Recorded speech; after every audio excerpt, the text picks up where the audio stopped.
Connecting. Is he connecting for real this time? Okay.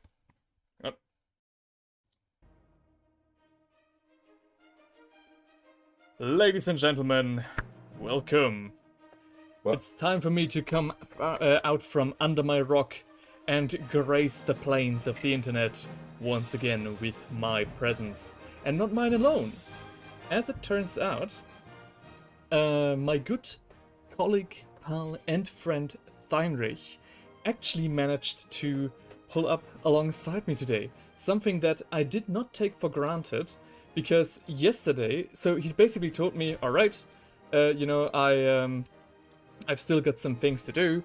I'm going to a birthday party and maybe I'll drink a little bit, and I'll keep you in the loop on if I'll be able to stream tomorrow or not. And I was like, alright, I'll meet up tomorrow, right? And then we were like, alright, let's see. And then yesterday, or rather today at 2:46 a.m., he sent me this picture. And when I saw that, I did not have the highest of hopes. Oh,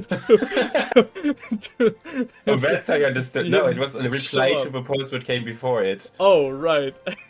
Yeah. I thought like you were just randomly in a drunken stupor sending that in, and I was like, there's no way that he's gonna make it to tomorrow. Yeah, without context, yeah, that goes crazy. Alright, Theinrich, how are you doing? How did you hold up yesterday? Pretty good, actually. I was a bit hungover this morning, and that's why I was like, today I'm gonna take it slow, which is why I'm not at your place right now. But, I mean, we're streaming, so it still kind of counts, right? Yeah, definitely still kind of counts. Alright. So, Panzer Kitsen is already here, T-Yun is here as well from Also, Twitch. I see your room, and what did you do to it? Like, usually it's... Did you swap around the space where the bed is and the... No, your stream is always mirrored, right? Yes. And usually I have the camera a little bit further to the side, so I can actually, when we'll go over the reveals, I can always have a little bit of the reveals showing in this, stream window as well. So that's why I pushed a little bit to the side. That's why I'm just looking a little bit weird. Matt is saying we're live. We're live indeed. Welcome indeed. It was kind of... It always messes me up so bad that your like stream room is mirrored, and I never understand like your room layout because of it. Alright, it's insane. Enough.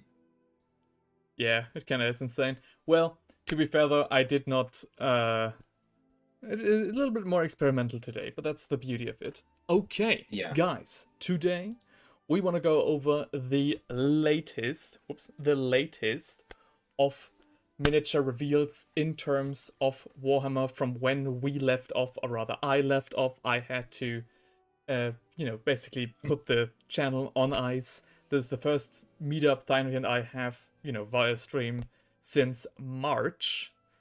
And that is where we'll pick up on the Adepticon 2026, which was on the 26th of March. 2 days before. Adepticon. Alright, I think you'll have to send me the link, I think, because... I think I'll do you one better. I'll share my screen once again by Discord, so you'll always see what I see. But then I can't skip forward. No. I want my own link. Fuck you. Okay, hang on.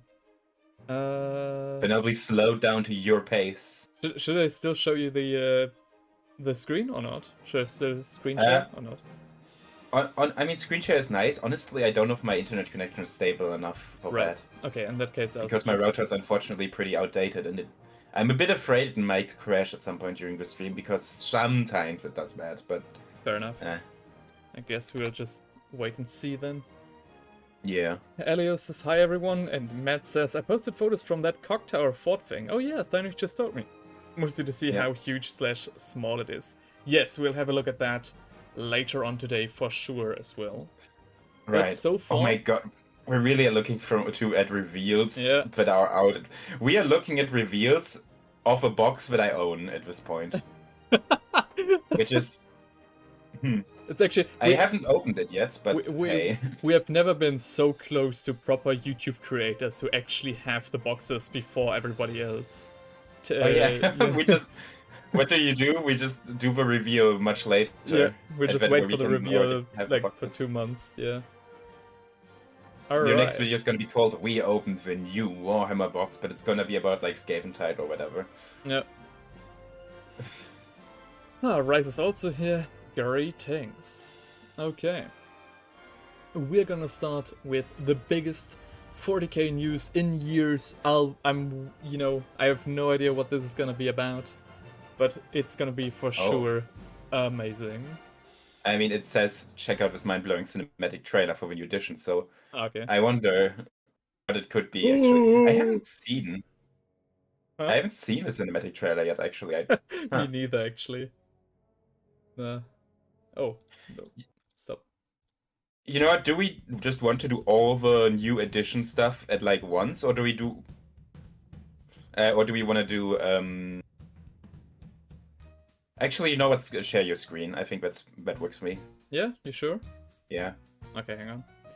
Guys. But do we want to do all the new 40k edition stuff right now, or do we don't want to do Adepticon first and then the 40k stuff afterwards? I'd say the order that I'm thinking of is like starting with, literally the latest reveal, or rather the first reveal, rather.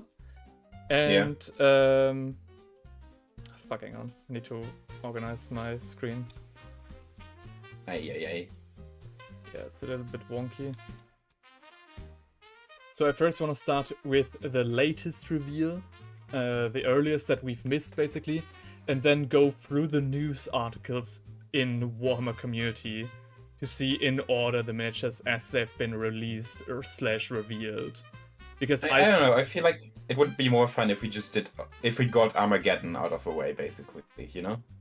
Yeah, okay, for sure. Nah, I feel like that's too much skipping around, because I had to do quite some skipping around to even find Adepticon, to even find where we left off, basically. So I'd rather have it in chronological order to just make sure that we possibly get the most, every miniature. All miniatures. Alright, screen share, hang on. Yeah, would be nice. I think it's this one. Should be that one. That's your credit card info, my guy. No, not again! Dang, your music is loud. Oh yeah, you need to mute myself. Yeah. I need to mute the stream. Actually, let's have it like quietly running in the background. Armageddon is the next box set. Whoa, crazy stuff. I mean, we saw like leaks that it was going to be against orcs, right? But did we predict orcs before we saw the leaks? I don't think so, no. I feel like JD had like a good guess in this regard, but I don't know, I don't remember. So one thing I'm kind of noticing, which I don't really like all that much. Okay, there's nothing. Yeah. Oh, but I think it's probably intentional. So the fact, usually Warhammer box sets are, one faction on the one half and the other faction on the other half, right? Yes. And in this case, it's more like, the bigger Space Marine is in the middle and the orcs are just kind of around him. Yeah, exactly. And then I did exactly what you're doing right now. I looked at the second edition box set, and it's kind of like that. Yeah. So I'm pretty sure it's maybe a bit referential. Yes, but the exact same definitely. pistol, right? No. Pretty much. Like they did it. They definitely paid homage to it. Where is it? Come on. There we go. That's the old box art. And then we go to the reveals. There's the new one. Yeah. Yeah, definitely that was the thing. I mean, it's better than Leviathans, which was just the face for some reason, or Indomitus, which was just the Space Marine. Yeah. Actually, I quite like the Indomitus launch box design. I thought it would look pretty good. I really like the Armageddon one. I like it better than what they did, for example, for Skaven Tide. Where you have like just the character in front and then the miniatures in the background. Yeah. I'd rather have like this style of presentation where they have one big artwork showcasing everything. This really feels like this once again tingles the sense in my brain that I had when I got the Island of Blood set for Warhammer Fantasy back in the day, where I was like amazed how well they design their boxes with the artwork. I absolutely agree. I just wish there were more orcs on the box, because, like, if I saw this, I wouldn't be like, oh, it's an orc box. I would think, oh, it's a Space Marine box. I wouldn't. I don't know. I mean, to be fair, that is Yeah. even the case in the second edition one. That's true. That's true. Apart from that, I think it look. Yeah. The background is very, very pretty with the spaceships flying around. Yeah, the city. right. Like that is very beautiful. I like it very much, like the colors and everything. Beautiful, beautiful. Is that a knight in the background? Yes. If you look to the right, yeah. Okay. But apart from that, the miniatures themselves are not really being shown here, apart from that one orc and this one space marine. Yeah. I think Which are we will talk about those more in depth when we see the actual models. So I think we can skip right to the next announcement. Okay, yeah, Because I mean, we- that makes sense. you know, We will see the entire box, and we'll have a Yeah. shit ton of miniatures to talk about today. At We this shouldn't time, delve too at this much. point in time, we really don't need to, hypothesize and speculate about what's gonna be in the box, right? So yeah. Do you think there's gonna be... maybe... Or if I remembered the names of the miniatures, I could have made the joke now, but I, like, Yeah, perfectly say the names of all the miniature, but what... The Killer Rig or something? I don't know. I don't know. Up next, the box set that I actually hang have. on, I haven't there- unboxed there- it yet, though. There are a little bit of quite a few messages. Hang on. While you're looking at the new stuff, can you tell me if any of the new Marines give you female vibes? Randos online are being weird about the new face sculpts for no particular reason. All right, I'll have a look. This I is mean, we'll see, but I And haven't heard anything of that, to be honest. And after that, this is nostalgia baiting, like I mentioned last stream. They did the same with the Crimson Fists. Meh, I don't know. I feel like that's still...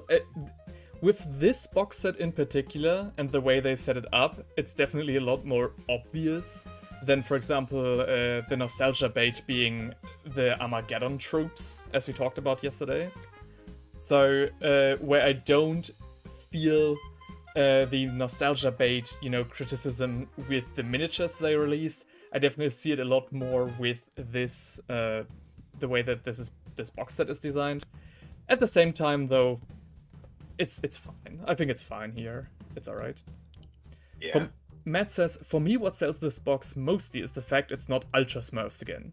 Yes. However, I do want to Does say... it matter? It's just a paint shop thing, right? I guess they don't Yes. have the decorations. That's the thing. I do want to save that praise for when we go to the actual miniatures to see, what actually makes them Ultramarines, or maybe like the Blood Angels, or if they're just Marines without like printed pauldrons, So Yeah. that's what I want to see first. Having To be completely Ultramarines, honest, I don't think I'll have much praise for them, but fair, hey, fair enough. I'm see. actually looking forward to that. We definitely wanted to get the old fans back. Oh yeah, definitely. And Go For It Painting says hello, probably being the only message that he'll leave in chat. Alright, let's go to City and Ash. Hello, Go For It Painting. Steinrich. City for Ash, I actually got this. Why did you get this box? What was it? What was it? Mostly because I do not have any human miniatures so far, and the city is of Sigmar, the new humans, Yeah. They actually look really, really good, and I was really impressed by them, and I also had, like, the Skaven from Skaventide, so I thought, hey, the Clan Ash and Skaven could, like, bolster my force there, Yeah, okay. Yeah, and so I got it. It also has a little bit of terrain in it, even if just two walls, it's still very something. small. Yeah, it's mostly the humans, though, to be honest. And also possibly a bit of FOMO, but hey. Alright, let's have a look at the actual miniatures. Yeah. Then. I have no idea, really. For the most part, I've really tried to,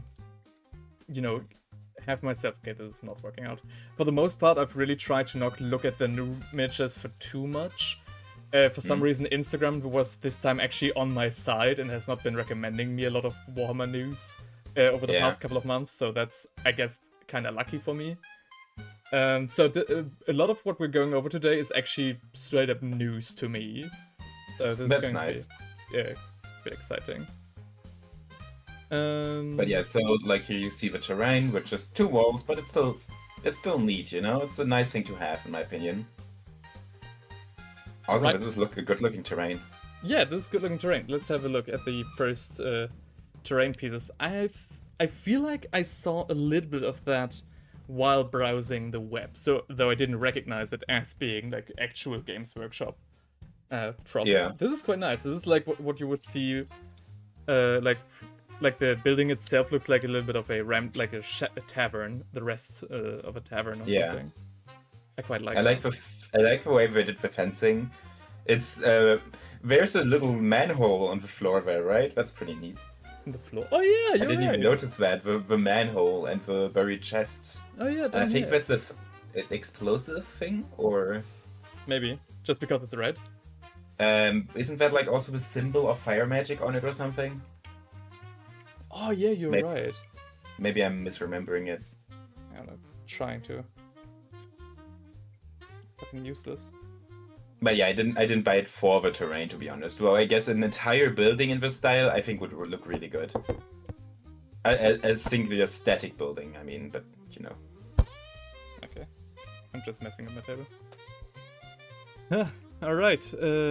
Rice says take a shot for every tactical rock. That's what I'm trying. I just can't get my bottle open.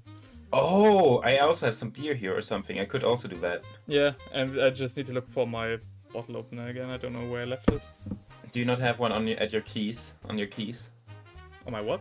Oh no, I don't. On your keys. I used to have, but I lost that one unfortunately. It's so practical, dude. It's so good. Yeah, I know. I remember the olden days, the glory days. Matt says, "Alright, I'm gonna game you if you need me. Call my name a few times. Alright, I'll summon you like Beetlejuice or something." Oh, Lunas is here as well. Nah, bro, that was a joke. Now I feel left out, says Rice. Talking about the alcohol. Well. Hey, you're just saying a quick hello. Not staying with my negativity for the new models. Have fun. Oh, shit. Okay. We should, at some point, maybe we should do like a reveal bingo. Oh? What do you mean? Where we try to like get a bingo for the tropes we see. You know, tactical rock would be one of them. Oh, yeah. I can't think of enough right now, but you know. Fair enough. Alright, the new Death Master. First of all, that's like the first actual miniature that we have right here. I feel like we have so many Death Masters. Games Workshop loves releasing Death Masters. It's sort of a fantasy villain equivalent of a Space Marine lieutenant, right? This is... That's actually such a good comparison. Yeah, I guess so.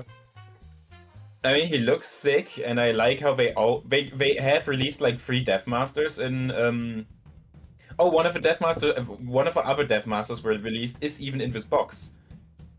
They just put 2 Death Masters in this box, apparently. Oh, That's really? awesome. Now I have 2 of them. Yeah, go to the group picture. Hang on. Up or down? Up. Oh yeah, you're right. Oh shit, Yeah. they got the good one in there as well. Wow. Yeah, they got both. But actually, that's really cool. I didn't know that, but The hell first, yeah. the first Age of Sigmar Skaven, like the proper new Skaven. Hot shit. Damn. That's cool. I quite like that. Yeah. I think the new Skaven reveal is heavily, of course, carried by A, the terrain, and B, the paint job. Right. But I mean, they apparently can't make a Skaven Deathmaster without making him aura farm on some piece of terrain. Yeah, hell yeah. Yeah. That's good. I mean, he has to intimidate his fellow Skaven to stay in Yeah. line. Oh, true. True. They absolutely need to bring back Savage Orc miniatures. Well, we'll get to the Orcs later on. Why? And Illunas is back from his birthday party, downed a 0.7 gin bottle in one day. Alright. Don't know if I can keep up with that with just one beer, but you know, we'll stay creative. If you want to be on my... Oh yeah, okay. No, I've got it. Okay. I like Savage Orcs, but I 100% understand why they don't exist anymore. And I don't think they'll ever be coming back, except for, you know, the Old World, which is the remake nostalgia machine. I feel like... we talked about this yesterday, about, you know, the Orcs needing new miniatures for the Old World. I actually don't think so. I still feel that the Orcs in Warhammer Fantasy / the Old World have aged quite alright. And yeah, to be honest, yeah. Maybe that's also due to the fact that I know the Orcs mostly from your miniatures. So they all look already quite iconic to me. And I wouldn't really want to have them changed. And also, now that I'm thinking about it, a lot of the times that Orc miniatures got like refreshes. I was missing like any innovation, if that makes sense. I didn't feel like the jump from the old miniatures to new miniatures was that big when it came to the orcs. No, for 40k I agree. For fantasy I absolutely disagree, because I think orcs are like the biggest example of Games Workshop, removing the more generic fantasy things and replacing them with specifically Age of Sigmar Warhammer themed fantasy things, right? You mean like cruel Like, boys it used and to be just orcs and goblins, and now it's specifically black orcs, swamp orcs, night goblins, right? They had to specify. Right. Because otherwise we probably couldn't have copyrighted it or something. Yeah. No. That I do get. I really like the cruel boys and like the other guys as like in like their concepts and how they're executed. Don't get me wrong. I just mean that when there's a refresh inside of a faction, for example, the 40k orcs, right? The new miniatures don't look that drastically different than the old miniatures. That's true. So with that's orcs, what I mean. With orcs, they kind of always just had it, Like in 1980, they released the first orc, and they were like, well, that's everything we're gonna do for the rest of the time. Big burly black orcs. Oh hell yeah, Lunas knows what's up. And he got censored for that message. I only saw that message because I looked in the chat box. I didn't even see that message, and I'm a moderator in your chat. Yeah, right. Wow. Matt says, I have a full army of orcs from 2004, and I don't really like the new one. They look so polished, smooth, missing the cruel to war energy. I'm missing the reference right now, but yeah, okay, for sure. Wait, from 2006 or 2004? When I think I actually know what he's talking about, because I have a White Dwarf magazine where they get revealed. Oh. And yeah, those were sick. As a kid, I always read it and was like, whoa, so cool. All right. And Rice says, all this aside, I'm looking forward to Space Marine 2. Pretty much a little bit off topic, but yeah, sure, it's a good game. I played it in its entirety, and I'm now getting through the missions. Very good, very nice. I think we have to stay on topic though, because we have so much to talk about. There's a lot. So, Warmaster, the Death Master, what do you think? What are we thinking? Well, once again, I like how every Death Master has to aura farm on terrain. And I think that makes them much, much better. I also like how kind of consistent the terrain is, Yep. Like, I feel like I've seen this exact style of terrain on, like, a Cities of Sigmar building before. Yes. Which is cool. They're keeping it nicely in style, that's true. As far as tactical rocks go, this goes very hard. Yeah, so this is a very cool miniature. I'm very excited to paint it. Very nice. I didn't even really buy the box for Skaven. They were just, the nice bonus. But this guy is, like, the exception, where I'm like, oh, super excited for him. Well, and for the Death Master too, because Death Masters are just that cool. In that case, we want to see... I think there are some more assassins further down the line right here. Let's see. Yeah. Servants of Clan Ashen. Oh, it's still Clan Ashen. Let's fucking go. I didn't know that the name of the faction survived in Age of Sigmar. That's a good question. Like, did every clan survive, or did they replace, like, Clan Mulder? I think Clan Mulder is still around, right? I don't know. I know jack shit about Age of Sigmar lore, which is probably a shame, but I don't have the time to get I'll into make it you much. learn soon, my guy. Oh yeah? Is that so? Possibly. I don't know. I don't know lore either. But hey.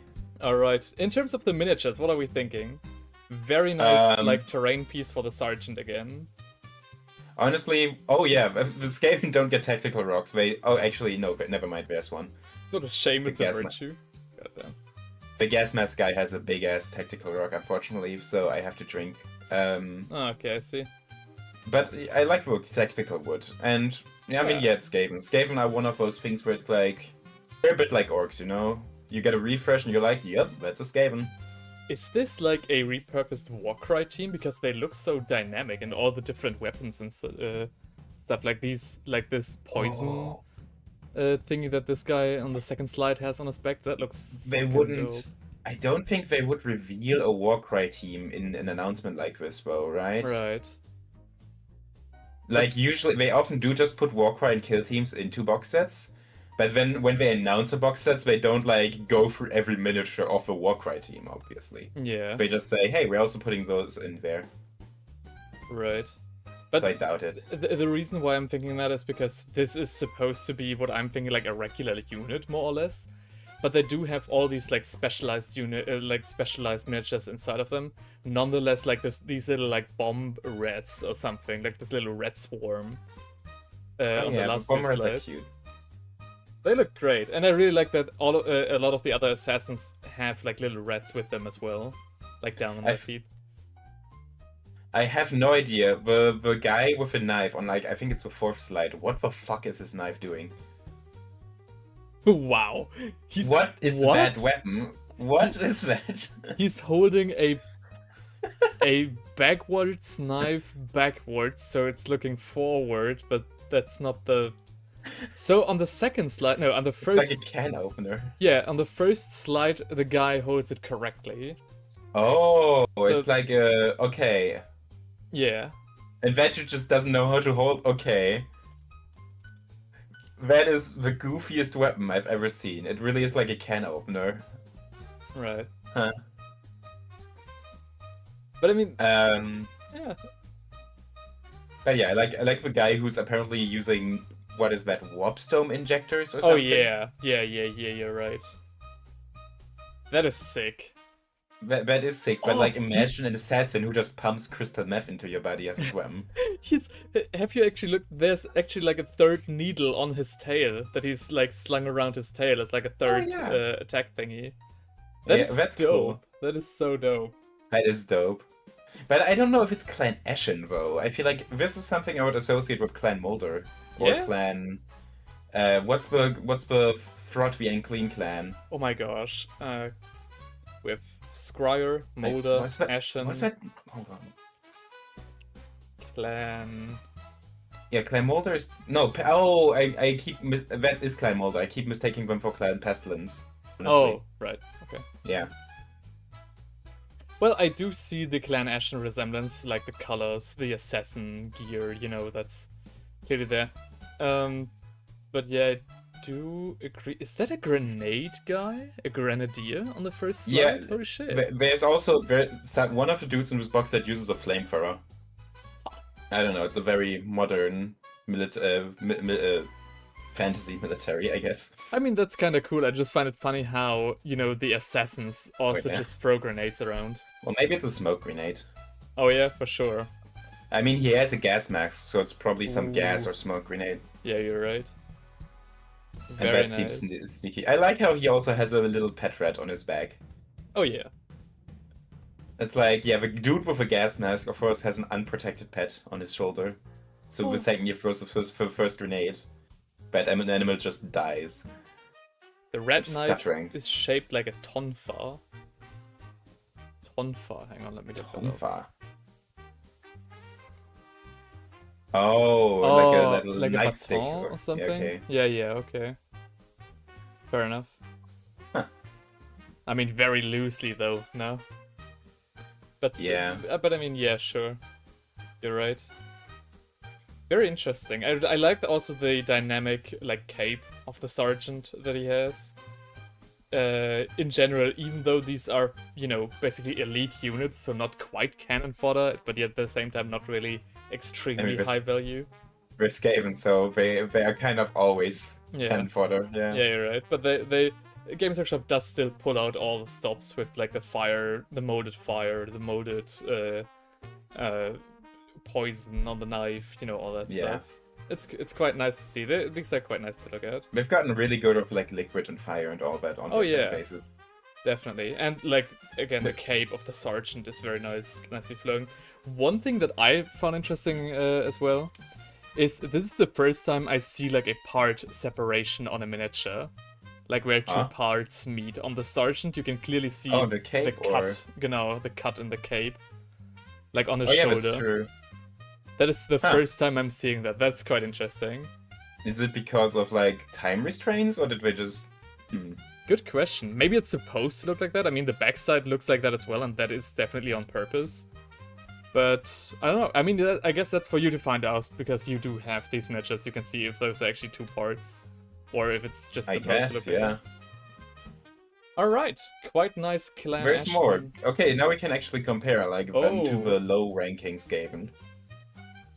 So those were the high-ranking Skaven, the next one is the low-ranking ones. These guys are the Night Runners. Okay. Yeah. And yeah, I mean, you can kind of tell that they are not quite as high-ranking as the other ones, but it's, they're all Skaven, they're all cannon fodder. Yeah. But still, they just use sticks as weapons. Yeah, and like slings and stuff. That's interesting. Especially like from their name, like Night Runners. I remember the gutter runners of the Skaven being their slingy boys. And the Night Runners also have the slings. That's quite nice.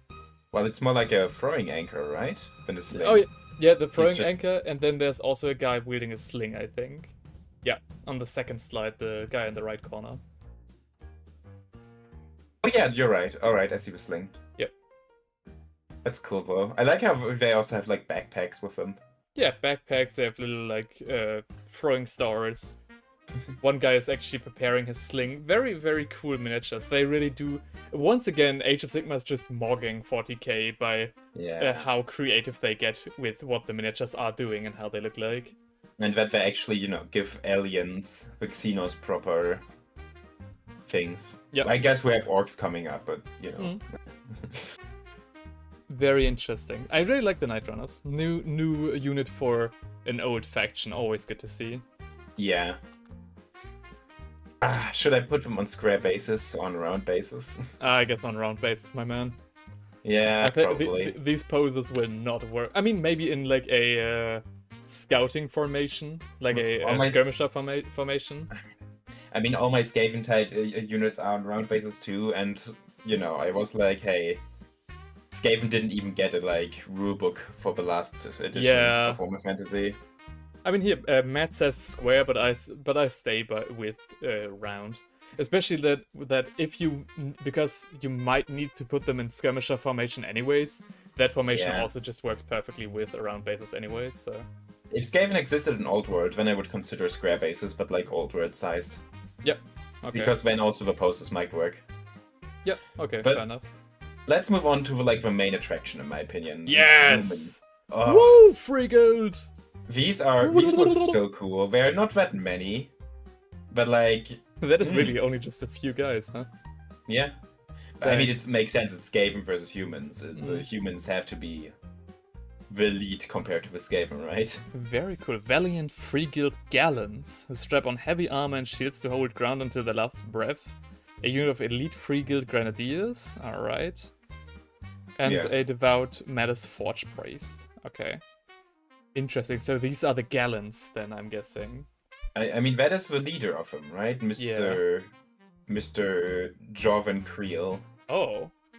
Yeah. Dang. With his pet dog, I guess. Yeah, he doesn't really look like the leader of an entire army. But he does look like a noble, I suppose. And what a great piece he's standing on as well. Like the roof. Yeah. The Giebel. Holy shit.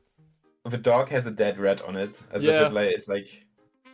That's so cool. Is it a dog or is it a cat? I'm not quite sure. It's very bulky for a cat.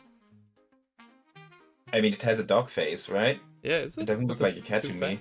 Alright. I kind of wish they had a big-ass cat with them, but... Alright. I think that's a dog. Maybe you're right. Very cool you mention it, though. Yeah, actually, hold on.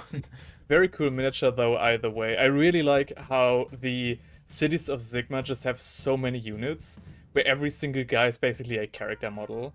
I like that with the Free Guild Command squad as well. Where every single guy is so a fucking character unique. model, right? Oh yeah? Oh. Yeah, this is the leader. This is the general. Which is what my biggest complaint about him. He doesn't look like a general. He looks like... Yeah, a ship captain, obviously. Yeah, but... Because that's what he's supposed to be, I think. But... he gives me the vibes from... Did you watch Game of Thrones? No. So he's giving me Brynden Tully vibes. Hang on, I'm show it on screen. Brynden Tully. So the Blackfish. That is also a guy who looks very rugged.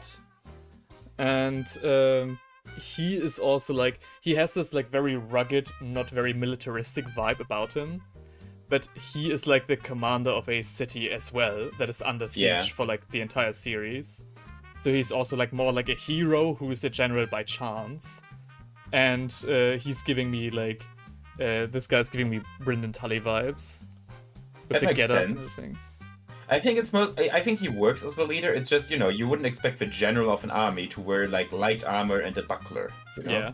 Oh yeah, you're right. The He buckler. looks like a duelist, and Yeah. I think that's actually really cool. I think he looks a lot like what if a dark elf was a human, right? Like this is a Warhammer fantasy dark elf, but put into a human body. I quite like Which this get up. I think it's quite nice. I think you really are striking it on the you really strike the nail on the head, calling him a duelist. Yeah, I definitely see that they're going for that here. yeah. But I quite like him, but he's not my favorite in this. All right, then let's have a look. Look further. Yeah. Those I shoes think- are atrocious, says Illunas. Yeah, they kind of are, but Nah. Scrooge McDuck ass shoes of the guy before.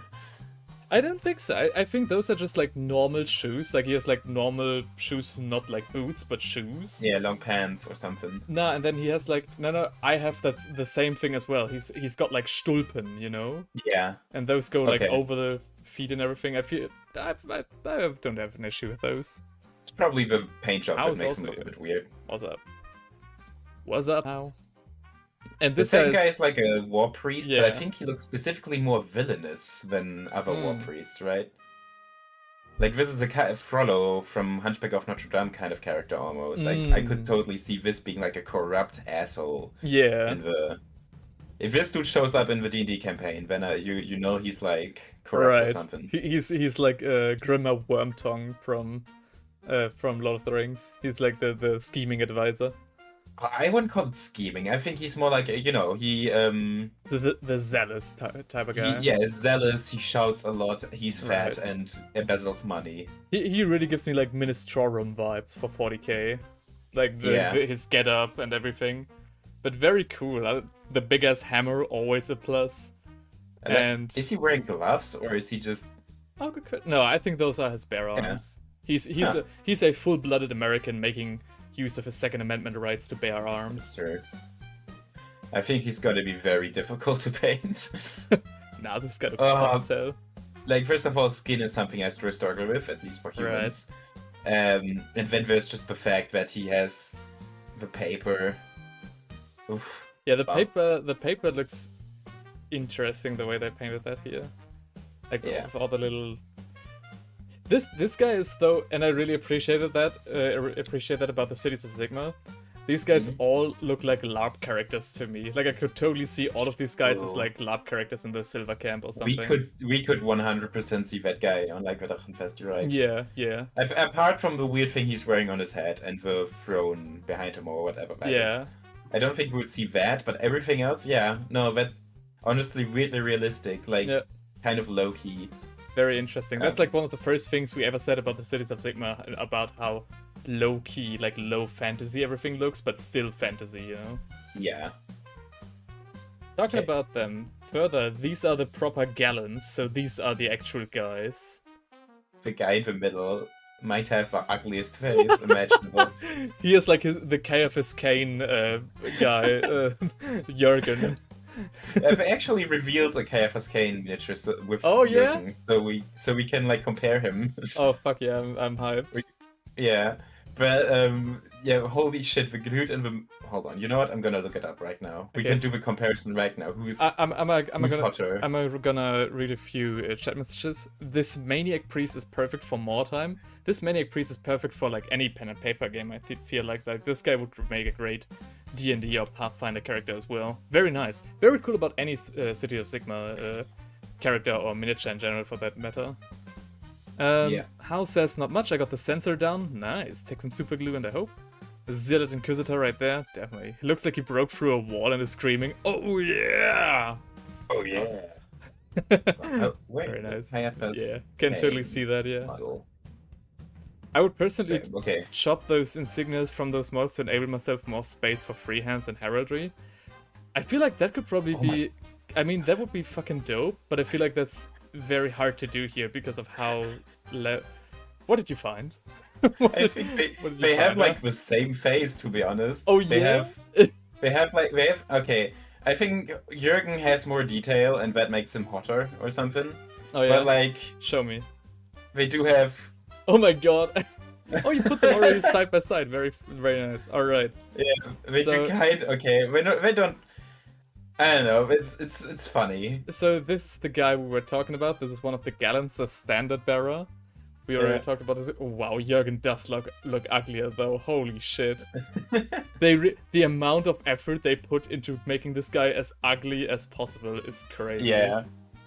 I even read like I haven't read many Ciaphas Cain novels, but some guy told me like, oh yeah, Jürgen is supposed to be insanely ugly, because apparently some people complained about that when this model was revealed. But then the wider community was like, hey guys, this guy is so fucking ugly. He's actually a repellent to other, like, normal humans. Well, is he repellent because he's ugly, or is he ugly because he's a repellent? No, he's just completely ugly. But there's, like, apparently one scene where he and Ciaphas Cain actually do get approached by, like, women who try to, like, court them or woo them or something. And to Ciaphas Cain, that's like, okay, this has to be like some chaos manipulation, because there's no way in hell any sane person would approach Jürgen willingly in this matter. And as it turned out, he was fucking right. They were Slanesh cultists. I mean, isn't Jürgen like a blank or something? Isn't he? Oh, is he? His soul empty or something?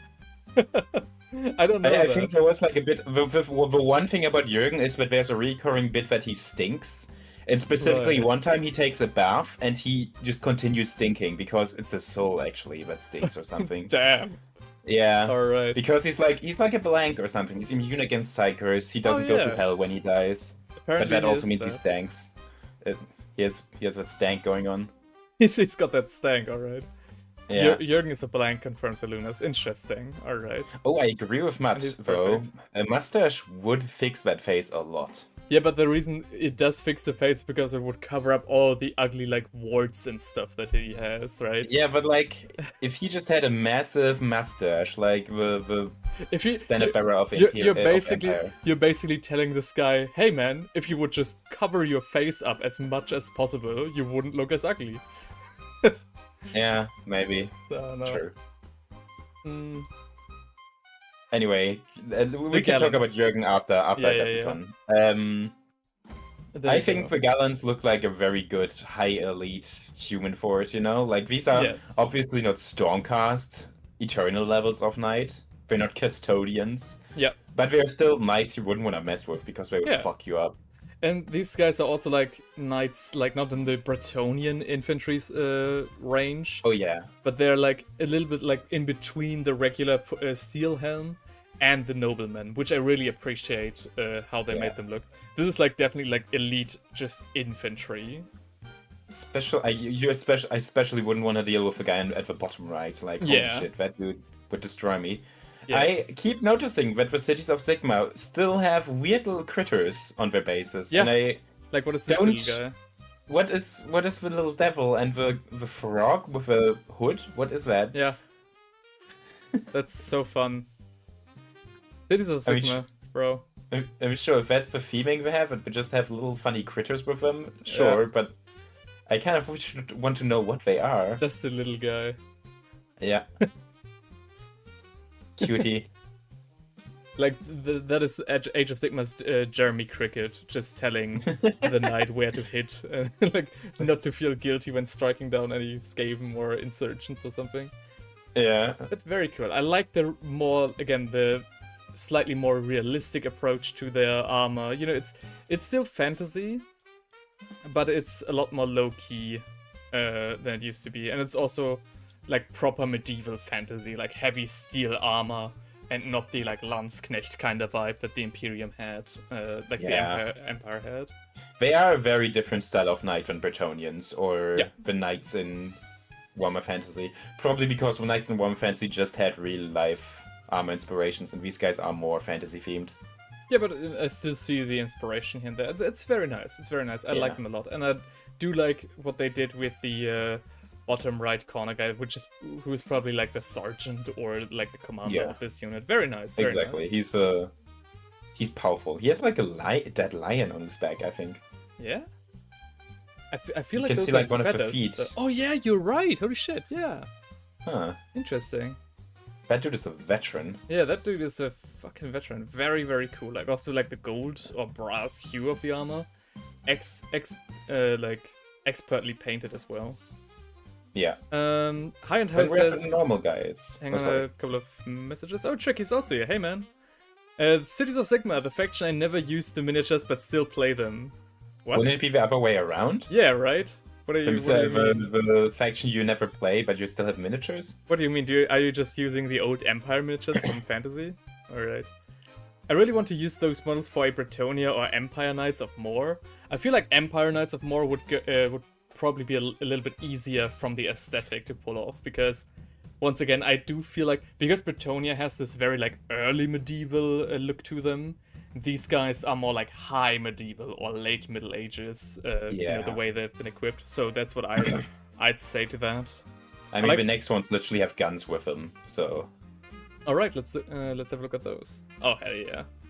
Those are very Kislev, honestly, with a axis that you use to hold your guns, right? Yeah. Doesn't Kislev have the same gimmick? Hang on. I need to organize my screen. So, there we go. Yeah, a little bit. Oh, interesting. I mean, I feel like those are more like, I don't know how to say it in English, like Arkebusen, you know, the very first muskets, where you had to prop them up, actually. So I feel like there's a little bit more a coincidence, because gun and web axe are still separate, whereas Kislev does have them in, like, one thing. Oh, that's true. But yeah, I like them. These are, like, heavy skirmishers, so they look to me. Yeah, true. The cloaks, kind of like almost scouts, but too heavily armored, really. Yeah. So, what is that little thing on the base in the middle again? I don't know. What are we doing? What is that? The Bardi Cherry says Matt. Let me look that up. Bardi Cherry. Also, what is that gun he's using at the top right? Oh yeah, I see. Yeah, the gun in the top right is very, like, this is the medieval shotgun right there. Oh, yeah. Oh, it's like a blunderbuss. Yeah. Okay. Oh, yeah.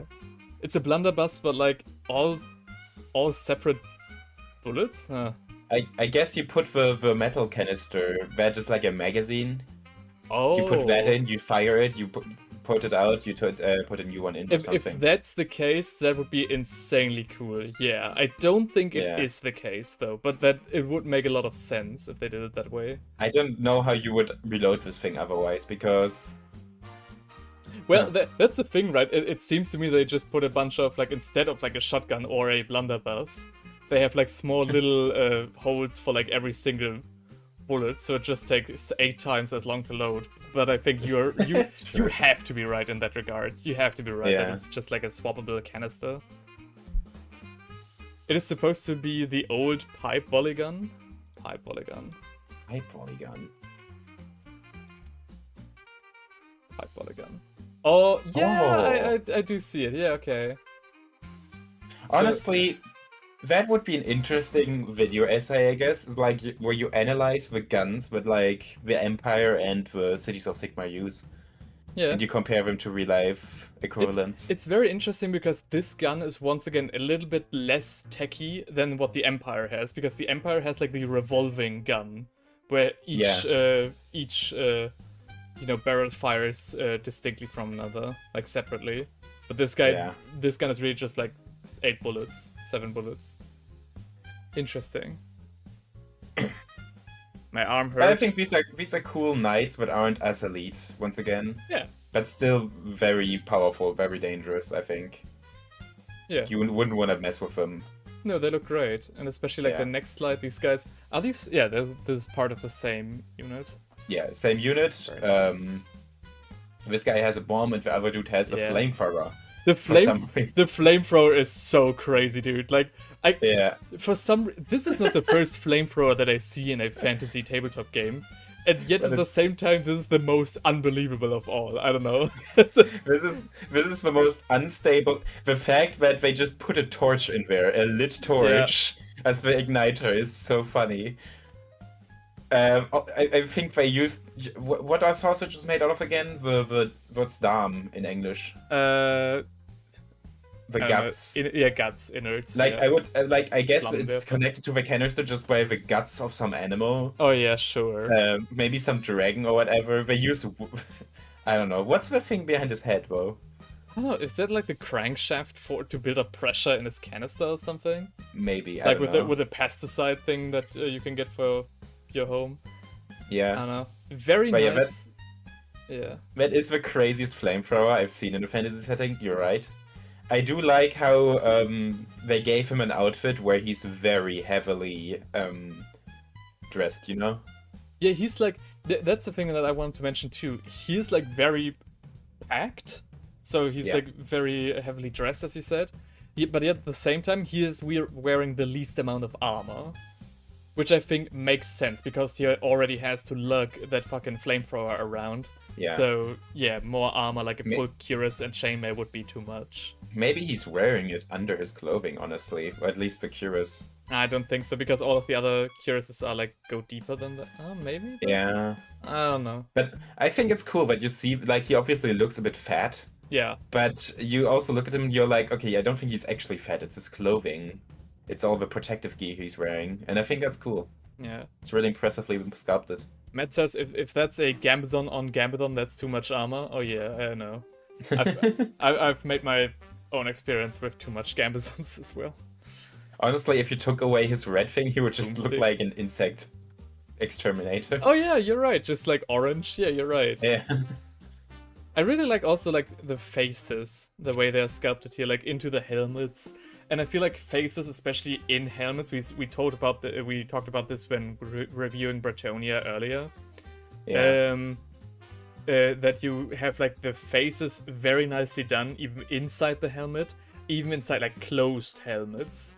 And Yeah. that's like not the case here. These are open helmets, but still, especially the guy in the left-hand corner on the last slide. He's just magnificently sculpted. I really He looks like him. very cool. That's Yeah. true. Very I do neat. quite like, well, how you can clearly tell that they got some Warhammer 40k designer for the guy with the grenade. If it at the top No. left, like that is an Astra Militarum model. Yeah. They just put a Age of Sigmar design on him.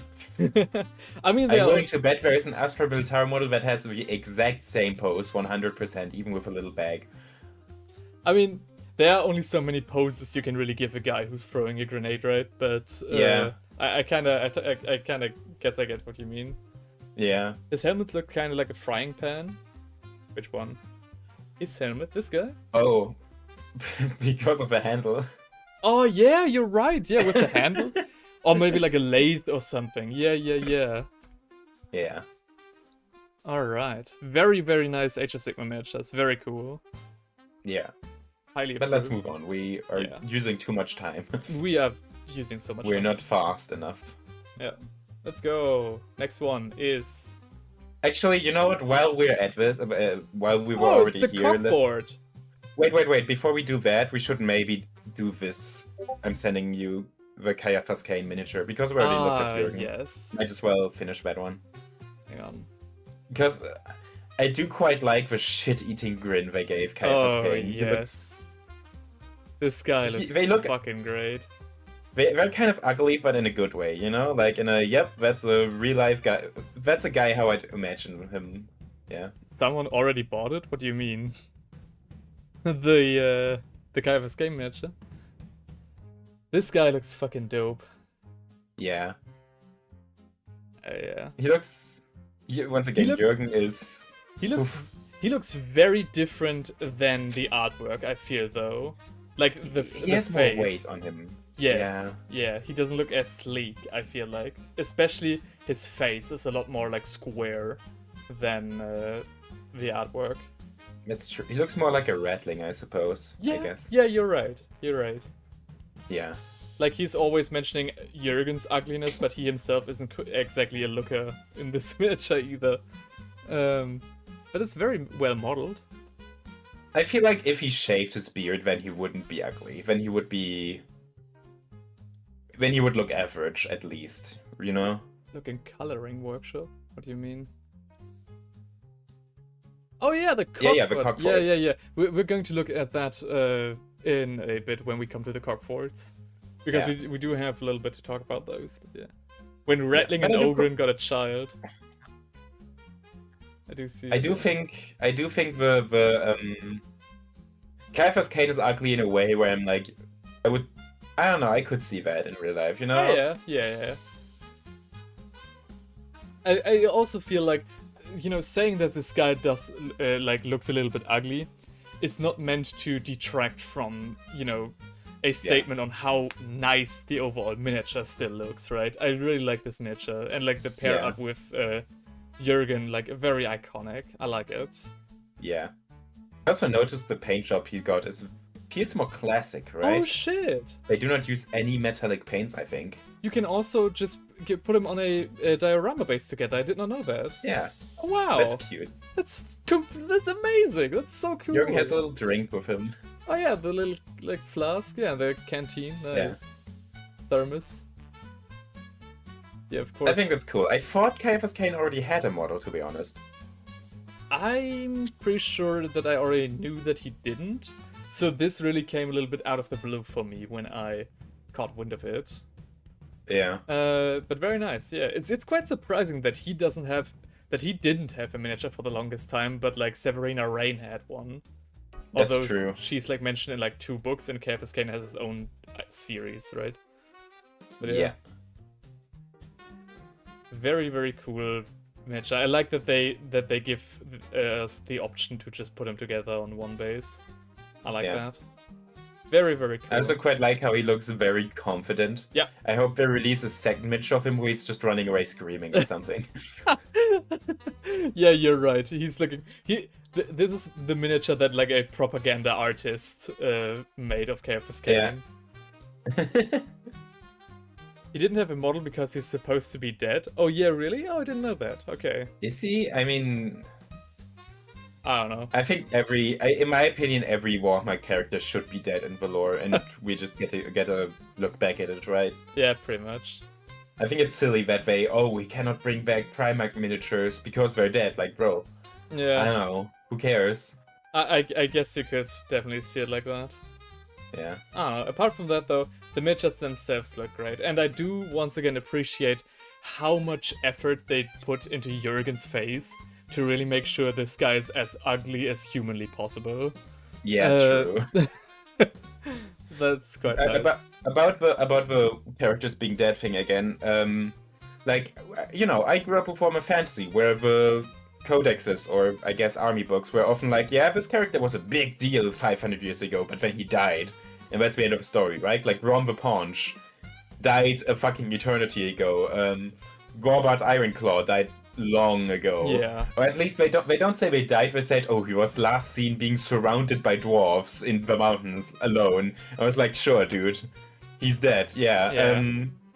And despite that, you could still play in the tabletop and it would still be cool. It would be like a historical battle, I guess. Right. And I think if 40k did that more often, we'd be avoiding shit like, the Yarick drama, where he just gets brought back for, in my opinion, cheap... Yes. I don't know what to call it. Cheap shock value, I guess. Yeah. Yeah. Where he randomly gets killed off and then randomly gets brought back and nothing is lost and nothing is gained. Yeah. Very weird. I do get that. The books are specifically written as a record that's told and written by what's her name. Are you sure, really? I read one book, I don't remember how it's written, but I do feel like the book was very much like from Ciaphas Cain's point of view, like how he saw things, because he definitely thought a lot of things that he would never say out loud, right? Like how foolish the aristocrats are, what kind of idiots they all are, how he's admitting to himself that he's fully aware that he's not a hero, he's just extremely lucky, right? Stuff like that. So that's something that he would probably not tell something like a chronicler or a historiator. So I'm not quite sure about that. That's true, actually. Yeah, that's kind of weird. I don't know. Okay. Okay. Moving on to the big ass thing, to the though. The cock. Cogfort. Yeah. He's getting his Cogfort out. Yeah. Oh my god. Bro. What? Yeah. Woo. That is a diorama, alright? That is so cool. A big boy. Unfortunately, it's like the most expensive miniature you can buy right now from Games Workshop, but... I mean, fair enough, right? It's like a whole unit with terrain in one. Yeah, but still... Oh, dang. So this is the Warhammer Fantasy equivalent of an Imperial Knight, isn't it? Yeah. Because apparently you can use this as any Order faction, not just Cities of Sigmar. Oh, really? From what I've heard. Oh. Maybe I'm wrong. Interesting. In terms of the design, I feel like the Cogfort is a little bit weird, if that makes sense. Yeah. I mean, I'm talking about a walking castle, right? But very like the first thing that I thought of when I saw it was like Mortal Engines, like the steampunk sci-fi movie. But like with legs instead of like tracks. And the one thing that I wonder from like practicality is if the top spins around, if it can actually spin the turret. That would be cool. Because I feel like that would make sense, right? Yeah, I think the main thing for me is when I hear, a castle with legs, I'm imagining, a castle people live in that has legs and is walking around, but this is more like a tank. Yeah. I think no one can actually live in this thing. Maybe there's enough place for like one bunk bed in there or something, but it's extremely cramped. It's mostly just a war machine that's walking around and shooting at things. It's probably very claustrophobic. Very interesting, design in that regard. How cramped they actually made it look. And very heavy. It looks heavy as shit. Like the stone body, the extremely thick logs of wood that are carved, to fit this miniature. To fit this machine, yeah. I kind of wish we made an alternative version of it where it has wheels instead of legs. Ooh. Maybe like tank tread styled wheels or something like that. I mean, I do get why they wouldn't do that. Because, that's one thing that I was wondering, is how this thing moves around in terms of like the lore. Is this like magic or is it like steam power, like a steam tank? I'm pretty sure it's steam power. Because I do not see like a chimney. Like a very small little chimney, but that's like a teapot chimney and not a steam engine, locomotive chimney. There's just a little gnome in there that is turning a crank and right. That's what's powering this thing. A little Skaven on a treadmill. It takes 10 men to move this thing, but like 4 of those are just running a treadmill all the time. Yeah. Oh yeah, and the second one as well, like the flamethrower option. The flamethrower option to me is like the most ridiculous thing I've ever seen for Age of Sigmar so far. Like, because how? Like so high up, I'm wondering like getting this thing like into the face of a Gargant and then just burning him to a crisp. I mean, if you can aim this thing downwards, then it makes sense, right? Yeah, then I could see it. If it has like, or I guess as a long range like napalm launcher. Yeah, maybe that too. Yeah. But yeah, the thought that's actually just a flamethrower, but on top of a big ass Warcry castle is very funny. I feel like I sometimes wonder, is the Cogfort? You often hear people talk about 40k like, oh, what I like about 40k is how absurd it is. You have castles on top of walkers and stuff like that, you know? You have cathedrals with legs. I wonder if they heard that and were like, you know what, let's try leaning into that aesthetic for Age of Sigmar more. I mean, that's... just absurdity. Yeah, this is definitely the most absurd thing I've ever seen. Yeah. But it looks cool as hell. A pain to build, surely, which Matt can attest to probably. He even says, he reminds me of the photo, I'll have a look. And he says it's powered by a steam engine and chains that connect the fort with the legs. And that's supposed to move, okay. Oh yeah, these are little gears. Oh, these are like engine belts, but as chains. I see. Yeah. Okay, I didn't notice that before. What I did notice though, is what I found interesting, how versatile the tower option, like the very top of the building actually is. Like the cannon variant has like a magazine of like cannon rounds in the back that just roll automatically, I guess, into the cannon when reloading. And the flamethrower version has like a huge blasebalg. I don't know what's called in English. You know? Oh, blasebalg, dang, what? Huh. I don't know either. But yeah, I like that they thought that through, actually. Like how this weapon is supposed to go. And I feel like, it looks like to me that the tower has a slightly different orientation than the other version. So I think the tower might be able to spin around, especially because it's made from wood and not from stone. Yeah. I just think, the fact that we lead into this castle tower aesthetic makes it look way sillier because once again, it's not that big. It's not huge. Tower is spinnable. Let's go. And you would expect a tower to be fucking massive, right? Talking about it, Matt actually provided us with some photos to plug and play. Hell yeah. Photos to... I mean, I'm looking at this right now, and compared to the vampire, for example, it's not that big. Oh yeah, you're right. Interesting. Then again, I also look at knights and think, very smaller than I expected. Imperial knights.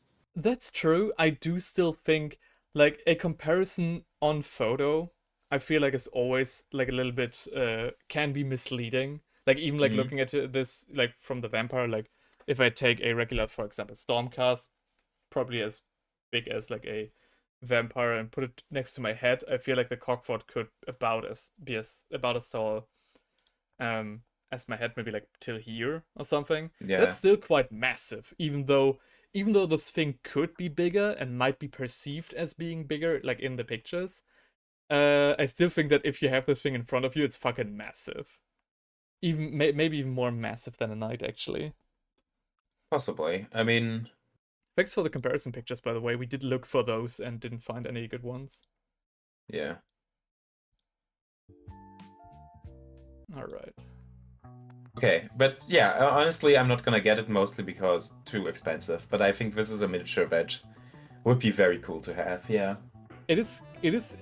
It's very interesting because seldomly do I, because this is like one of the coolest miniatures that are available from Games Workshop, right? Like, yeah, insanely creative, insanely huge. Like it's very much a diorama, terrain piece, and playable unit like in one. You don't have that much like that often, especially in that like huge size.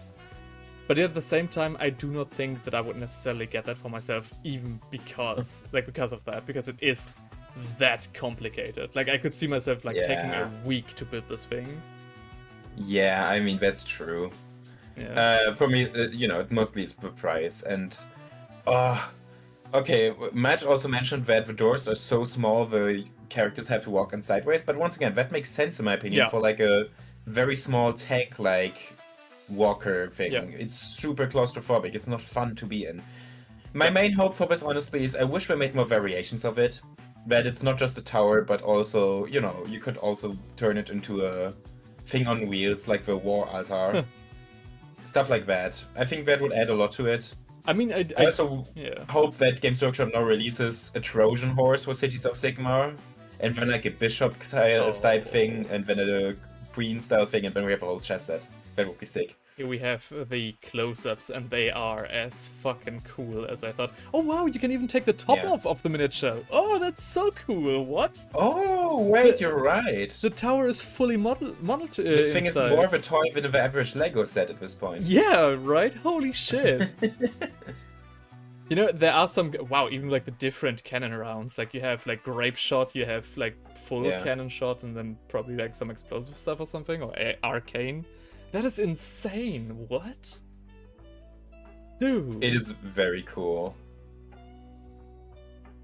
I think this in combination with a war balloon from Cafe. Yes. Would go hard, Yeah. Because the war balloon gives me the same vibes, just on a smaller scale.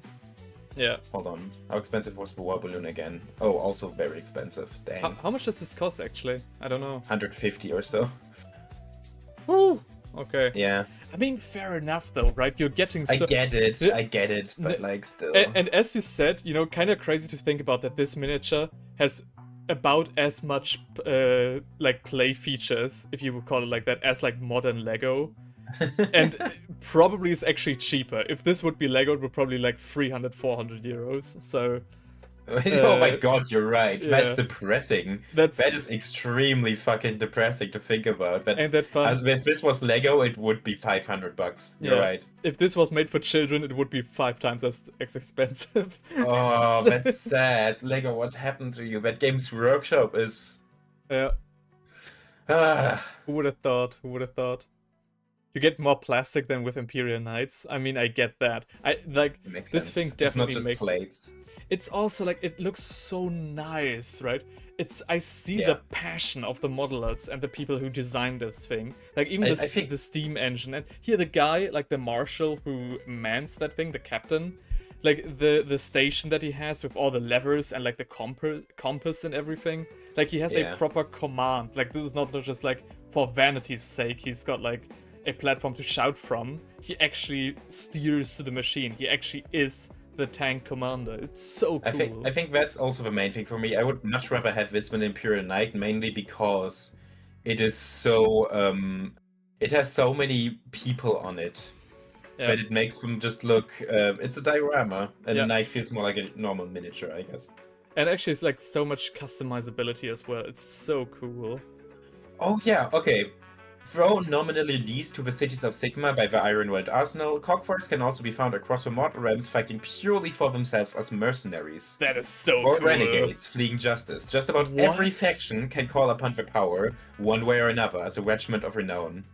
And the example they show specifically has them buddying up with Chaos. Oh, really? Yeah, if you scroll down a little bit. Oh yeah, like a Chaos Warband. Holy shit. Now I really wish there were more customizable options, because this is... Dude. well... This thing is so good. Imagine being like part of a mercenary warband, but instead of Yeah. like an infantry troop, you're just manning this thing. Yeah. Like you Sick. live and breathe and fight in your home. I really hope this is not difficult to kit bash, because Right. if you could Yeah. kit bash chaos people on there, or like, I don't know, goblins, oh. Honestly, goblins are actually the perfect size to live in this thing, right? Yeah. But yeah, also go to the last screenshot, Yeah. the last close-up. Why, the dude on the bottom right, why did they Oh. put this much work into like rendering his skin? The dude in the bottom. Yeah. Oh, His skin is immaculate, what happened? even the nameplates are customizable. Like this one has like Pale Drake, and the Yeah. other one is like Stone Warden. That's so cool. Oh, it's Stone. I was wondering why he just has a nameplate that says Stone on Yeah, it. right, okay. Yeah. That is so cool though. I really like this matchup. This is so cool. Like I could see like a novel written about just the crew of a crew of mercenaries with this thing walking around. I think like mechanical things that you can walk around, but you can also kind of live in them are just awesome. Oh, they're not customizable, says Matt. Yeah, that's probably my biggest complaint about it. I mean, what do If you you mean? could kit bash it more and like make it clear that it belongs to different factions, it would be so much cooler. I mean, when I say customizable, I mean like the crew, right? Even the crew has like completely different aesthetics. You can have like this woman, or the other guy as the captain. You can have different smiths manning the engine and stuff like that. That's what I meant with customizable. And again, Maybe. like the thing is already so insane on its own. I don't fault it for not having more options. This is crazy. Like the Yeah. design of this thing must have went crazy. I would love to see the progress on, like the process on how they designed this. That's true. There's so much to talk about, but we need to move on. Unfortunately, such a cool miniature though. One last thing that I do want to say though, and that's what I talked about with Heinrich a couple of days ago. In the promotional material for the Cogfort, they show like this picture with like Yeah. 4 of them. If you just go in the Warhammer store and look at, I think, new reveals page of Sigmar. I think it's Vorbestellung. No. Yeah, there it is. Yeah.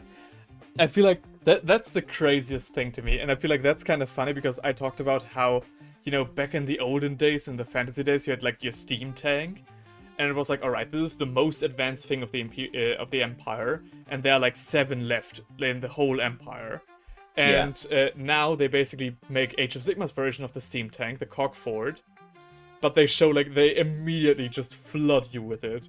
Like, here you go, Cogforts galore.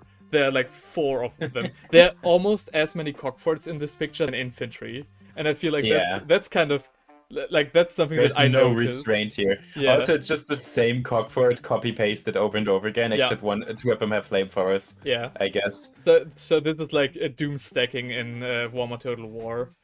Yeah. Games Workshop has caught up to the meta. That's crazy. Like, imagine going up against this in an Age of Sigmar tournament. Your guy just bringing 4 Cogforts. I wonder how many points this thing is, but yeah. Oh, yeah. I think it's probably 500 points, right? It has to be. There are 4 versions? Dang. There are 3 main platforms that you can only put on one side or the other. Design, well, we'll start with the Dune Crawler and love to play chess, so tower is the best. Yeah, that's what I thought as well. The thing is, like, especially with what we'll see soon, like the Gargants, the new ones, you can almost, like, build a whole city and just have it move on the go. Yeah. Cogfort, says Illunas. Yeah, that's what I think. That's what I always say. Okay, but yeah, let's move on because there's more reveals for Cities of Sigmar. Yes. Far more. First off, we have this weird goat griffin, I think. Oh yeah, it's a goat. I've never seen a goat griffin, to be honest. It has 2 heads, actually. It has 2 heads. It's like the beast mage in fantasy. It's like a Tzeentch cultist, honestly. Oh yeah. If I looked at this, I wouldn't be like, oh, it's Cities of Sigmar. I would be like, that's Tzeentch themed, right? Interesting. Oh, it also has a snake on the back. What? Oh yeah, it's like it's like a basilisk almost, but like Yeah. a reimagined version. Despite warnings from the elves of Hish, he's fascinated by the magic at the Elms Wretch. Yeah, he's a magician and he just found this animal somewhere. Yeah. Cool. Cool. This guy is gonna turn out to be a traitor, right? He's gonna be he has to be. This is like the mad scientist. This is like Doc Ock kind of. This guy is character. already so Tzeentch coded. No way he's not gonna like betray the cities. This guy, though, once again, he has his own aesthetic once again. Like another Age of Sigmar, like City of Sigmar character, who just exists in his own bubble. And like the miniature is insanely cool, and the paint job as well, insane. Yeah, I think the paint job adds a lot to it. Oh yes. Like my fiance would be very happy if I painted, like if I got this model and painted it for a change. Oh yeah, did you already announce the fiance thing? Yes, I did. Okay. But yeah, I like the big ass lantern. I think that's cool. I like that the enlightened one always carries a big lantern with him. Yeah. Yeah. and the staff as well. The staff is like, it looks to me like it works a little bit like a luminarium, you know, from the Empire. Oh. It has like a focus lens on top. Oh yeah. So that's cool, like a laser staff. That's such a sick design. I really like it. Yeah. That is, next up, one of the coolest death mages I think I can imagine. And I didn't even... Oh my god, you can open up the helmet and he looks like a zombie in there? My god. Damn.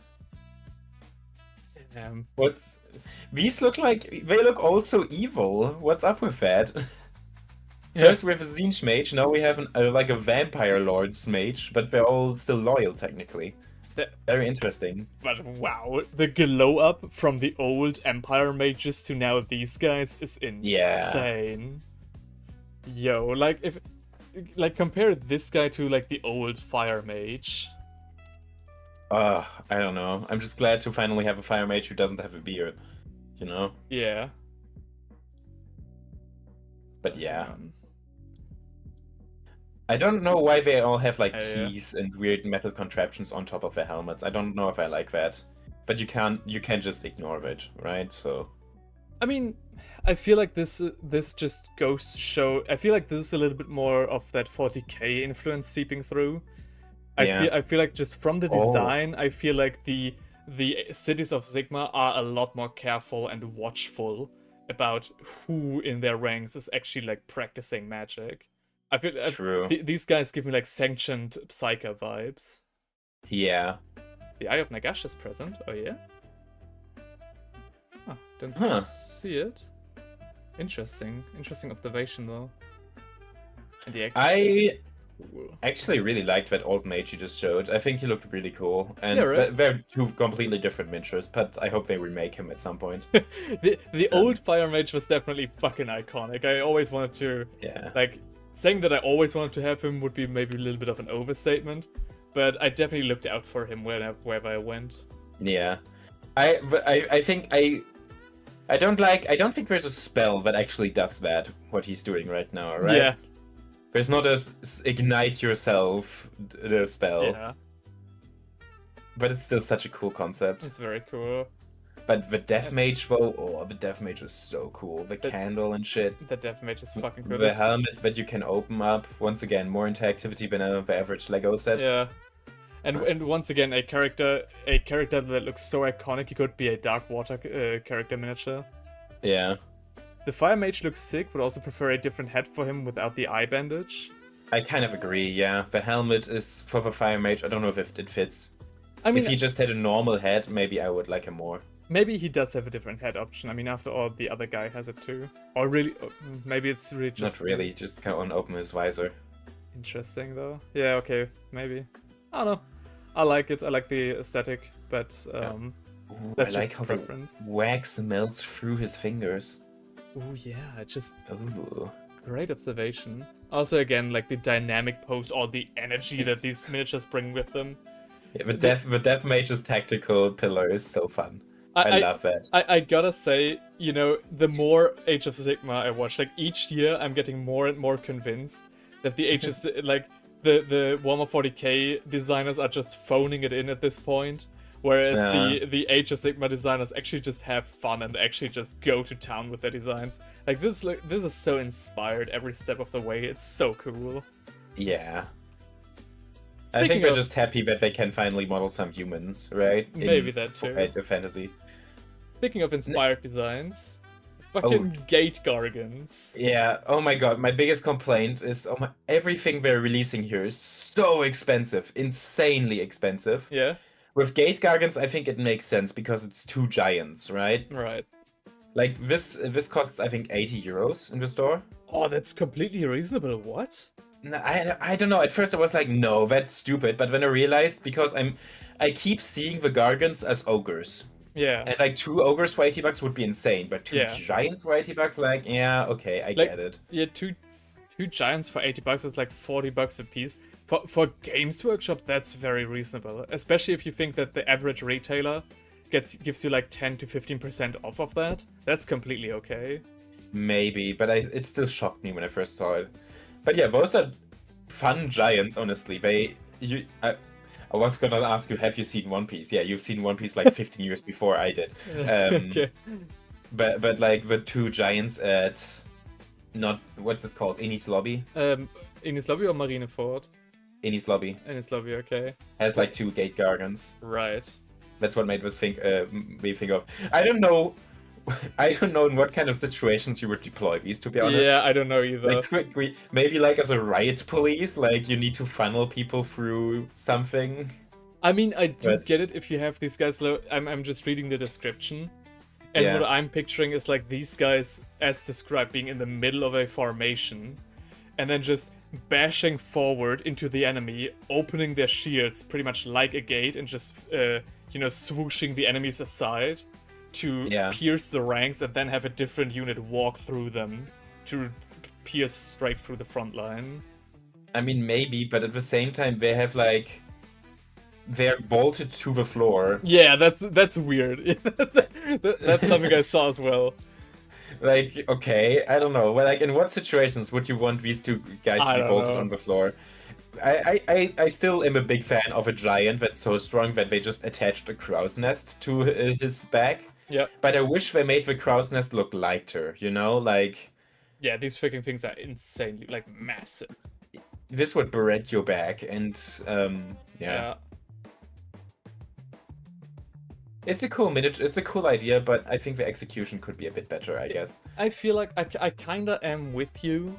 Especially thinking, like, the gate, like a gate of a castle. You know, as the saying goes, a lock turns a gate into a wall. And so, you know, the gate of a castle is supposed to complete the wall when closed. Yeah. But in this case, you don't have to breach the gate. You just have to fire a couple of arrows into the unprotected chest of the Gargants holding them. Well, I don't think they actually are the gate, right? There's another gate behind them. I think they're just representative of the gate. I didn't see that. Is what I'm guessing. I think they're like bridge trolls, you know? Okay. If you wanna pass with... if you want to pass this bridge, you have to go by us, the gate Gargants, something like that. I mean, the that would make gatekeepers. sense, yeah. These guys are the closest to, like, Elden Ring characters. That's I true. could totally see these guys blocking a bridge in Elden Ring or something. Also, is this the first female giant we've seen? Yeah, in I Warhammer? think so. I think so too, yeah. Yeah, I don't think I've ever seen, like, an official female Gargant. So that's cool to see, actually. Yeah. Matt says, regarding the Gargants, I would remove the towering guns, ruins aesthetics for me. I feel like the crow's nest... The thing is, like, what I don't like about these volley guns is how they're not like machine guns. I picture them just firing all of their guns at once. So after that, you just have to reload that shit for like 10 minutes or something, and then you can fire once again. So I don't feel know. like the crow's nest, I think especially the gargoyles, the statues at the towers, they look really good, and they add a lot to the gates aesthetic. But I just think the crow's nest itself and the guns look way too heavy, and I wish they made those look lighter. Or maybe even... I don't know, instead of having a full proper crow's nest, imagine if there was just one dude on there jumping around with a sniper rifle or something. Yeah, that's what I'm picturing as well. Like the OG Gargant that they released. I mean, that one also had a crow's nest on it. Yeah, but in that case, you actually had like a sniper. Like this made a lot more sense for me, right? Yeah. Like this guy on top of the Gate Gargants, to me, would make more sense than the other guys. And in comparison, this crow's nest also looks a lot more lighter than the other ones. That's true. I don't know. And the Gargant looks more well, it's an ogre in here, but he looks more well armored. Yeah. So that's kind of like my complaint with the Gate Gargants. But Gate Gargants, I think, need more armor, and at the same time, the crow's nest needs to be a bit lighter. Yeah, but I do, once again, a very inspired design. Ridiculous? Yeah. Oh, hell yeah. But they're leaning into the ridiculousness of Warhammer again, which is really good to see. It's so good. It's, Yeah. Dawn's Triumph. It's terrain, I guess. Yeah, I think it's kind of... I think the coins look nice and all, but everything else is not my thing at all. Because it's like, why is it a flying island? I'm feeling like your professor here. Right. And the piece of armor on top of it is a bit, I don't know, uninspired almost. I feel like it's a lot smaller than we think it might be. Because reading from the description, this is basically like a tombstone of a hero. That they why is it a flying island? Like it's supposed to float, like it's like the Grail relic, you know? It's like supposed to float around the behind the lines of steel helms to embolden them, to show them that like a hero of the Empire, I'll just call it, is with them. So imagining that this armor is actually to scale, I feel like this thing is like about this tall maybe. I don't think it's that big, you know? No way, it's like a to scale armor. That's... no. Hang on. No. You see the skull at the bottom. Right? Skull? Which skull? There's a skull at the bottom. Oh yeah, and hang on. How's it called again? Dawn's Triumph.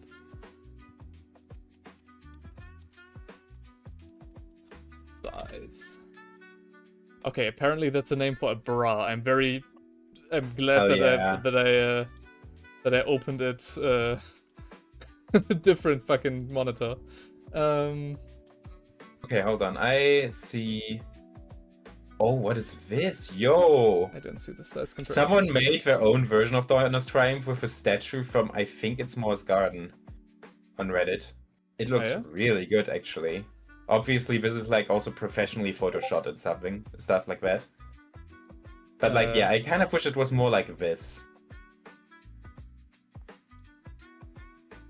Interesting. Oh yeah, I think I saw it. Hang on.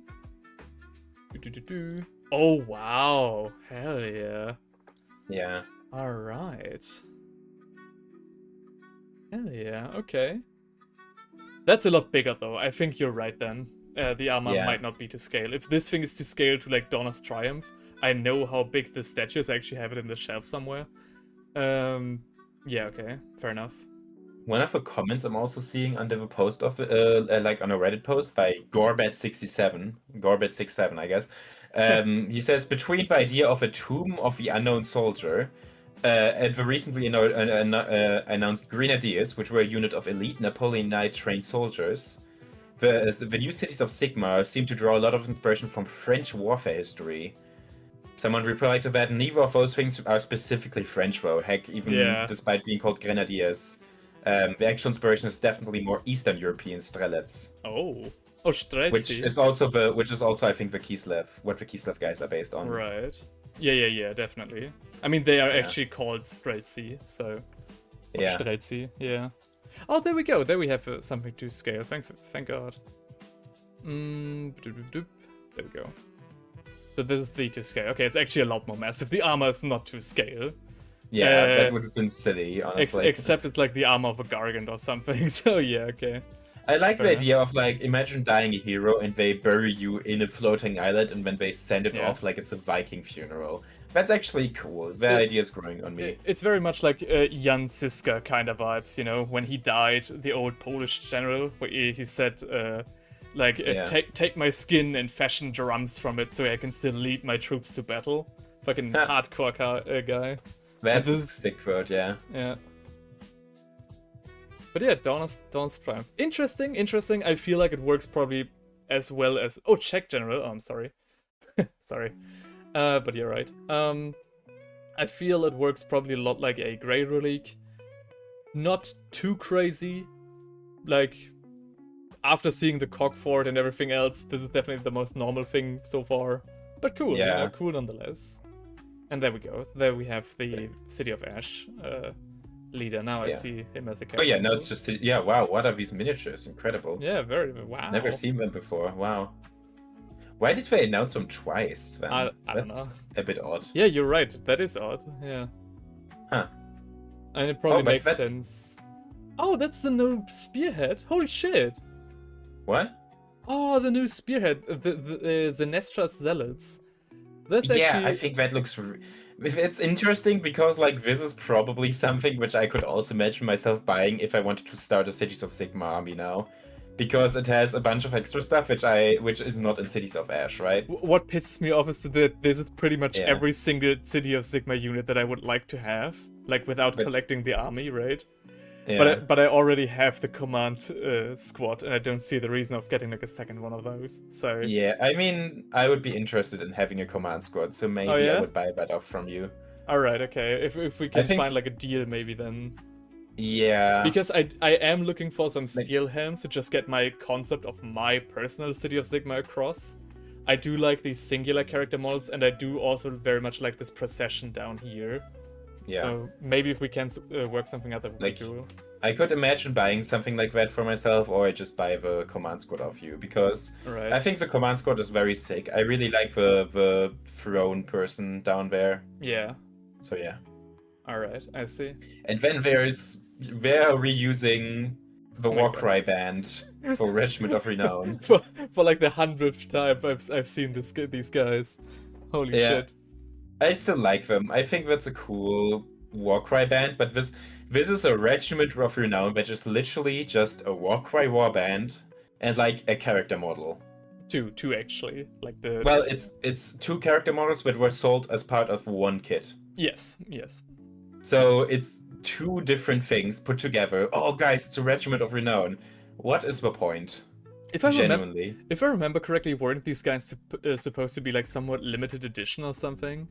I don't remember. Maybe I'm misremembering. I feel like they came out right around the time when Cursed City was out. Because I remember looking at these guys right after I painted Yeltsin Darok.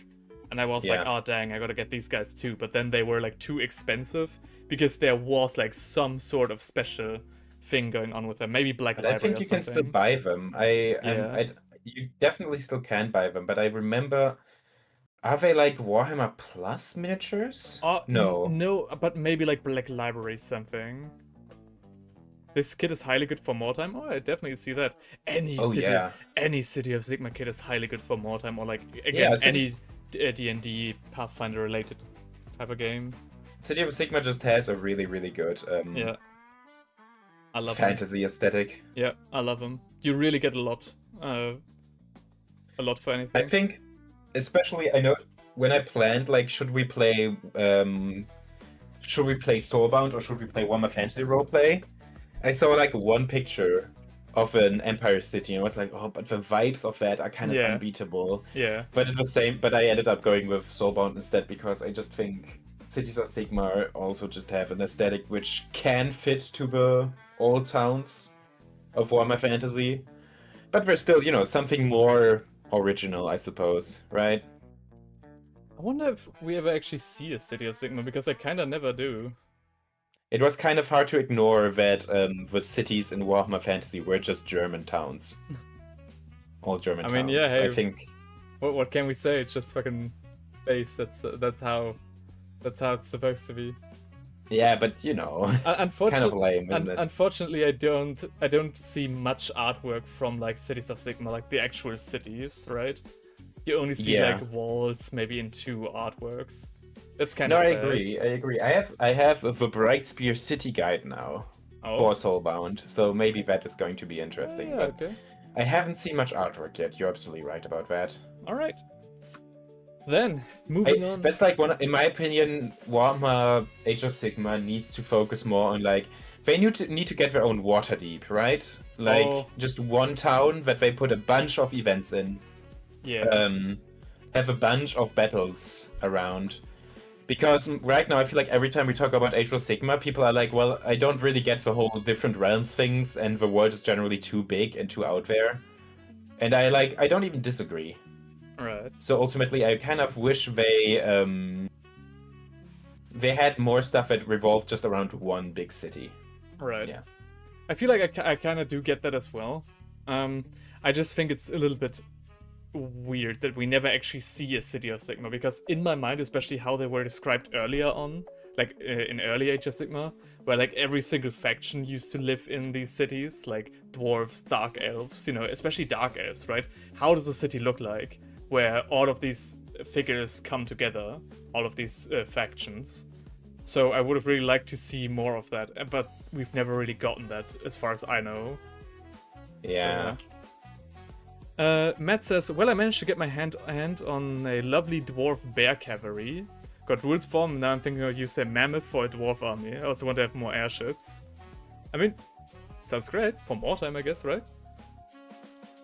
Okay, but now getting down to the OG of fantasy depictions. Hold on, let me look up something real quick. Right. What is...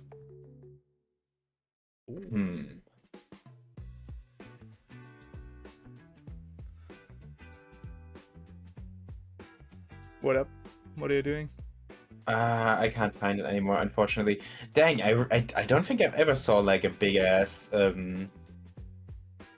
picture of a town, which is a shame. Yeah, right. I just looked for it and I didn't find anything. So yeah. Yeah. That's just sad. Anyways, Okay. going back to Lord of the Rings. Oh wow. Let's go. My favorite factions, the Riders of Rohan. Hell yeah. Well, there certainly are people on horses. Yeah. These are quite some nice riders. They do. It's kind of nice to see these guys get a range refresh.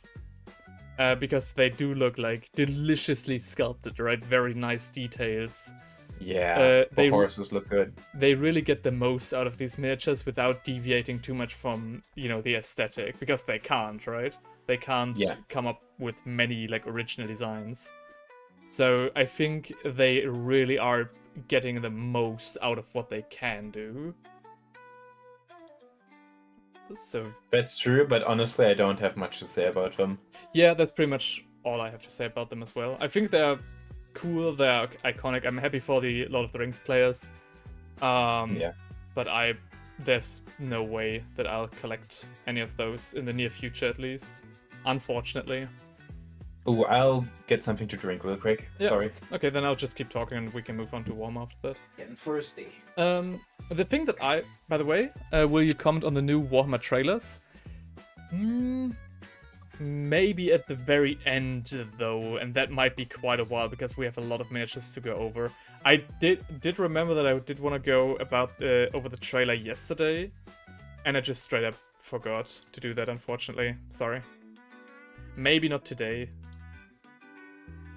It's also kind of hard to do with like the audio levels to find like a good level where you can understand me and Theinrich and the trailer. So, Uh, because I have I to just link took- everything up. I just looked out of a window and I realized I haven't been outside of this house today at all. Yeah, same. And now I'm kind of... Yeah. But again, ooh, shit, hill tribes. Completely forgot. So these are completely new miniatures, I guess. Or at least a very interesting range refresh. So the Rohan antagonists, the evil humans conscripted by Saruman. I thought so. They did look kind of evil, but Yeah. I don't know. They don't look like a threat to someone with actual armor, right? Yeah, that's the thing, right? They only they rushed into the unprepared kingdom of Rohan and burned down like villages and like civilian houses. So they are just a bunch of bastards. And that's basically all they do. Is this the guy? Yeah, this is the guy who swore fealty to Saruman as well. They really are getting every single guy out of the movie. They're doing the Glab Shito thing, Yeah, you can probably almost depict any scene from the movie, you know, with with the Games Workshop miniatures. I wonder what like miniature do they have a Tom Bombadil yet? Because he wasn't in the movies. I think so actually. Then again, I can't imagine Tom Bombadil on like a war game tabletop, Yeah, right. What does he even do? I feel like he's just a collectible, like Gandalf in his cart, right? Or the hobbits with the Nazgul. Hold on, I'm gonna look up Warhammer Tom Bombadil. These new Riders of Thrawn look quite nice. Most of the actually they did. Okay. And he's just a dude, yep. Fair enough. I feel like I've seen a lot of Lord of the Rings miniatures in Warhammer World, like in the dioramas. And I personally think they've aged quite alright. At least the overall quality is very consistent. So I don't really have a problem with them. I do get, though, you know, now that the newer miniatures are coming out and the range refresh, that there is now a quite stark difference between one or the other. I don't know. Yeah. I'm happy for the Lord of the Rings players whenever they get something, because I'm happy that the system is still being supported, and to a very nice quality extent as well. Yeah.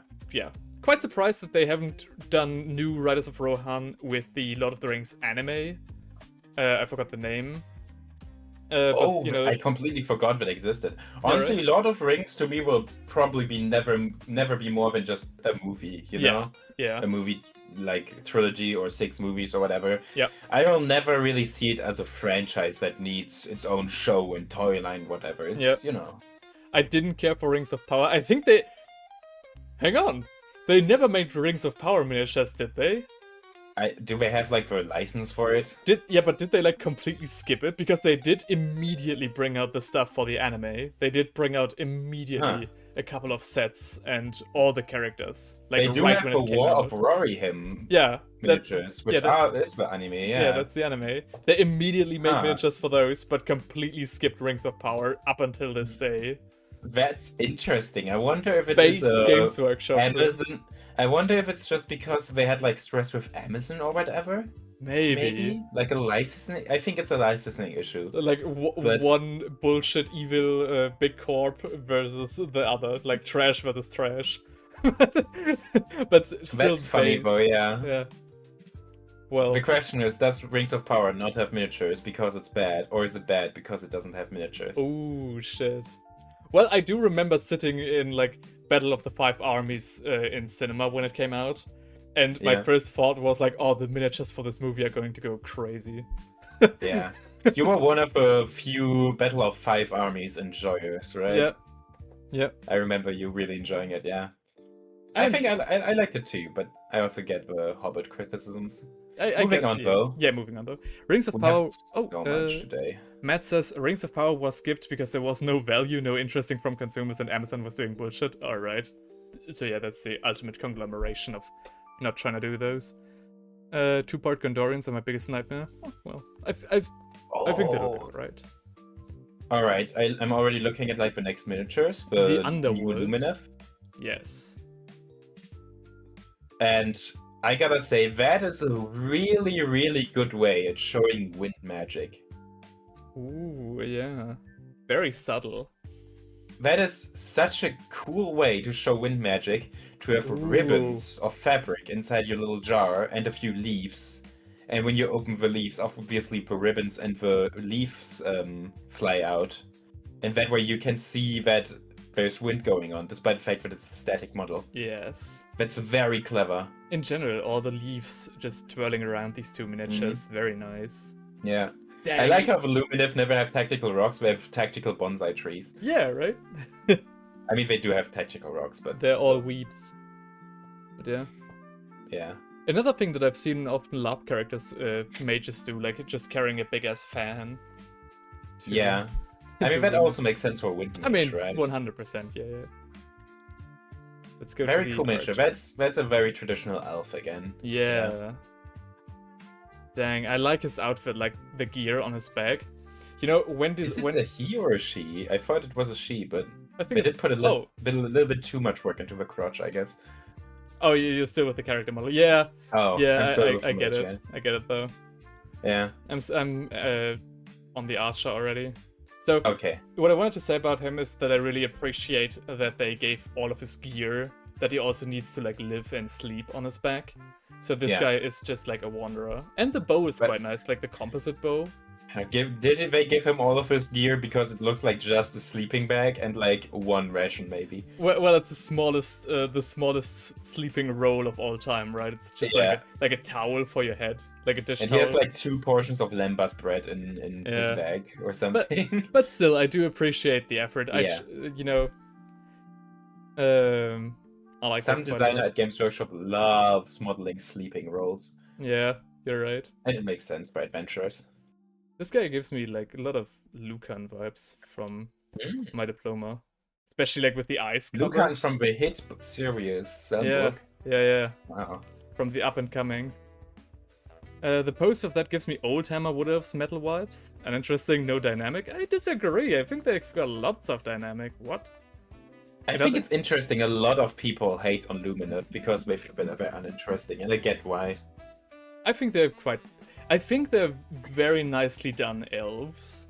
Like as far as high elves go, I think they're fine. But they kind of are just high elves, right? Like especially in Age of Sigmar, where everything else is like, oh, these aren't just elves. They are soulless underwater creatures that raid the coasts and shit like that. And the Lumineth are just kind of, yeah, they're elves. Yeah, but like again, as far as high elves go, like this is at least something new, right? The high elves, I feel like the high elves of Warhammer Fantasy were like as classic high elves as you can get, and at least this puts a little bit of a twist on it. I like it. I completely disagree with that. The first character has an interesting pose. I think the Wind Mage has a cool pose. I disagree with that as well. I think there's a lot of energy going around. That's literally the first thing we commented on. Like even like the small ribbons on her pauldron move in the direction of the wind. I have to say once again, face-wise, the guy on the third Oh my god. slide has to be the ugliest elf I've ever seen. At least the ugliest high elf. Like holy shit, dude! How do you look that old as a high elf? How old are you? 500,000 years? This is like because Teclis sculpted every elven body to give them like the souls that he got from Slanesh, right? So this was like his first draft. This was like the sketch. Well, I mean, canonically, but I didn't have the first draft, so maybe this guy is still like... Oh, okay, fair enough. Yeah, but dang, dude. This guy's right in the evolutionary middle between like fish face Ideneth he's and... like, he's the elf equivalent of a Neanderthal, yeah. Yeah. And especially next to his like colleague who looks stunning, like a model face. It looks a bit mean, a bit of a case of a resting bitch face, but still, like, dang, dude, old man. Very cool warband though. Very nice. He's got Talmor vibes. Oh, don't say that. That's too mean. I do get it though. We like being mean here, but not that mean. We've got Skyrim and Warhammer before Elder Scrolls 6. Do you know how to counter the Ideneth Deepkin? Microplastics? Well.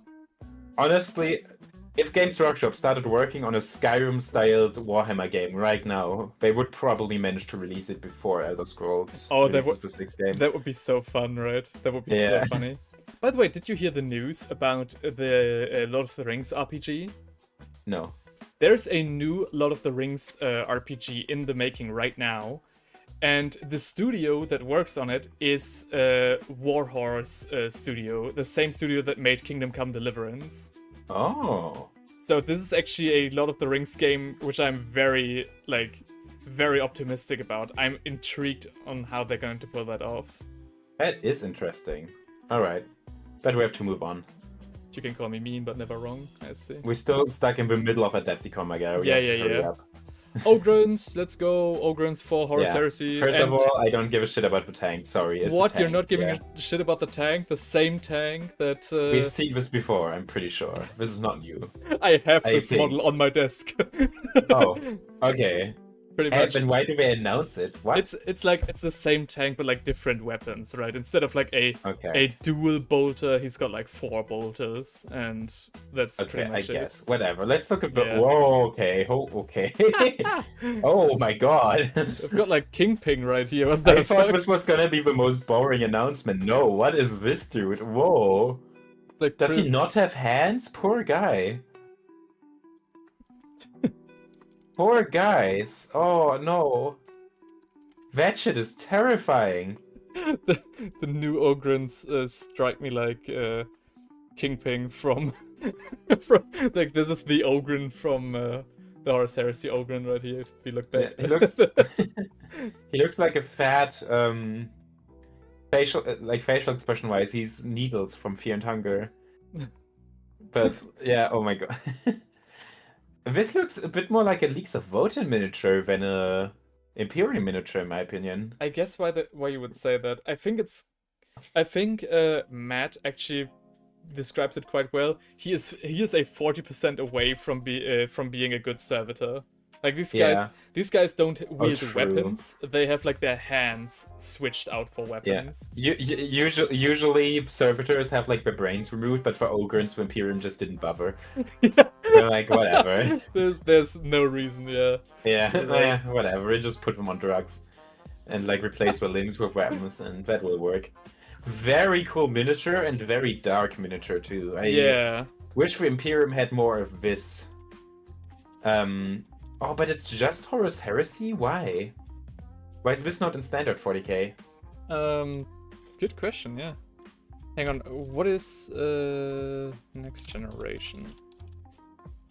They do remind me of like these cyborgs, like the human soldiers in Star Trek The Next Generation, the first episode, like the dystopian human society. Unfortunately, I can't, there's no picture of those that I can find. Anyways. But yeah, very interesting. Very grimdark. I do agree with you there. Like, this is proper grimdark. Yeah. This is pretty bleak. Yeah. I could imagine seeing something like this in Cyberpunk 2772.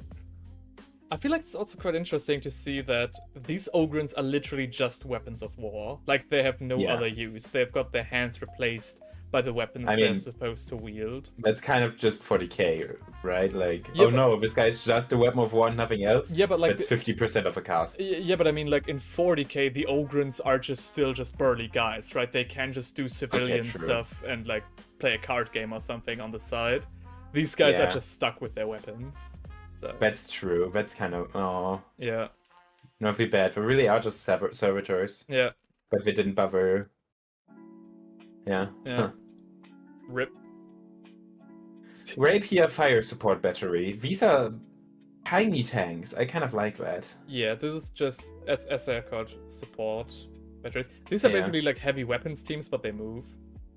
They're like the Elder Vault, like Anvil of Vault platform. But once again, why is this not in modern 40k? Why was this technology lost, or...? I feel like, if I remember correctly, they are in modern 40k, but it's like a Forge World miniature. Hang on. Thankfully, I have the Warhammer website on like a hotkey. Hang on. If we go to Warhammer 40k... I won't look it up now. But yeah. I'm not a fan of these miniatures, not because I feel like they're badly designed or anything. I just am not a fan of the unit, but that's all. I feel like also the paint job makes them kind of look basic.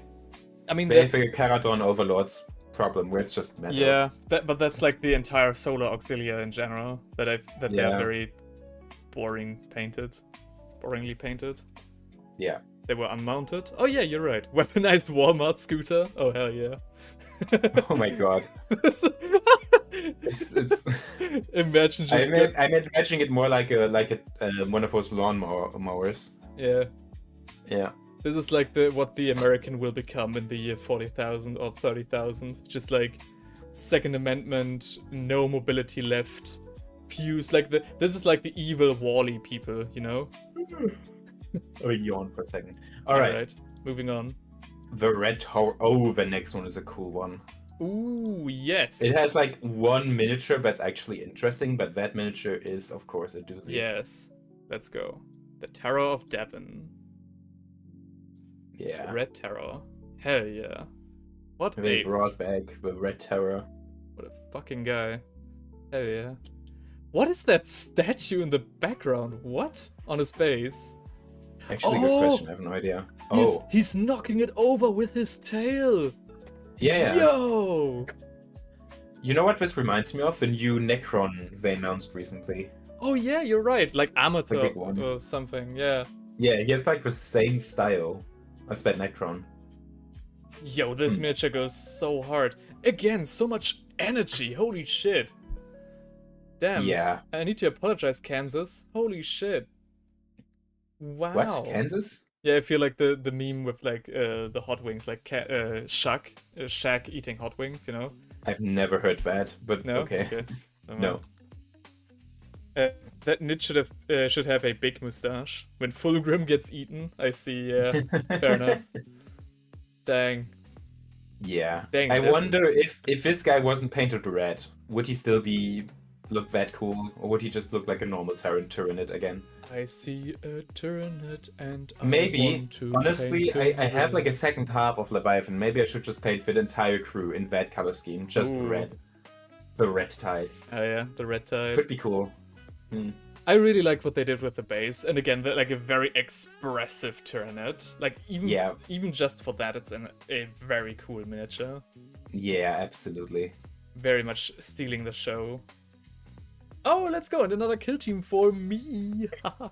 For me. Okay, veteran sergeant gun. I know. I mean, they look actually pretty cool. I saw the first few models and I was like, lame. But the more I looked at them, the more I was like, no, it was actually really good.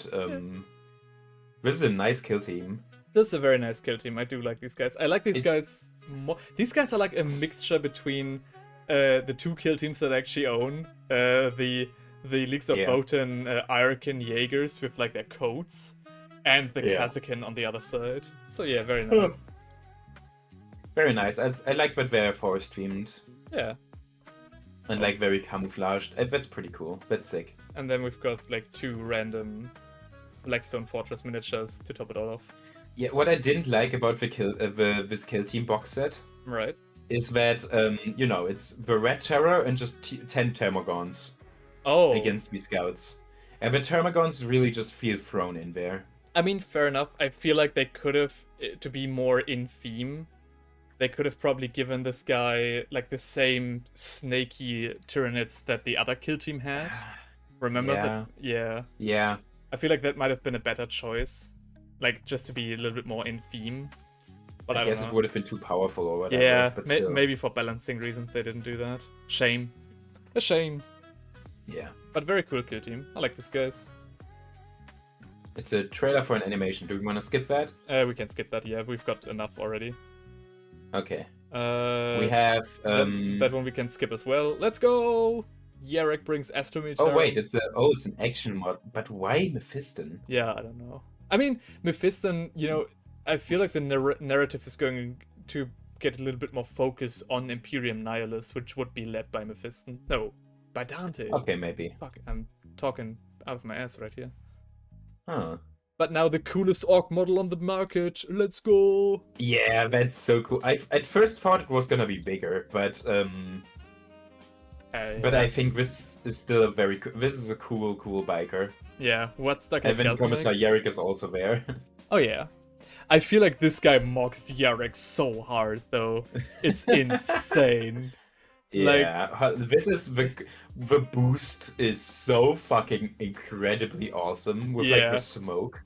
Holy shit. This is like this is the closest a Warhammer figure has come to like an anime figurine, right? When they have like the effects around them.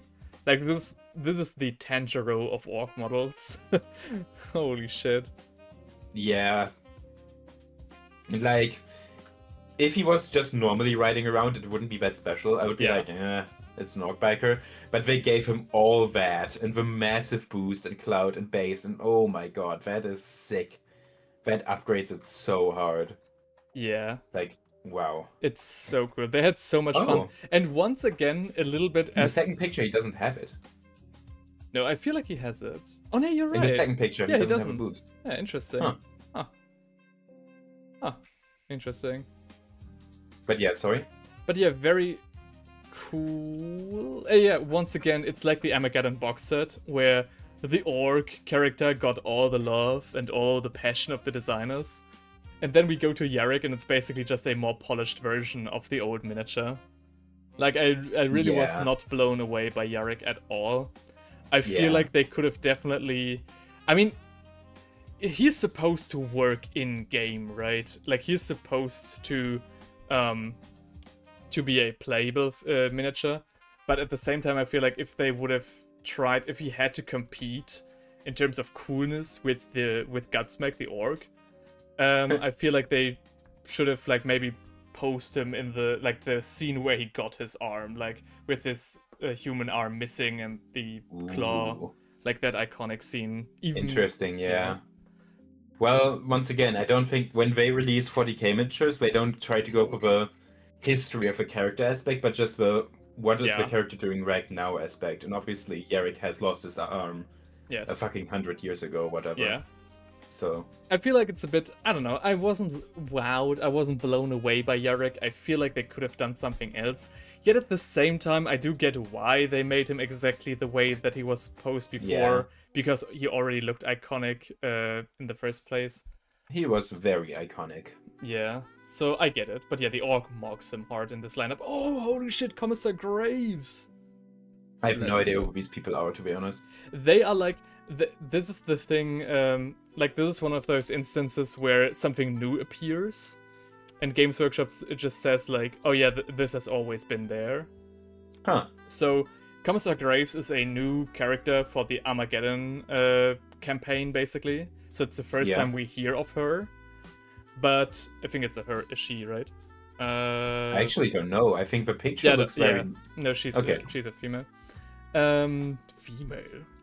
She's a female. She's a female, yeah. I see. Most insult Oh wow, yeah, she's a void right here. Yeah. But yeah, she suffers from a very similar thing, like, for example, as, I don't know, the Hippogriff, for example, like the new tank, in that it's being portrayed as if she's always been there, and she has, like, this big reputation. She's this big character in the Astra Militarum, and everybody knows her. But for a singular commissar, I think that works, because it's like, the Warhammer 40k galaxy is so big, and there's so many people in there. There could absolutely be a very well-known and popular and famous Inquisitor that we've never heard about. Yes. For like a singular character, it makes sense. If it was an entire faction, I would agree with you, or like an entire species or unit. But for a singular person, I get it. I do feel the same way about her, actually, because, for example, first of all, the miniature looks great. We're going to talk about that in a second. But her as a character... me closer. I want to hit them with my sword. Oh yeah, she's definitely exactly that. But what I find most... Like, I do get it, that especially because we didn't hear a lot of Armageddon in the last couple of years. Like, the Armageddon campaign was very out of focus from the narrative. So now that we return to Armageddon, it makes sense that there are people at play that we have never heard of before. So I do get it, yeah. I don't actually, say that to criticize her. Hold on. I just noticed the version where she's in the car, there she has a sword. But then they released a second separate version where she's not in the car, and in that one she doesn't have a sword. Yeah. In that one she uses a pistol. Girl, Why? It's girl, great. what are you doing? She's fucking based. Hey, I Panzer Kitten guess, is bro. Oh shit, Holy Inferno on Twitch saying he's painting the model right now and he's loving it. Great. When I saw Graves at first, I wasn't that wowed by her. But, you know, now I think, oh shit, what was that? Just saw a notification from Twitch. But now that I see more of her, I actually would like to have her as like the commander of like a half-track squad, you know? Her in the middle of like 2 other half-tracks would go so fucking hard. Yeah. And like the I fact like that... Yeah? the banner feels very old school, which is cool. Yeah. What's the climate on Armageddon like? It's a poisonous desert. Okay. Yeah, like a radiated wasteland that you shouldn't go Why out the fuck without. are they fighting over it then? Whatever. Yeah, same. I feel like even in the trailer they acknowledged that Armageddon is just like a hellscape that there's absolutely no reason but pride to fight over it.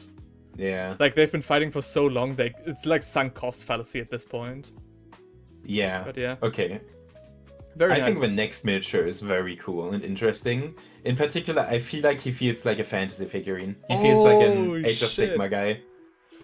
This is we already had like an Age of Sigmar miniature, which kind of looked like a 40k miniature, and now we have a 40k miniature, which looked like an Age of Sigmar miniature. Very interesting. Panzer Kitten says the truck feels like a Brazilian parade truck instead of a war truck. You're also streaming on How Twitch? so? Yeah, I'm multi-streaming. Hang on, Brazilian parade truck. I'm assuming it's like a. Okay, so not from the over. So what I'm getting here is it doesn't look like that as like a build, but like the vibe. I get that. I mean, I do like Commissar Graves for all the pizzazz that she has, right? Or the energy she brings. Like this is a glorious character charging into battle on, you know, the 40k version of a horse. I like that. Yeah. Hmm. And the next guy is literally charging in on a horse. Yeah. The weapon looks kinda Eldari-ish. Oh yeah. Oh, he does. I feel like the Eldar weapon is the least of our concern here. What is he riding on? Yeah. It's so fun that the Inquisition just doesn't give a fuck about any Imperial regulations, like for the most part. There are some Puritans that do, but this guy is also very old school 40k, right? This guy is the embodiment of like grimdark, gothic pizzazz. Very, very cool. This guy he looks a bit like a piece of shit. He probably is, but in a very fun way. Oh yeah. But he also has the sleeping roll with him. The classic. Everyone needs them. Everyone needs it. I don't know why though. I mean, this guy is released alongside Armageddon. I feel like if you want to go to sleep on Armageddon, the last thing you would do is just roll out a blanket and lay yourself on top of the irradiated wasteland. But just inside of a crater or something. Sure, buddy. Whatever suits your fancy. You get a bit of rubble so you can. Holy Inferno says billions of people live on Armageddon. I mean, I guess, but they could have evacuated that fucking rock any day, right? Yeah. Graves is like the the American Imperium does World War not II. care about billions of people. Billions of people is peanuts. Yeah. They probably lost trillions of people in the war for Armageddon already, so probably, who cares? yeah. Yeah. Graves is like the American World War II half-track. I mean, the half-track itself is already that, no? Yeah. Oh shit, you can even have him... Nah, I like him a lot better with the Conquistador helmet, holy shit. Yeah. Hell No, yeah. I agree with that. The first Spaniard in 40k. Like, this guy rolls up to a planet of Xenos, I totally see him just massacring and colonizing it. Yeah. Fucking base. Let's go. He looks great. Another great character model. The next... Oh no, the next miniature is like the... Okay. Walking throne thing again, sure. I almost skipped over it, to be honest. I mean, yeah, it's cool. It's neat. very 40k. Yeah. Very much 40k. A little bit too clean, I guess.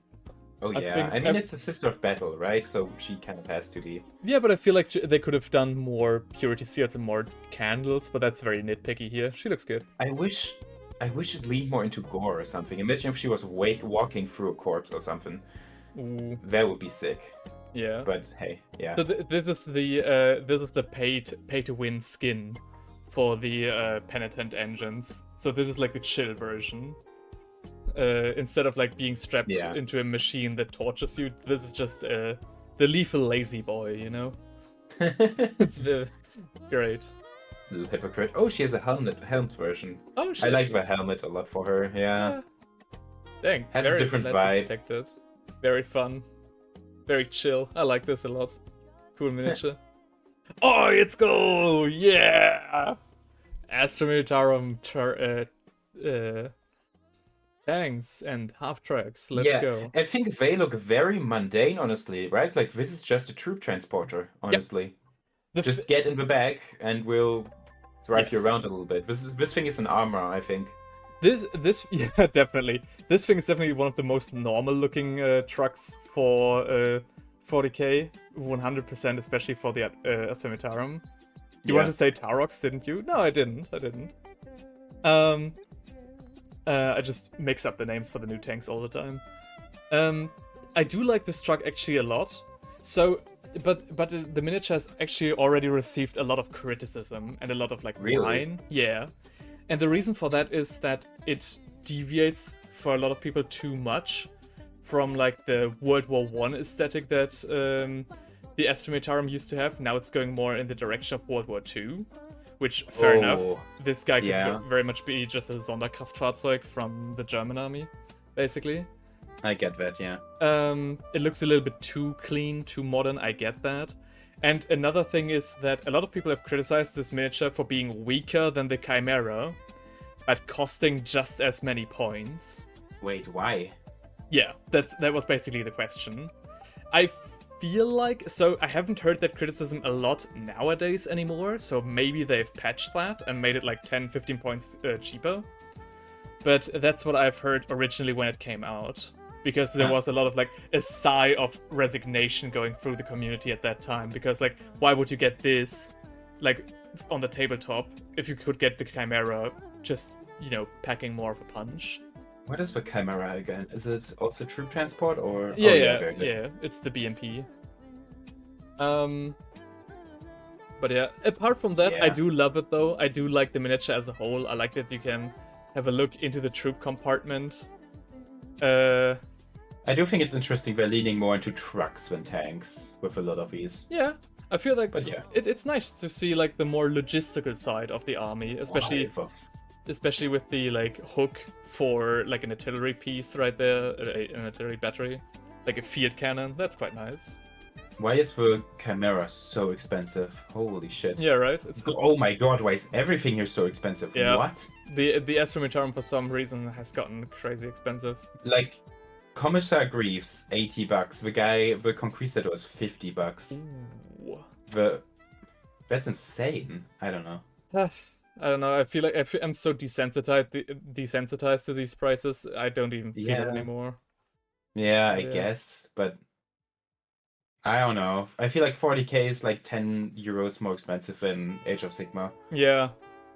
Like everything that would be $40 in Age of Sigmar is $50 in 40k. Yeah, it's definitely sad because I would like to have a more mechanized infantry with more troop transporters, but they're just too expensive. Like, I can't justify getting many more of these. Especially now with this guy. The top deck is 12 points, that's why. Oh, so you have to, like, boost it up? Okay. What do you mean the top deck is 12 points? What is this thing without the top deck? Yeah, do you mean like the cover? So the 12-point version would be like covered up or something? I don't know. I don't get that either. Oh. But that would look so much worse, though. I would take the Commissar and put her in the Centaur. I mean, she basically kind of is, right? She already has her custom version of the Centaur. Kind of, yeah. I mean, you could give this just regular army paint, and then you have like a nice glorified Centaur. Speaking of new tanks, we've got the Sonderkraftfahrzeug Ausführung 4, let's go! This is a car with a tank turret on it. I love this fucking guy. Really? Yeah. Oh yeah, I'm just the gun, dude. let me open the hatch and just shoot people with my pistol while I'm in the tank turret. I feel like, so I've thought a lot about like Astra Militarum only having like tracked vehicles. I feel like if you want to have like scouting missions, something with wheels would make a lot more sense, just to have that extra reach and mobility.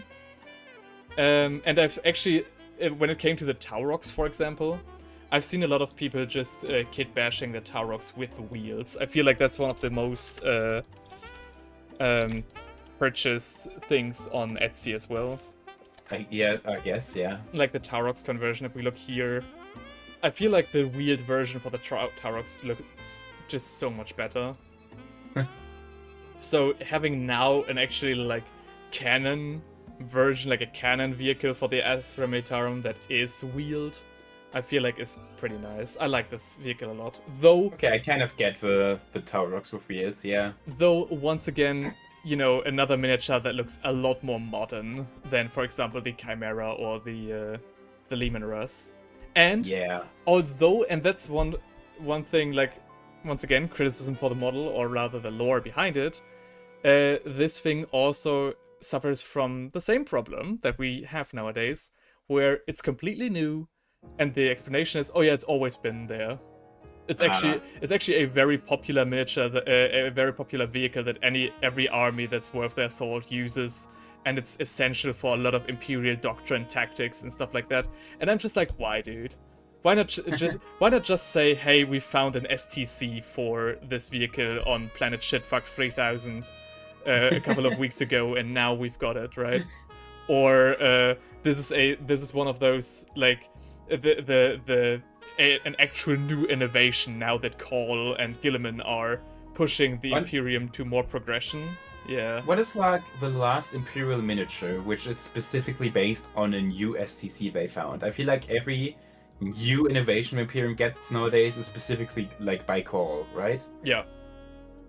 Do they even have like STC innovations anymore, or is it like a thing of the past? That's the thing. Lewitton has recently put out a video where he talked about the death of the STC in Warhammer 40k, where anything new just appears, and the explanation is, oh, it's always been like that. So it feels like the writers have just forgotten about the STCs for the most part, and are just going with, oh, it's always been there, you know? It looks completely different, has a completely different aesthetic than anything else, but it's always been there. So yeah, that's, yeah. I see. And yes, I agree with Matt, it looks like a Sonderkraft Fahrzeug. You could use 6 heavy weapon teams on top. You could use 6 heavy weapon teams on the Centaur? What? What? No way, dude. What? Oh, that's what you mean, top deck 12, that's why. Right, so it can carry 12 guys instead of 10, and that means you can put 6 heavy weapons teams in there. Wait, really? That works? That's insane. Like this thing with just like 6 bolters. It's like a bunk bed, I guess. Yeah, I guess then. Okay. Again, I don't care necessarily for how it plays in the miniature on the tabletop. I just like the way that it looks. Yeah. Right, we're done with Adepticon. Let's let's go, finally. I'm gonna get something more to drink, maybe pee break, and afterwards we can talk about Armageddon. Yep. We still haven't talked about Armageddon, that's insane. Let me try and look for thing. Meanwhile, if you guys have any questions or things you'd like to tell me, now is the time. Now I can immediately react to your things. Holy Inferno, by the way, did you join? Oh yeah, you joined me on Twitch. Is now following me. Thank you very much. Wow, 3 people on Twitch. Holy shit. Thank you very much, guys. Very glad to have all of you here. It's been a long time. I've been very busy with like diploma stuff and everything, so it's kind of insane that it's been so long since the last stream. So I'm very glad to now be able to catch up to all of the releases that happened during my time off of YouTube, basically. But I think the only 2 reveals what really happened were Adepticon and Armageddon, right? I think we didn't miss anything else. Golden Demon Before winners. that it was... Huh? Do you want to have a look at the Golden Demon winners? No, not today. Fair enough.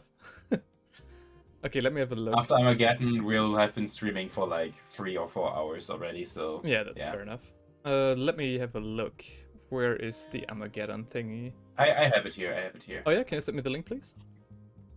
Yes, I'm gonna. Ooh.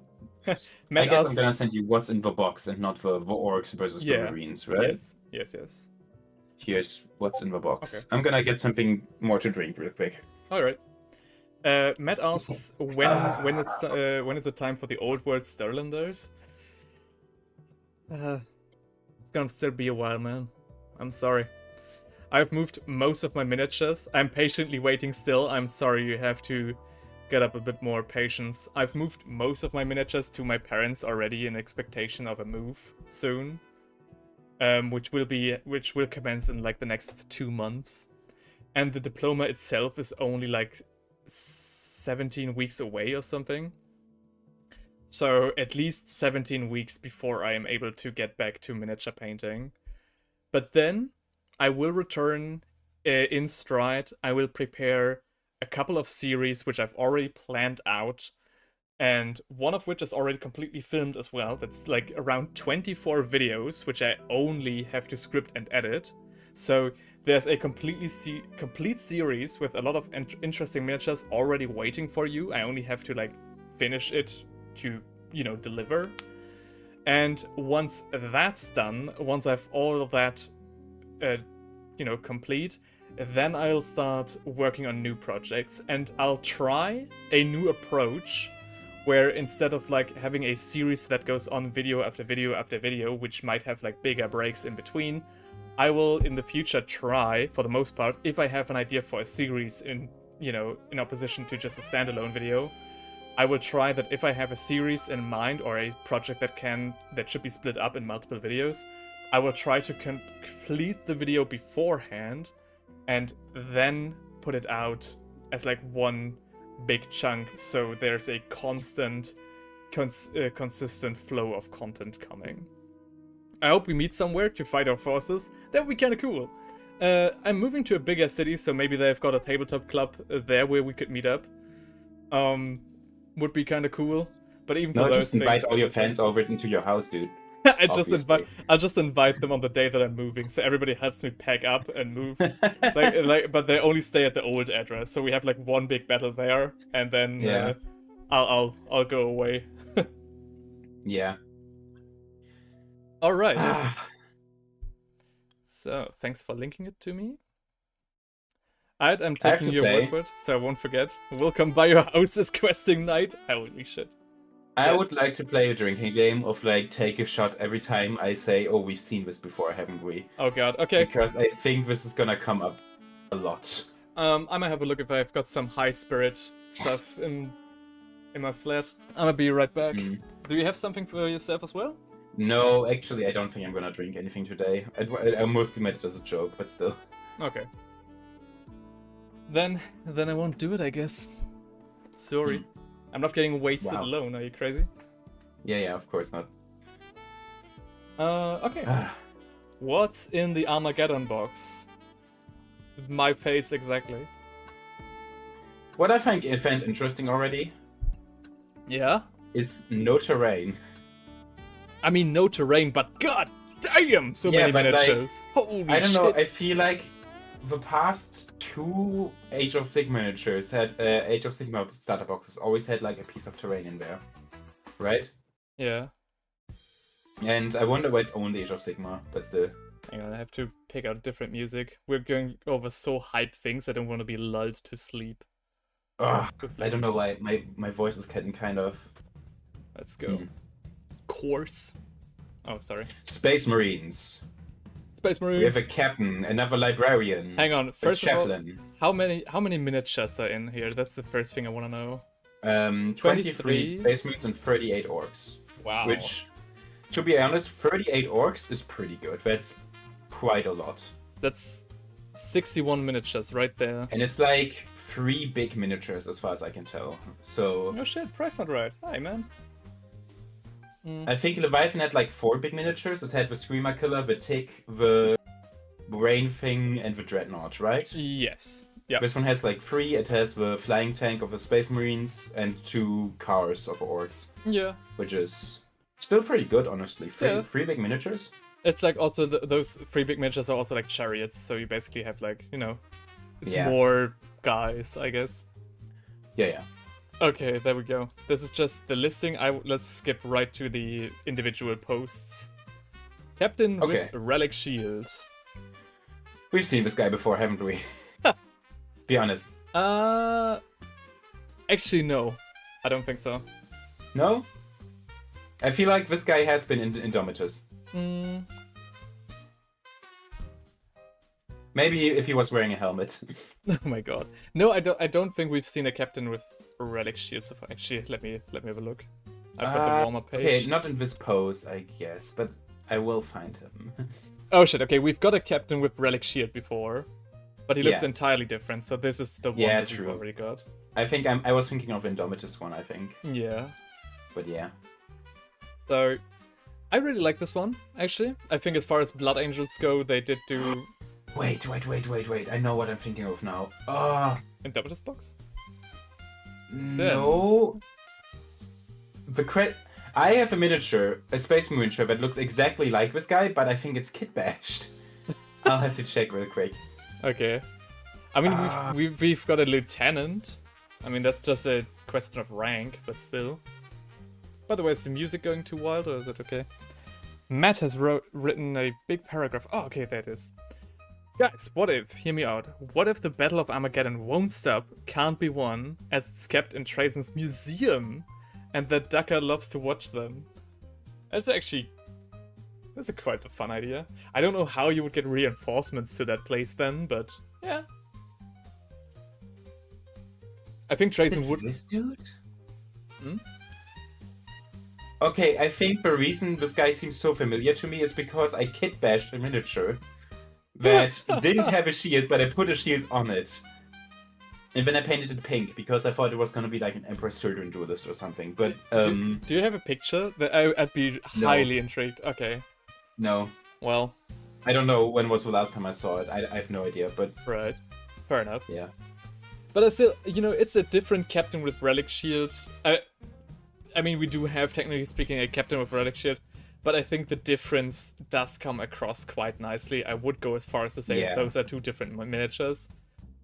And it's nice to see, a Blood Angel getting the spotlight. It's I'm mostly willing to the admit paint I job, was, but still. I was wrong. He's his own thing. Yep. Quite nice. That being said, take a shot for a tactical rock out of whatever you drink right now. Okay. Ooh, the Orc Skull is cool though. Yeah. He, in my opinion, definitely looks like he needs a helmet though. He probably Like, comes with a helmet, right? He looks kind of baby-faced in this picture, and if he wore a helmet, that would be better. But yeah, nice miniature. I like it. One thing that Reddit actually has raised to my attention is the little crucifix that he's wearing on his belt. Yeah? Is apparently some sort of medal from the first war of Armageddon. So this is apparently a veteran on Armageddon. Oh, that's cool. And that's sick. That's actually a fun thing to see because apparently a lot of the new Space Marines, have this emblem on them. So you actually have them as veterans of Armageddon. So it really is like veterans, okay. Yeah, it's a small detail, but I feel it's quite neat. Yeah. Next up, a librarian. What do you think? Okay, because this fucker we've definitely seen before. I don't like that he's got a blue armor on. I think JD told me that apparently all librarians just have this shade of blue. I don't know, bro. I don't know if that's necessary. Here's the thing. I think he looks kind of different to the librarian in Leviathan, simply because he has a different pose and he doesn't have an axe instead of a staff. He has a staff. And he has that cool duel thing going on, where if you put him next to the weird boy of the orcs, it looks like they're dueling each other. Oh, okay. In a diorama, which is neat. So I think he has a lot of things going for him that the Leviathan one didn't have. But yeah, I wish they painted him in a different color, because then he would actually look like his own miniature. Hang on, the other librarian... Instead of just...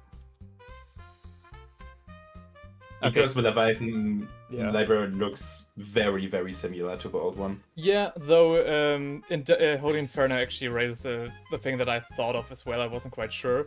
The other librarian does have a completely different armor, though. This is a Terminator librarian, and the other guy is wearing, standard armor. But the blue armor makes him look so samey, and the tubes are also the same. Yeah. The exact same tube. I mean, I get it because it's like an army and they have like standard issues something. What I take issue with though is again the runes. I didn't like it in the first Terminator. I think they look too much like space wolves. Huh. I I quite like the runes, honestly. don't know. I don't. It's funny. As much as I shit talk Space Marines, I quite like the Librarian, and I will defend him. Okay, fair enough. I know he's my favorite little guy in this box set. I guess. I like the pose. I like the energy, and I like the tactical rock that he looks like an earthbender from Avatar. So, I guess. Oh yeah. I think that's quite neat. That's quite neat. What do the keys do on his belt? We can see it in Primaris. Where do they lead? Your mom's house. Whoa! Whoa! Okay. So... Sorry, I don't know where that came from. Eluna says yellow tubes like they ripped them from a construction site. Yeah, maybe. Yeah. Right. Armageddon Librarian isn't in Phobos. Yeah, he's not in Phobos. He's got their standard armor, right? Yeah. This is not the Phobos armor. I think it looks like Phobos to me. No, I think it's standard. Because the shins are not, molded enough to the calf. I don't know. Maybe. I do quite like how we use the tactical rock to show the energy blast. Yeah, it's quite I think that's a neat idea. They are definitely evolving. The Games Workshop designers definitely are. Yeah. Going crazy. Chaplain with jump packs. I've never been a fan of chaplains. Do you want to talk about him? I think as far as chaplains go, I think he looks quite neat. I think he looks better here than a lot of other chaplains that I've seen. However, I think he looks quite like this is a case where I'd rather have him on a see-through plinth than the tactical rock with smoke trailing after him. I don't know. I think this thing got old quite quickly, and the fact that they now use this for any Marine with jump pack is a little bit much. I think usually I like it, but I think the chaplain just looks very clunky. Yeah. Like his helmet looks heavy, his armor looks thick, his scepter looks unwieldy. Yeah. I cannot see this guy flying around. That's the thing, right? I get that. I feel like this makes, of all things, the most sense. I just don't know where this random cloud of dust is coming from, because it's not coming from his boosters, his jetpack boosters. That's true, actually. It's coming from his shoe, I guess. Hang on, there are actually a lot of kit bashers who do this correctly. Hang on. Jetpack smoke. If we look at this, yeah. So this is what I would think this should look like, right? So thick, billowing clouds of smoke behind them, yeah, the energy behind it. I feel like this would work for a singular character model, but if every miniature had with an army, it would look bad because it would be too much. I know. Kind of like the Ork on bike we saw. Imagine if every Space Marine every Ork in an army had this big boost pad and was flying around on his bike. It would just be too much, too crazy. I mean, that's true. Yeah, but for a character model, yeah, absolutely. I feel like, though, you get what I mean, though, right? If you do the smoke thing, you should do this instead of, this fart of a cloud. I don't know. No, you're right. I never even registered that the cloud is not really coming from anywhere. Yeah. That kind of ruins it for me. Yeah. Well. The bases of the Librarian and Weird Boy match up when faced each other. That's what Heinrich said. I'm very intrigued to see that. Angry Jump Boy? Oh yeah, he's definitely angry. The Ancient! I love the Ancient. So far, that's the best Space Marine from the new releases that I've seen. Isn't that twin-headed eagle blatantly just the German Bundesadler? No.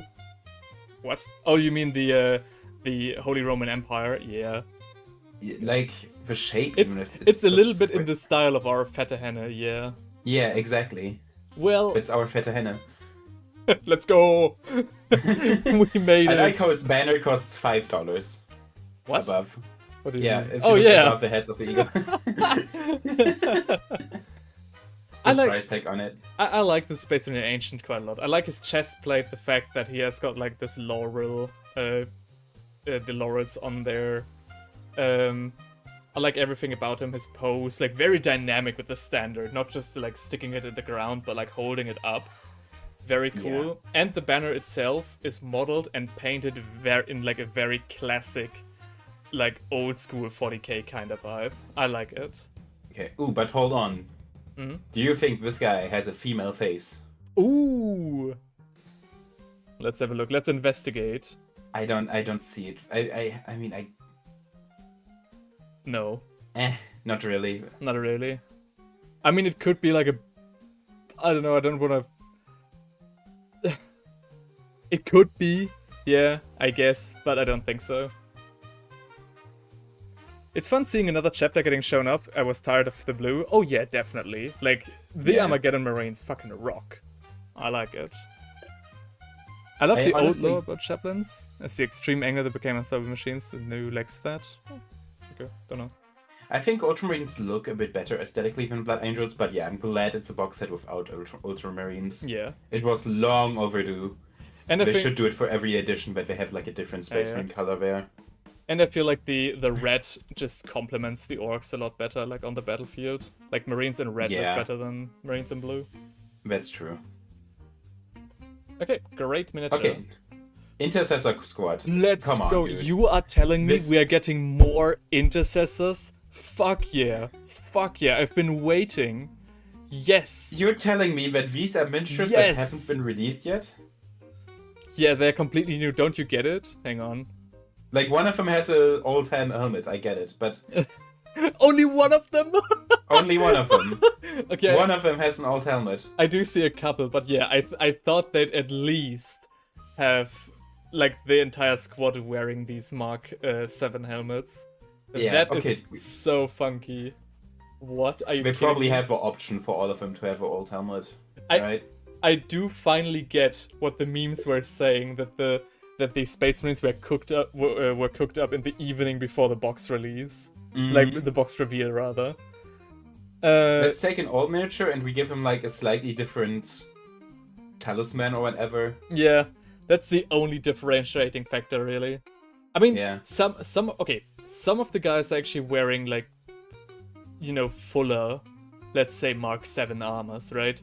They've got they've got the full shin plate instead of like the knee pads and stuff like that. You know, differences like that I feel are fair enough to notice. But yeah, the main differentiating factor is like the little, you know, Armageddon emblem on their belts, and that's it. But one day we're gonna do like a quiz show where I take a picture of like every Space Marine that was released in box sets, and I put them together, and we'll all paint them in a very neutral gray color. Right. And then you have to guess, hey, which box set was this Marine from? Oh my god. Is this a Leviathan Marine, an Armageddon Marine, or is it an Indomitus Marine? You'll be like, oh. I think JD would get that 100% correct, though. That would be crazy, dude. If he actually gets that, I don't know what I would do. JD is the biggest Space Marine fan that I've ever seen. He actually, he's the one person I know who gets hyped. Excited. Who gets hyped about every new Space Marine lieutenant that gets released. It's crazy. Yeah. I love that for him. Honestly, JD is living his best life. I still love how he never painted like his Warhammer Fantasy miniatures and always fought with like Grey in Empire.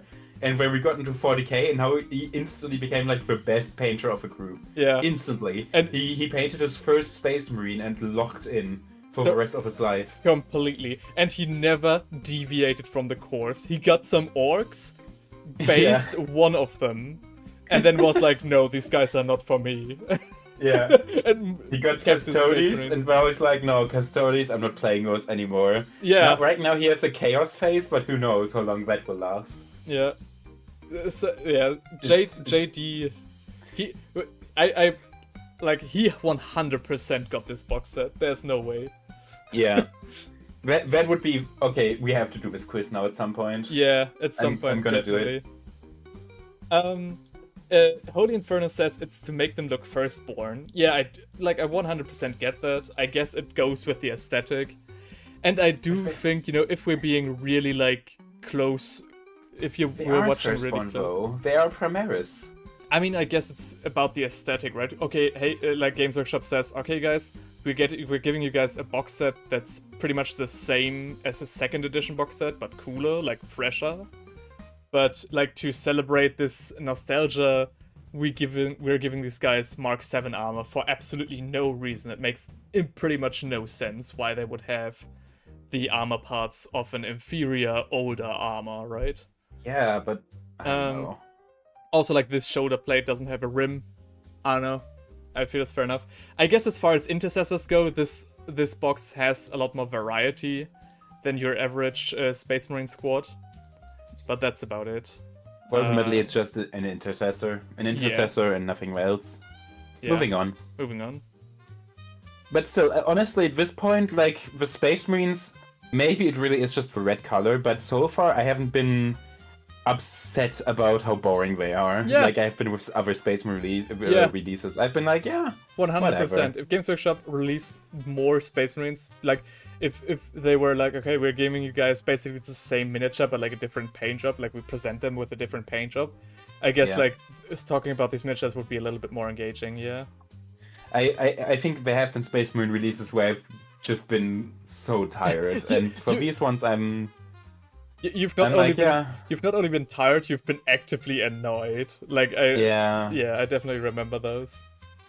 But one thing I do want to say, once again, we do have the thing with the tactical rock, which I think is getting old quite quickly.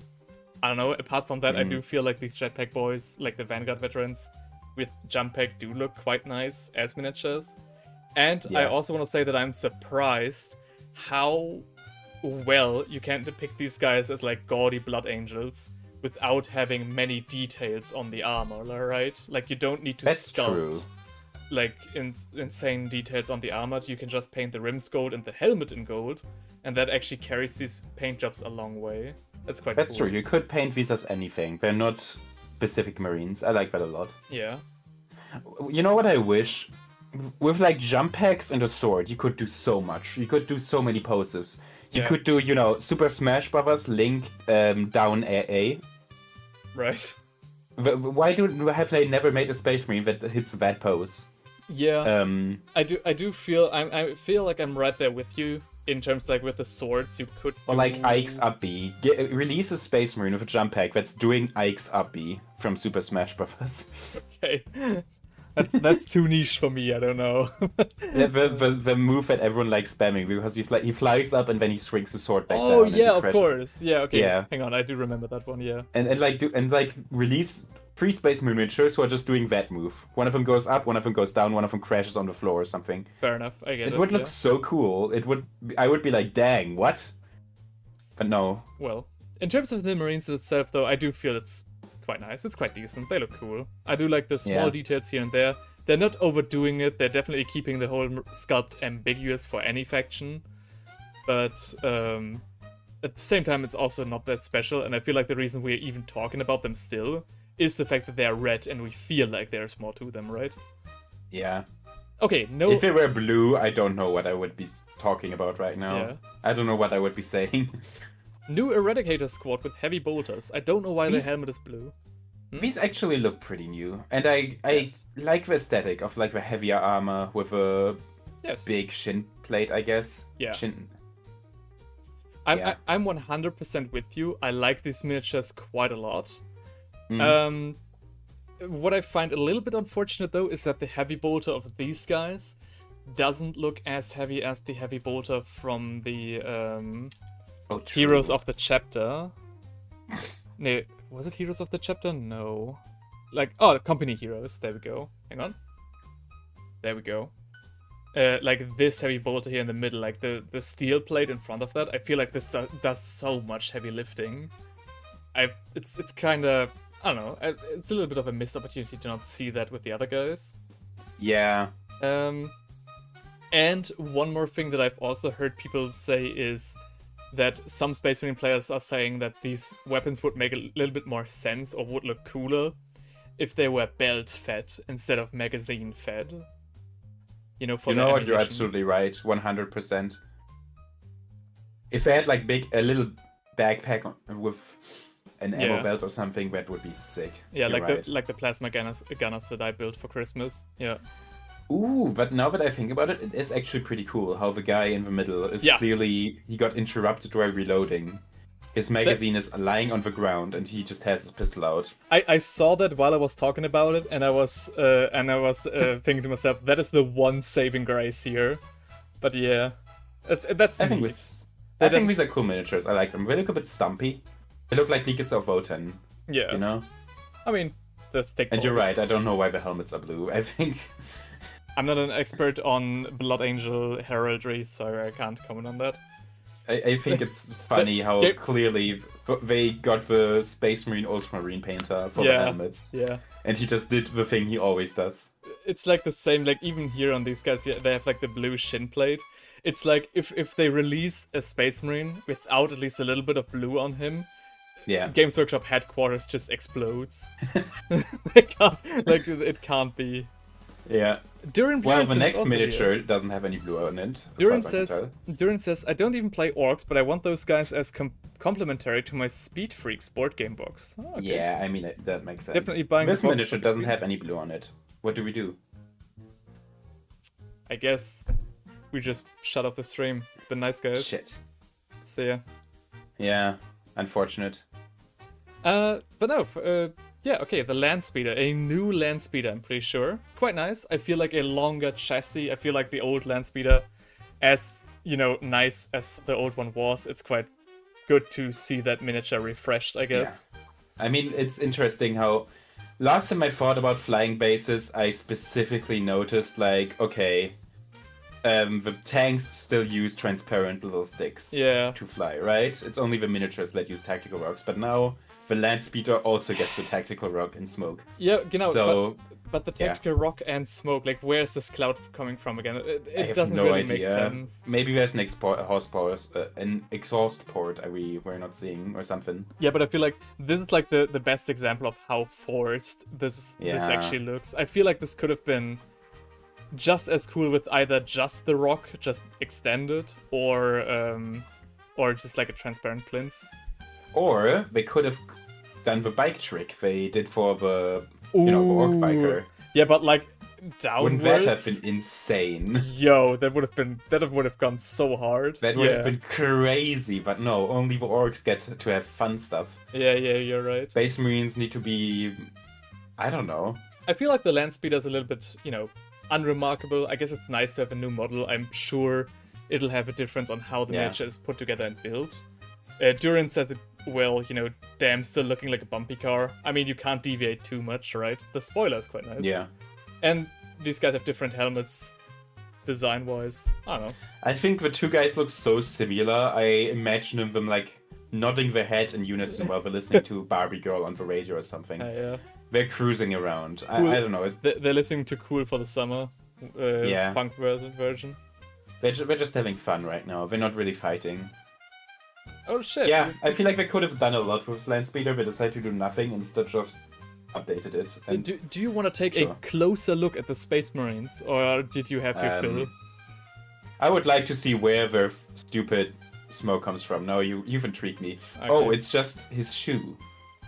Huh. Hang on. If you go to the chaplain. Oh yeah. I mean, makes sense, right? I mean, it makes sense for model stability. But no, I always thought it came from the jump pack. You ruined it. Yeah. No. I ruined it. Fuck you. You ruined it. You're not allowed to have fun with Space Marine miniatures. God damn it, dude. The ancient Mogs once again. Ooh, but that being said, they do show off the miniatures in different color schemes. Oh yeah? Where? If you go further down, yeah. The intercessors, I'm guessing. Oh yeah. No, where? Further down. Further down. Like at the very bottom. Oh right, okay. Okay, that's neat, I guess. We have like salamanders here, which is cool. Ooh, Crimson Fists, hell yeah. Wow, the helmet is really cool. What? What helmet? Go to the multicolored pictures, and then to the Crimson Fists, the blue ones. I don't know who, but okay. And then next to the standard bearer, the captain, who's going to be assassinated by the little grot. Like the helmet with the Roman helmet brush. I didn't even notice that he's getting. You're right. Oh yeah, but that is a cool helmet, yeah. Quite nice, quite nice. Okay. That is the most embarrassing death a Space Marine could. Oh, his banner only costs $3. Oh yeah, you're right. I didn't even notice that. All right, it's time for the wars. That has to be the most embarrassing death. Like little goblin sneaks up behind you and gives you a headshot because you're not wearing a helmet. Like, good job, my guy. Yep. It's like a shitty quad gun, but you're not wearing a helmet, so you still Yep. die. Good luck. Fuck you.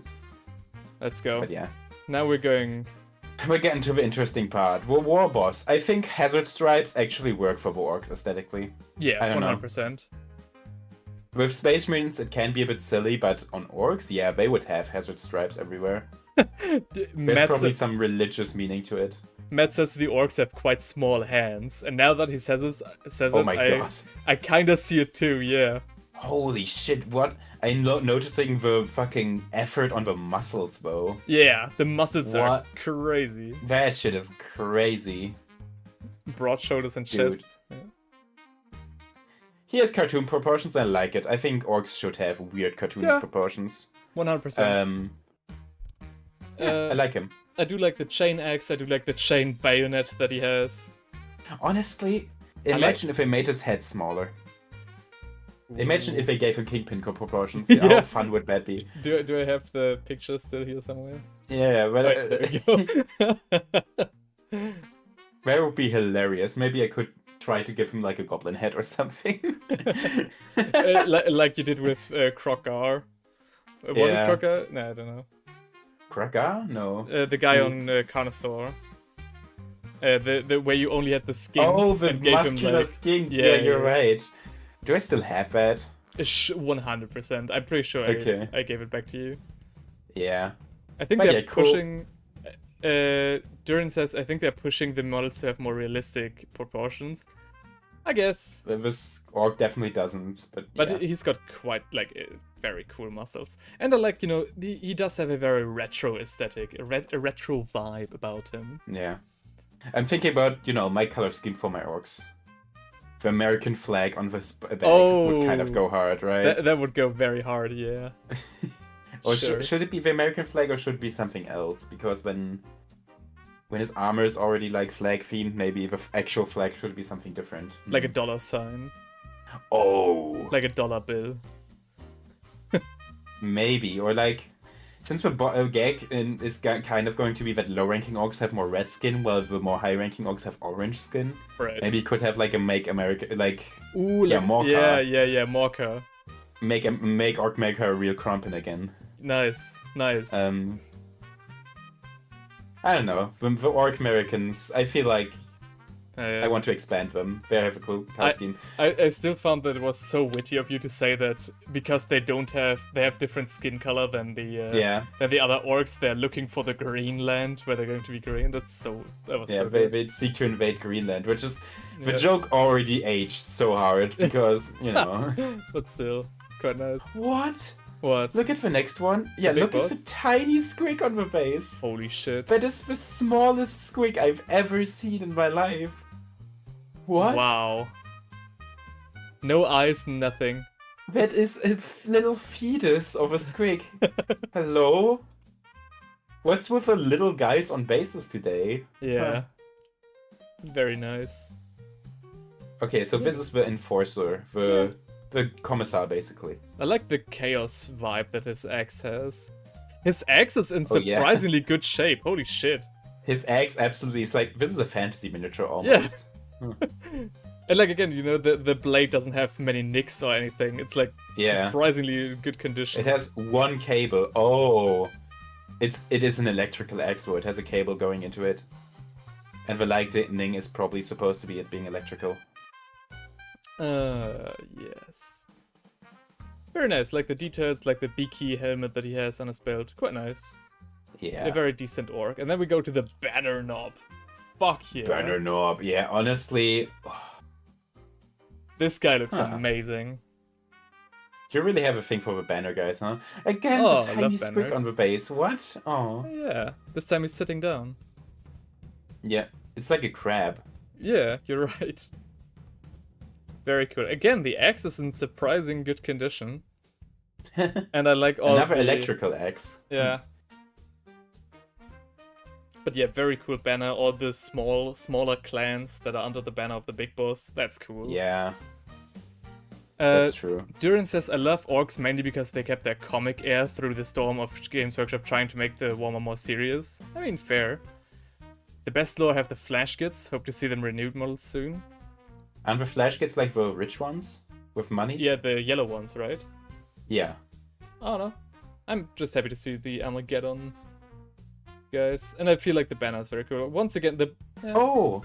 Huh? One thing I like about him is you can actually see that his hair is not actually hair, but like a parasite that he plucked on top of his head because you're of his right. teeth. Yeah, you're it's right. latching onto him. Oh, that's sick. That's cool. I quite like that, yeah. Because his orc hair being squigs never made much sense to me. I've always thought that was kind of stupid. But miniatures that show it like this, I quite like it. Or cosplaying the new Custodes. Oh, hell yeah. Yeah. Yeah, you're right. Alright, Ooh. Oh, now that is an orc. Now we're cooking. Oh my... Okay. Especially at the heavy weapons scene. Oh, makes sense. His fingers and his legs are gone. Yeah, that is a dope model. His fingers and his leg? Oh, yeah. Dang. I like the pose that he strikes with his claw.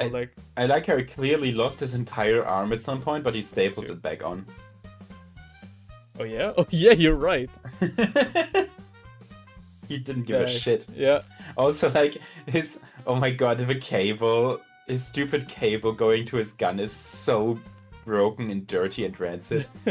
If he sticks that needle into you, you die of an infection 100%. Yeah, he doesn't give a instantly. shit. Yeah. He doesn't give a fuck about hygiene. Ugh.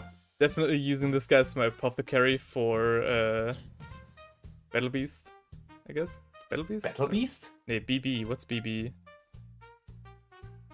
I don't know what BB means. Breaking Bad. Breaking Bad. Oh, yeah, okay, makes sense. Yeah. Damn, Heisenberg went to the gym, my guy. Yeah. Holy shit. Oh, Blood Bowl. That makes sense. Oh, Blood Bowl. Okay, thank you. Oh my gosh, everybody said... Okay, sorry. It's been late, okay? I've been streaming for 3 hours. I'm sorry. But yeah, great. I like this. Even in the paint job, like this small checkerboard pattern, like the very faded checkerboard pattern. Oh my god, I just noticed that. Holy shit.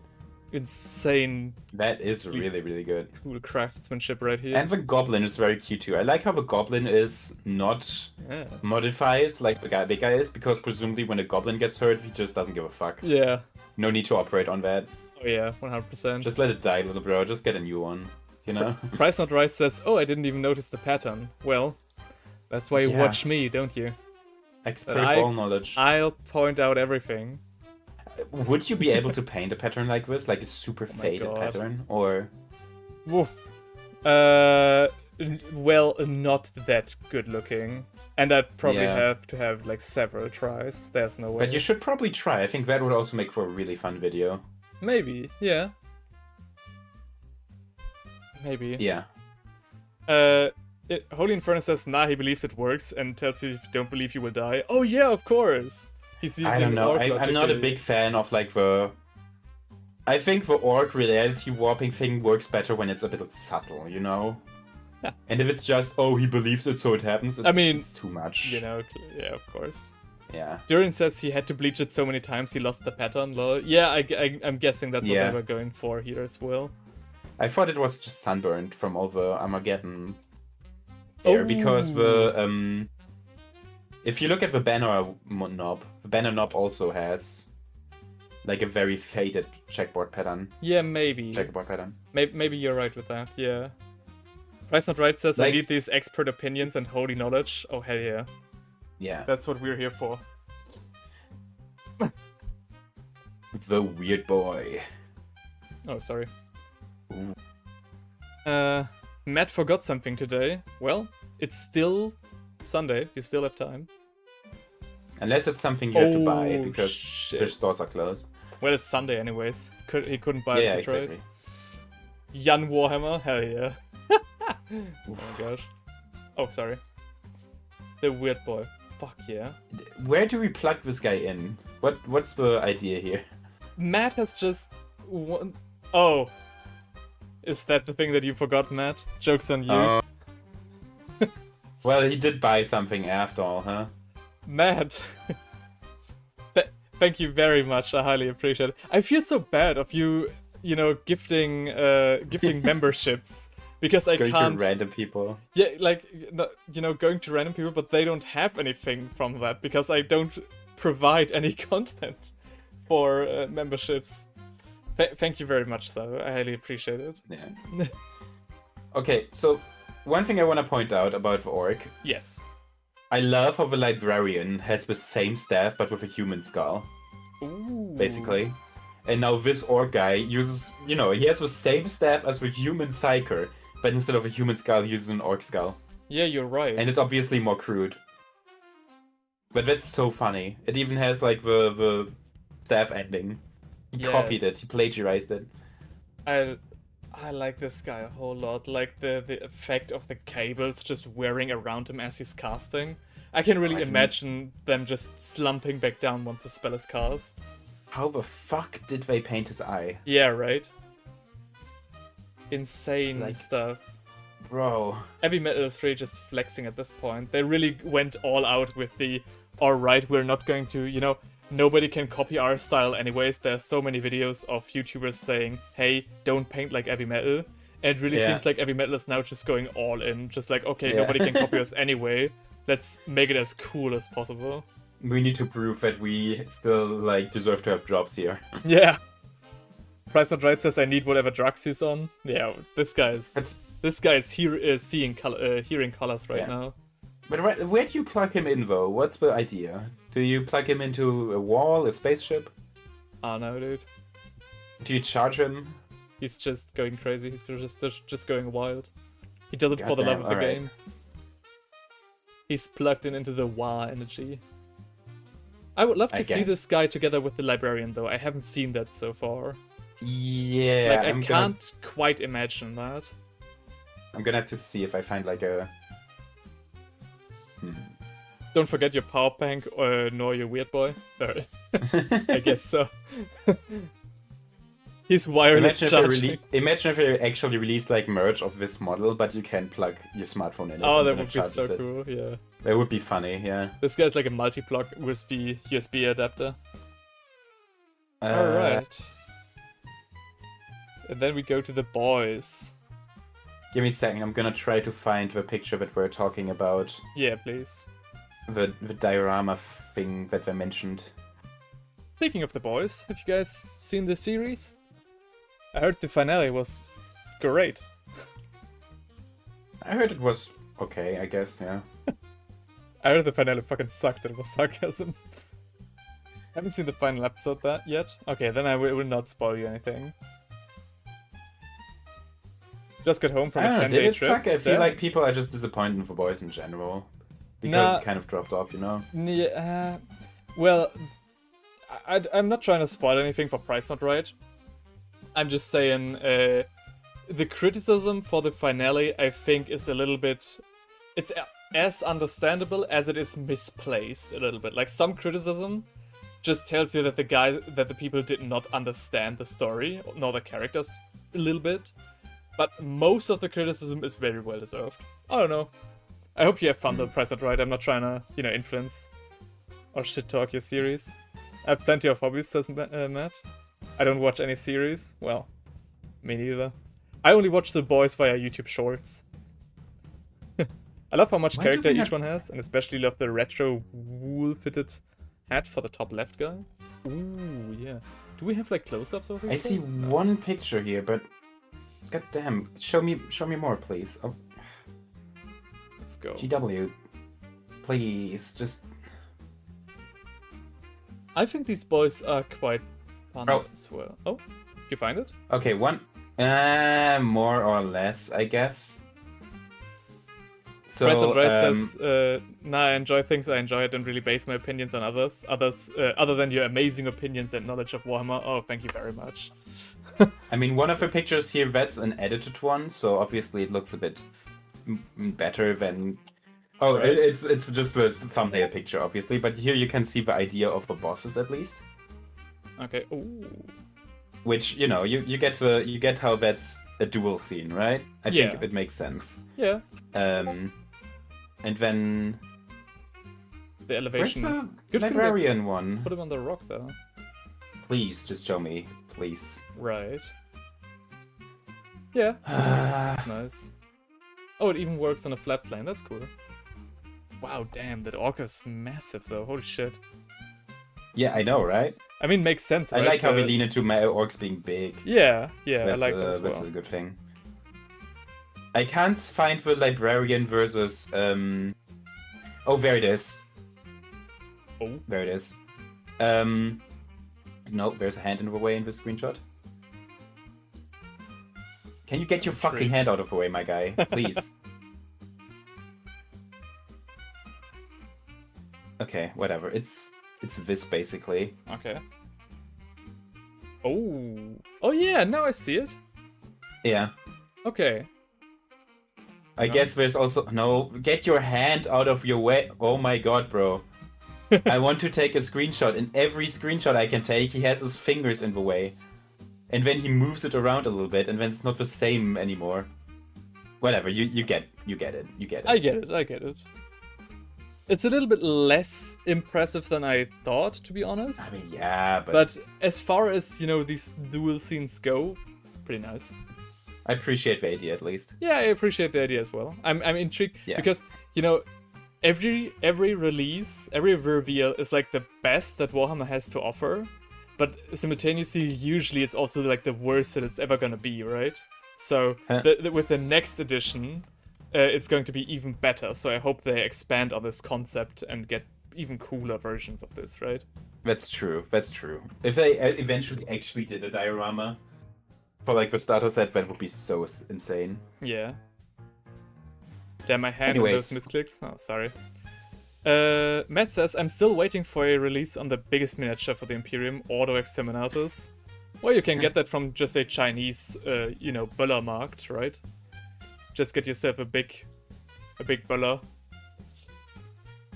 Jan the Rage Beta. Alright, but finally, let's talk about the boys. Not the boys, but these boys. Yeah. My patience is waning. This was entertaining. As an orc enjoyer, as an orc connoisseur, are you an orc enjoyer? Think? Us? What? Oh no, I'm orc enjoyer here. Yeah, you're the orc enjoyer. Well, Jan, I have to say, as an orc enjoyer, I'm more of a fantasy orc enjoyer. So, but yeah, these are good 40k orcs. I'll be honest. They're decent. I like how they're. I think they're still monopose, right? But they have more variety in them than the other ones. They kind of look like they're monopose. I don't think so, actually. I don't think they are. No? Maybe here and there. Besides, like, all the starter sets are easy to build, right? They look sweet. That squatlet goes so hard. Oh. I think all the starter set miniatures are always easy to build nowadays, so I think they have to be kind of monopose. I'm trying to base this off like the legs of these guys, and I feel like most of them are different. Like even like this guy has a tactical rock on the right, this guy has a tactical rock on the left, this guy's barefoot, this guy is like striding forward. These legs maybe, and these two. So this is like a little bit of a game of memory here. So these three maybe, and then these two, but these two are different. This guy's barefoot. This guy's running, and of course the Sarge is different. So I guess like a couple of monoposes are in there. Yeah. Yeah. I like how these orcs actually look fucking evil. They look scary. They look scary as hell. And the boss is so cool, dude. The fact that he has 2 ammo belts into his gun. Oh shit, yeah. Like, yeah, I'm like, oh. Didn't even notice that. I really like how like the boss is really just like an upside down triangle. Like, that guy goes to the gym. He looks like that. However, there are a lot of different shapes with these orcs, right? The one in the right-hand corner is a little bit bigger, a little bit more, you know, thicker. Yeah. As is this guy. Then this guy is a little bit more like the boss, you know, sleeker, slim shade. You know what they should do? They should give him cigars. Like the dude on the left, give him a cigar in his mouth. I thought, now that you mention this, I even thought this guy might even have a cigar. He doesn't, but I first thought at first glance, yeah. Yeah, he looks like he would have one. Yeah. I really Wait, is he pulling... Oh, he's pulling the pin out of his stick. I see. Stick grenade, okay. Right. Yeah. And also, like, I was thinking... Yeah? Oh, he looks quite fat. I like that. Yeah, that's what I mean, right? Like, this guy looks fatter, this guy looks a little bit slimmer. This guy is humongously, you know, fit. This guy's slimmer again. So different shapes definitely for these orcs, which I think is quite fun. Like the helmeted Dang. options, like the retro helmet over here. Very nice. I mean, the boss obviously mogs them. Oh, Mogs the yeah. shit out of them, but like, yeah. These The- these are good orcs. Like this Zoolander orc, yeah. Very, very cool. Great weapon as well. I Yeah. definitely agree. Also, small squig again here on the Yeah, base the of tiny boss. squig. Yeah. It's so cute. Why do they do that? I don't know, but I like it. Maybe Yeah, it's a but 10 sprue of 10 different poses. But when you check the arms, they seem to be monopose. Okay, let's check the arms. Yeah. I don't... I mean, look at the guy on the far left. How could they do him without monopose? Oh, that's what you mean with Oh, okay. Right, okay. Yeah, I get it. Yeah. Now I get it. Okay. What Yeah, did you think that meant? makes sense. I always think when people say monopose, I always think of like a squad. All of the guys in a single squad being the same. But yeah, if you Oh. buy this squad multiple times, then you will have the same orcs over and over. Yeah, that makes sense. Yeah. Okay, that makes more sense then. Okay. Okay. That being said, I have to say, Yeah, a weak spot is definitely the goblins here. yeah, I'm not as much a orc connoisseur as I'm a goblin connoisseur, I would say. right. I always like goblins much more than orcs. These are weak goblins in my opinion. They don't have much Weak going on for aura. them. They are, yeah, they're just kind of, I don't know, they're not really that exaggerated. They don't look that unique. They're just kind of, you know. I Well- wouldn't want to field an army with 100 of these. Not even close. I wouldn't want an army with 20 of these, to be honest. They're just kind of disappointing. Gretchens are for vibes and food. I mean, these Gretchens definitely are. Yeah. I definitely feel like Games Workshop was very proud of them because I specifically remember them revealing the Gretchen like one by one, which I thought was kind of neat. I feel like they have a lot of pizzazz as like singular little guys. You know, each one has definitely a lot of personality. Yeah, But I don't know. Something's lacking here. yeah, I kind of get what you mean. Like the Snotlings, for example, in Warhammer Fantasy, like a Snotling wagon has a lot more wackiness in it. Yeah. One thing I noticed about the proportions is, holy shit, their arms. Basically, their hands touch the ground if they just stretch them out. My god, yeah, you're right. Which is insane. I quite like that, though. I like that idea about goblins, that they have So massively long arms when it Yeah. comes to proportions and tiny little legs. That's cute. But I think it's the helmets. The helmets are just kind of... I don't know. The clothing and the helmets are really not impressive. I mean, I think it's quite sweet, especially the guy in the back. You know, the way that he's dressed. He's just like an The guy- edgy teenager. The guy in the back is the coolest one here. Yeah. But... I don't know. I don't know. Probably the Oh. weakest unit here. Let's go. The War Truck. A war truck. An update of a much-loved classic kit. Rickety cobbled together. Actually, let me look up what the old war truck looked like. Yes, please, because I have no... Because I have no idea. Yeah. No, that is not... That is a different miniature, though. War Track with A, Oh, though. war not- track with A. Yeah. And double K. Oh, yeah, okay. Damn No, it, the no, driver's that's- loving it. Yeah, actually, yeah, thank you, Games Workshop, because Oh, that kind of... Low-key kind of sucks. now I'm Um, intrigued. The paint job in this picture is also kind of bad, but... You know... Oh my god!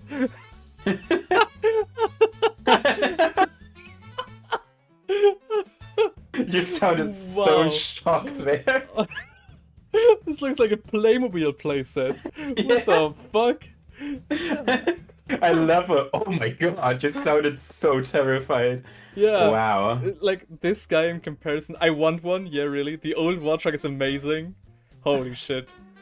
Maybe I just picked out an unflattering picture of it, but here's like the official Games Workshop version is this, Durin, you're right, yeah.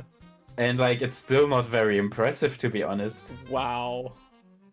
Dang. Yeah, Yeah, holy shit. it's you it's a versus miniature. you versus the War Truck she tells you not to worry about. Holy shit. Yeah, Dang, that glow up. Wow. it's kind of weak, I have to say. Ridiculous. The other guy, like, I get the love for old nostalgic kits, but to be honest, that war truck looked like, especially with the paint job, looked like a McDonald's play toy that you would get in the box. Oh my god, bro, you can't say that. Okay. Okay, maybe I'm being a little bit harsh here, but still. Oh my god, look What? at this. Huh? Now this I want one. Nice. is an old war truck. Oh god, I'm so intrigued.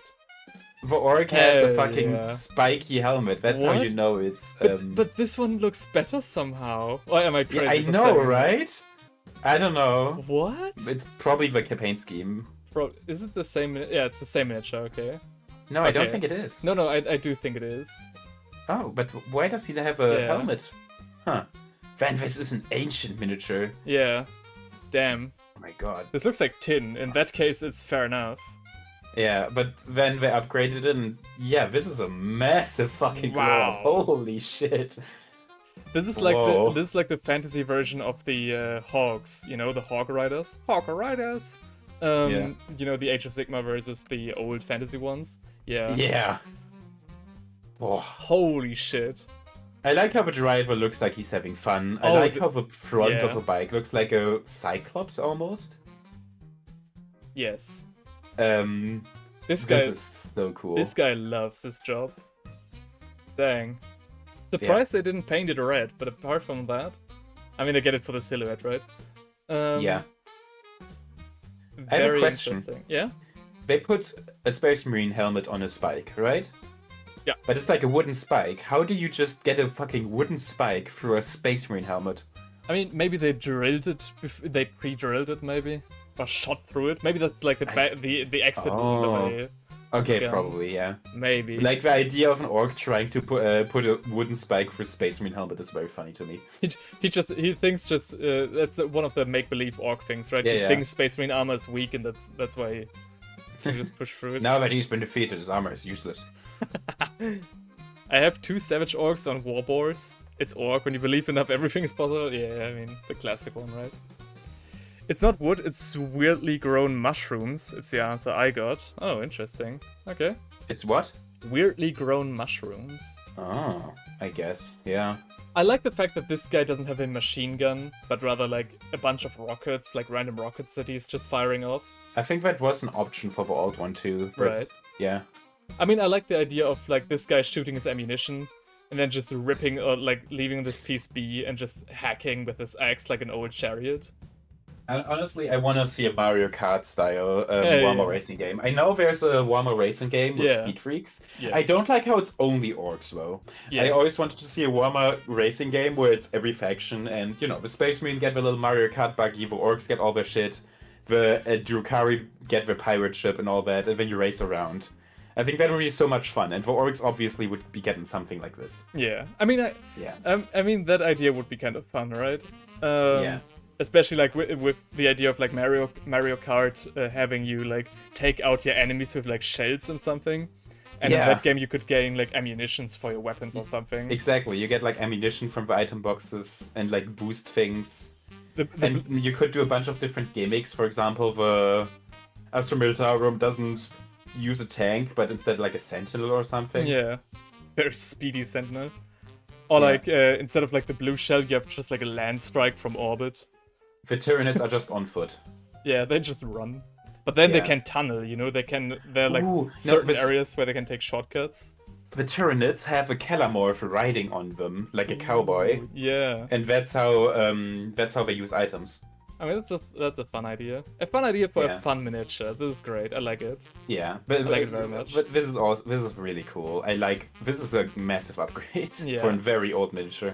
I also like how the Astra Militarum gets a half track and the Orcs also get a half track, but like a smaller one. Like this, Yeah. it's fun. It's fun. It's a fun Yeah. observation. Actually, how do you steer this thing? Yeah, that's what Duran said as well. No way they can steer the half track with just one front wheel. Yeah. I don't know. All right, and now the big boy. Yes. Here's the big guns. Just But, a walker. Hang on. Is that even true? Huh? Hang on. Didn't the Germans have like a half-track motorbike? I'll go pee real quick again. Yeah. Oh no, there we go. You can totally steer that. What do you mean? There we go. Ren! How dare you? I should know better. As a German, I should know that. I should have known. These things are quite speedy as well. It's a good thing that I found out about like Electro Swing, because it's a lot easier to talk for this long about this many miniatures and being like hyped up by the music. I just hope that the viewing experience is as nice for you guys as it would be with the slow jazz. Alright, I'm very intrigued into the Big Mac Dakar rig. This thing looks terrifying. I like that, I like the, you know, sashimono on the back of a lot of orcs. I feel like Space Marines should have this more often as well. And just the overall bulkiness of it, right? Like this guy, this is almost as bulky as like the Cogfort for Age of Sigmar. Which is very nice, which I think is very nice already out of the gate. Dang. This is like the old Orcs version of like a bolter. You know, the ammunition is like actual rocket shells. Can totally see that. The amount of heat that this thing must build up. So the fire rate has to be insane. One thing I would have liked to see though is if the Orc would smile as much as the driver here, you know? Just like the minion meme. I'm back, sorry. Alright, hey, no problem. I just started a little bit talking. So, as an Orc enjoyer and as a mech enjoyer, how do you like this one? This is very cool. It reminds me a lot of... I recently painted my Death Dread, right? Right. And it honestly looks very similar to that in a lot of aspects. For example, the claws on its feet are the same ones that a Death Dread has. Right. And of course the exhaust pipe, so this 100% looks like it, you know, the Orcs would build this kind of thing. I can absolutely see it.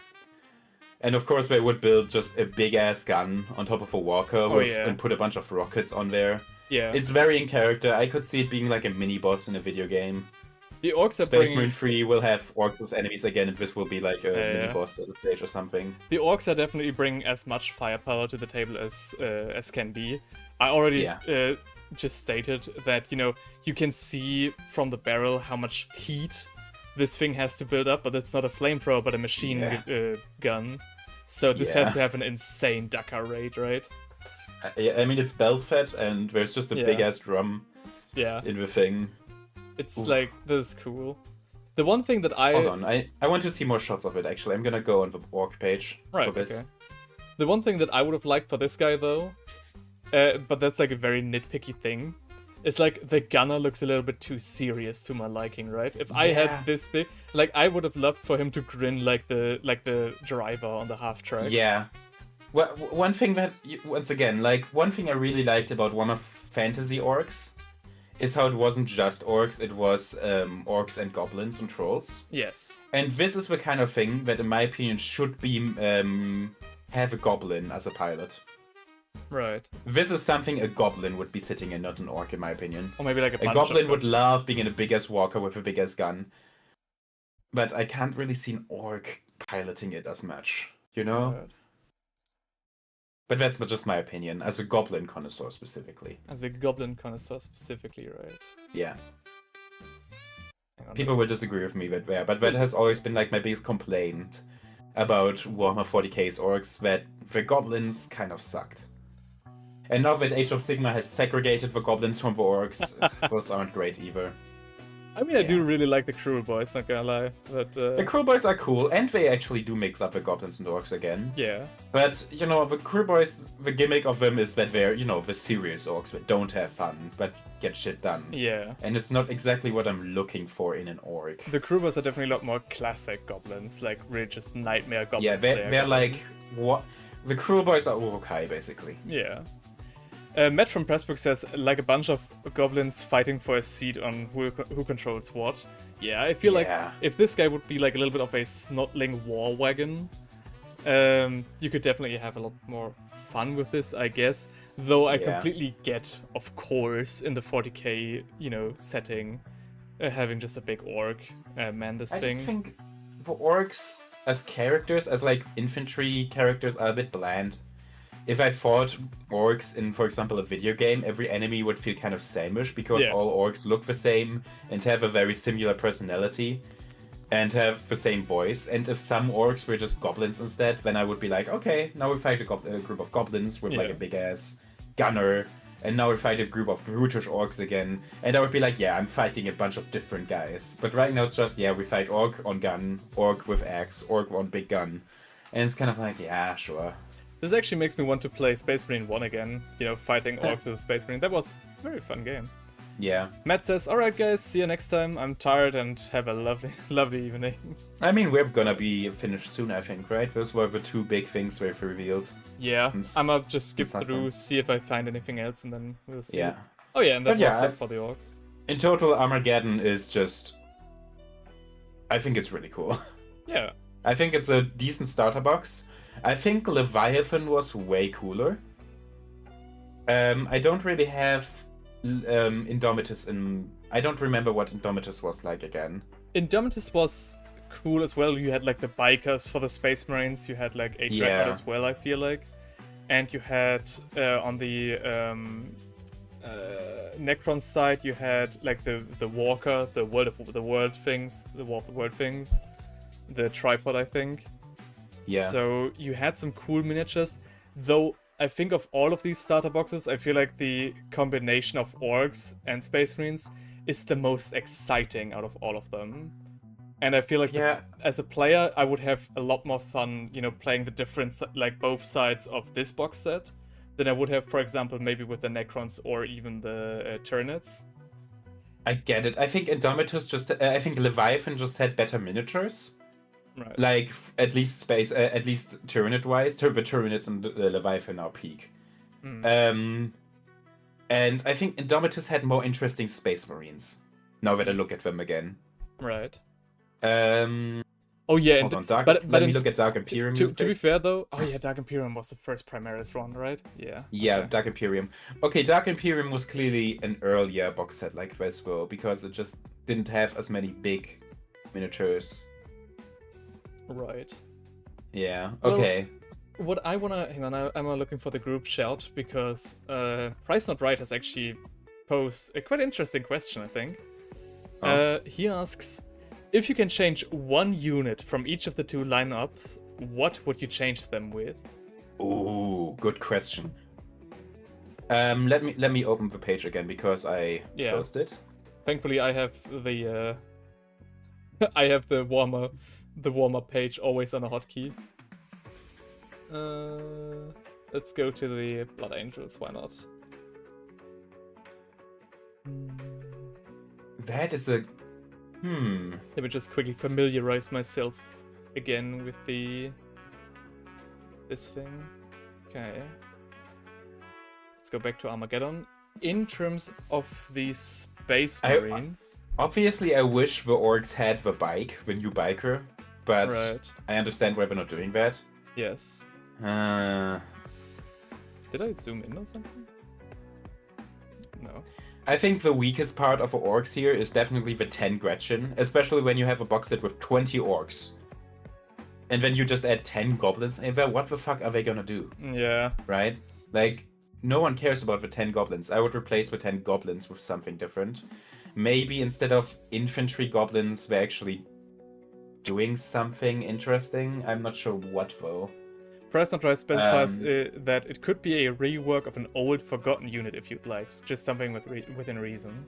Yeah, of course. I wouldn't put like a, you know, I don't know, Spartan assault tank for the Space Marines in here, right? What I'm thinking though is maybe the Space Marines would be... I feel like from the theming here, maybe I would switch the Eradicators with Heavy Bolters.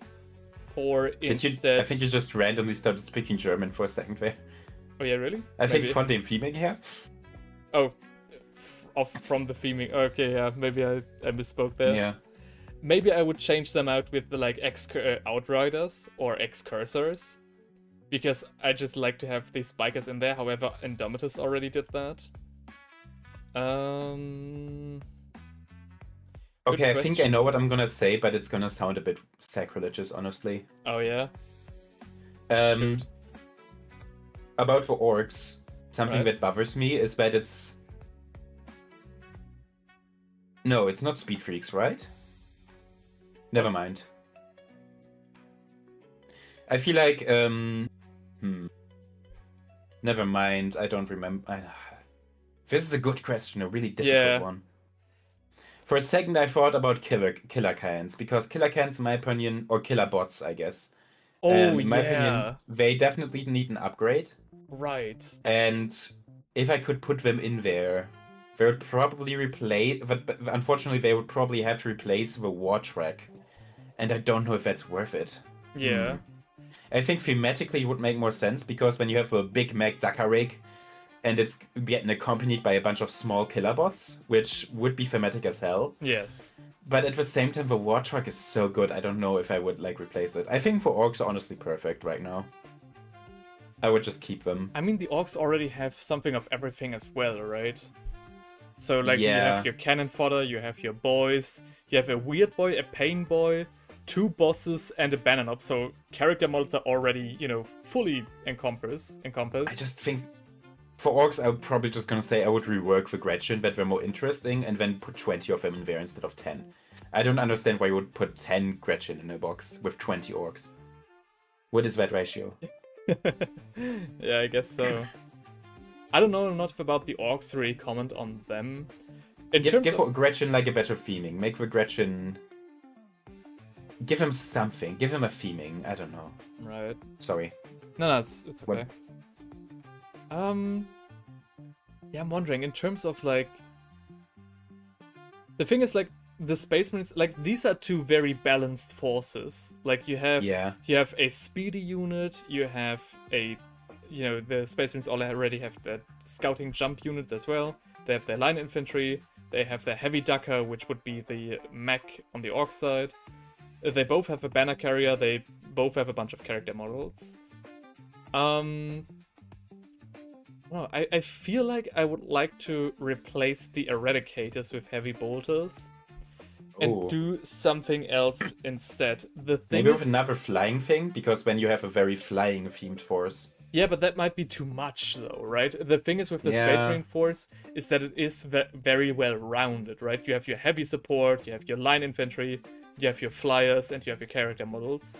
So I would have to replace basically, or rather I'd feel like I'd have to replace 1 unit of heavy ducker with another unit of heavy ducker. But, like, why would I do that? Maybe I'd replace the land speeder with instead, like, an Invictor tactical suit. It's not like that's one of my... we just had a Dreadnought though in the starter box, I think. Yeah, but this is not a Dreadnought. This is like the tactical warsuit. There's a space. This is just a mech basically. Oh, you're right. This is the... Yeah. Okay. You'd have basically 1 mech squaring up against another mech. Though I don't know if that makes sense from like balancing reasons. Yeah, but I feel like this is like the most orky thing the Space Marines have. So maybe from... I get that, yeah. Coming from there. And then you could have... Oh, you're right. I think one of the sad things is that, once again, I feel like they tried having counterparts to the character models. The captain goes against the war boss. Yeah. The ancient goes against the banner knob. The librarian goes against the against the weird boy. Yes. And I guess the chaplain goes against the big boss, right? Yeah. But then I kind of wish the big mech Dakar rig had something it could 1v1. Yes. And for that, maybe you're right. Like the warsuit you just gave me is pretty cool, actually. Yeah. I feel like that would be cool. That would, at least from like an appearance point of view, would round off the Space Marines a little bit more to be closer to their Orc counterparts. Again, I don't know the power scaling though. Price Not Right says maybe some Inceptors. Let's have a look at that. What are Inceptors again? I forgot. They all sound the same. Always a problem. Infiltrator, Incursor. What are the... Inceptors. Nah.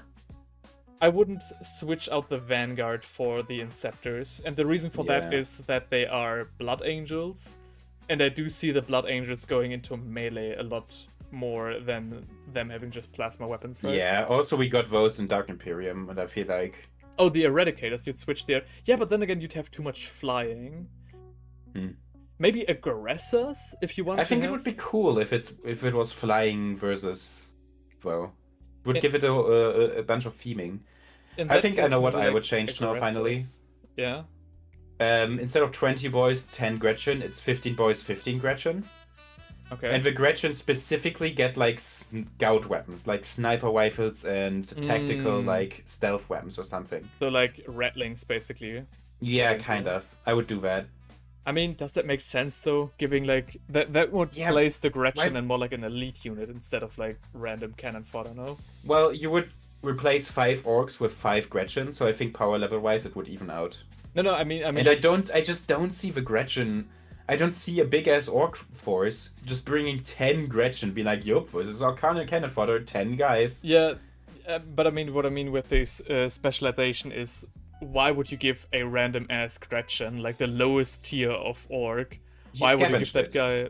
He stole it from a corpse, from like, I don't know, from a dead Astra Militarum scout or something. I feel like giving the Gretchen more of like a fanatic theme, like a Night Goblin with the nets kind of thing. Yeah. Maybe that would be interesting. Like a bunch of Gretchen training to bring down one Space Marine. They need to do something with their goblins. Their goblins right now are so bland. And yeah. I don't know. The thing is though, and I think that was so interesting about your question, Present Right, is that the box set seems to be so well-rounded and so well thought through that it's actually very hard to try and replace something here or switch something up. Like, I wouldn't know what I wanted to change because I feel like the composition is already very, very good. I like all of this.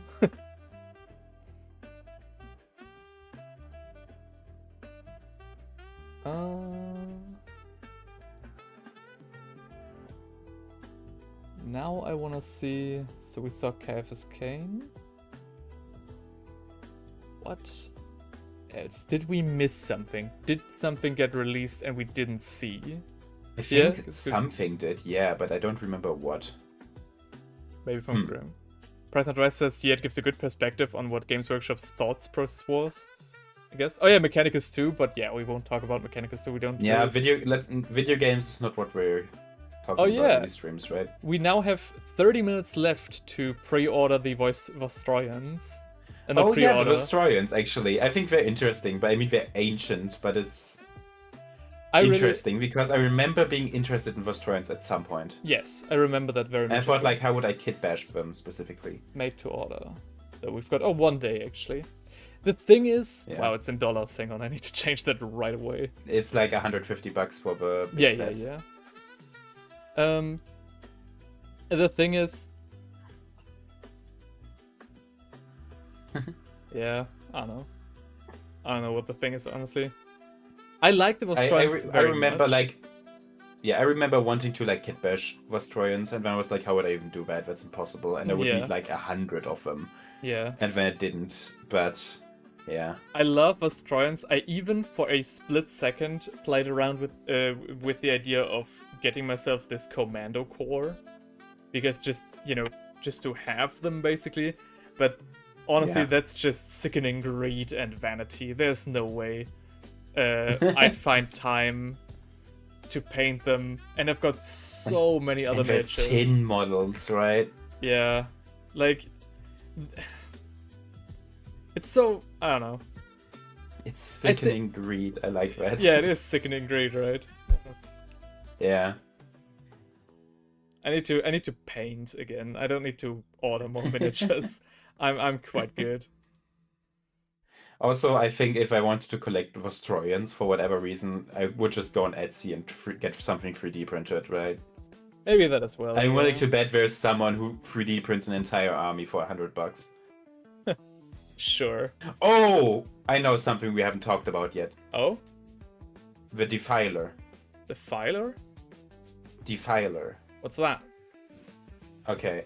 Well, I don't even know. Then let's talk about it. Yeah, I don't even know. So, first of all, a bit of background story. Oh my gosh, I know what we forgot. Okay, sorry. Yep. What else did we forget? Steinrich, of course, another tank. Super Fetch and Destroyer. So this is the old Defiler, and it has been around for a while, right? Hang on, I got This thing has been sold for a long, long time. It has been a staple of chaos culture, I guess. Yes. This is one of the Warhammer Chaos models. This is the Warhammer Chaos things. Yeah, this is John Chaos, yes. And they brought out a new one. They released a new one. Oh. Hang on, I'll click on it, hang on, without looking. Yes, I want to visit the site. And just out of the corner of my eye. That's cool that you haven't seen anything about it. Yeah. Whoa! What? Yeah. Yeah. Yo. That shit is insane, isn't it? That shit. Whoa. Dude. That's crazy. That is crazy. Holy shit. Wow. Bro. I think that was like the first thing that got announced when we like stopped streaming together, and I was like, oh, we need to talk about it at some point. Yes. Damn, the different versions as well. Yeah. Holy shit. I don't know why you would get a Defiler with 2 guns. That looks kind of lame, to be honest. that looks very weird, yeah. Yeah, but like, the legs and body, it's so gross, and and I like the 4 different helmets, you know. That's also cool. That Iron Warrior's paint job looks sick. Yeah, the paint job looks sick, but the silhouette is a little bit uncanny. Yeah. Dude, I love the way they reimagined this guy. Holy shit. Yeah, you look at the old one, it's just kind of a robot, I think. Illumina's got sensor. And the new one is fucking corrupted or whatever. What did he write? Love everything about it apart from the flashy bits. Okay. I think the flashy bit makes sense though, right? Because the idea is that it's you know, a demon engine. There's a demon trapped in there. The old one was just a robot, and when it's just a robot, then I'm like, okay, I don't really see the demon part of demon engine. Yes. Right? Price Not Right says, alright, I'm gonna go watch the boys, so I'm caught up next stream. Good night. Alright, Price Not Right. Thanks for being here. It was a pleasure talking to you as always. And have a good night, man. It's a demon trapped in an engine, yes. Like the difference between this guy... Yeah. And I mean, this is a classic, guy, don't get me wrong. But... Yeah. Dang. They did such a good job. Holy shit. All the neurons were firing. What the fuck? The plasma gun in his chest? Are you kidding me? Dude. Yeah. Actually, plasma gun in your chest sounds awful. Yeah. That's a terrible idea. Wait, what the fuck? Huh. Oh, fuck yeah. The rockets in the flesh. It's not like it's mutated. Why would there be flesh? I mean, I get what you mean. I would raise, though, that this looks dope. I would say that it was a very good idea to be able to connect everything, you know, just from like a design standpoint at the very least. Yeah. Because trying to reimagine this look, because this has no flesh, right? Which is like the reason why it looks so clunky, I would say. One of the reasons. And with the flesh, it not only looks more disturbing, which I think should be the goal for a Defiler, it also makes it a little bit more free on how you connect stuff and let it be more organic. Yeah. I think the flesh was a very good decision. Sorry, I'm coughing over here. That's okay. Very cool. Yo. Yeah. Good thing you remembered that. Holy shit. Because this is such a sick model, yeah. Yeah. And I think the flashy bits also make it look, you know, like a demon engine. Like something is trapped in there and can't get out. I think it's really cool. Yeah. Didn't they also upgrade the... What was that thing called? The thing that inexplicitly is also in Warhammer Fantasy? Despite obviously being a 40k model. Oh yeah, the soul something. Soul grinder. Yeah, the soul grinder. Hold on, let me look up if they upgraded this one yet, because I don't remember. I think it doesn't exist anymore. Huh. I only have the Skull Grinder. But yeah, that's not it. Yeah. Eluna says the new one looks kinda close to a Hellbrute. Oh yeah, it looks like an Eradicator in my opinion. Not Eradicator, what are they called? Obliterators? Mutilators? Oh, yeah, I think Obliterators is correct? I'm not sure. Oh. No results. Hang on. No, not Horus Heresy. Kyborgs, apparently. Oh god. That's been quite a long time. Armies of Chaos. Everything. Give me everything. Yeah, no, they don't have soul grinders anymore. Interesting, I never noticed that. Was it just gone, huh? Oh yeah, Kyborgs, I see them. Kyborgs. Damn, Yeah. those are some old models again. Look at them toes, holy shit. Wow. I think they replaced these already though, right? I'm pretty sure they released new ones for these. I think they had a bunch of new Chaos reveals. Why aren't they? No. Am I wrong? Am I misremembering? I don't think Hold they on. replaced these though.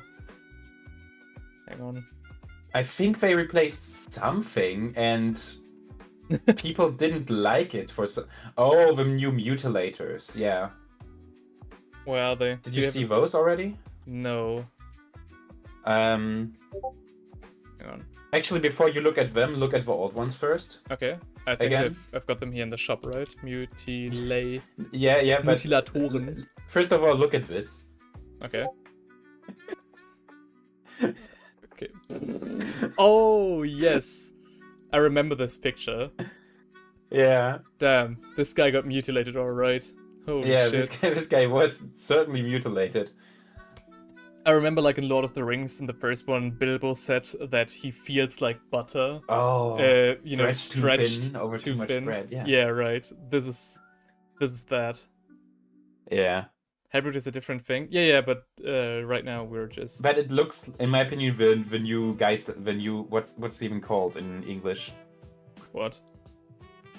The big machine. Big machine? The thing we were looking at right now. Defiler.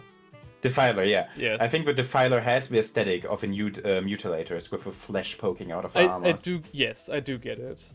Yeah. I mean, the Like it's mutilators. the same. You could say that the mutilators, on the other hand, are, I'm pretty sure, like, based on Space Marines. Like, there's a Space Marine somewhere inside there. And now we get to the. So these are the old ones, I'm guessing. And now we look at. But like whatever fucker is responsible for creating these mutilators, for taking Space Marines and like replacing them with mutilators, that guy also definitely is responsible for the new Defilers, right? Yeah. Some sick Space Marine freak is doing all that. I mean, I'm surprised they didn't remake the Obliterators. Huh. Yeah. Well. Anything else? Have we really gone over everything? Did we manage? I mean, to do it? they don't reveal something new every week, dude. Right? I mean, they kind of do, don't they? But I mean, they're releasing a new edition and all that. Yeah, and the Cogfort was already insane. Yeah, exactly. We have been streaming for 4 hours soon. Really? Oh yeah. Oh wow. Okay. Yeah. But yeah, the one. Okay.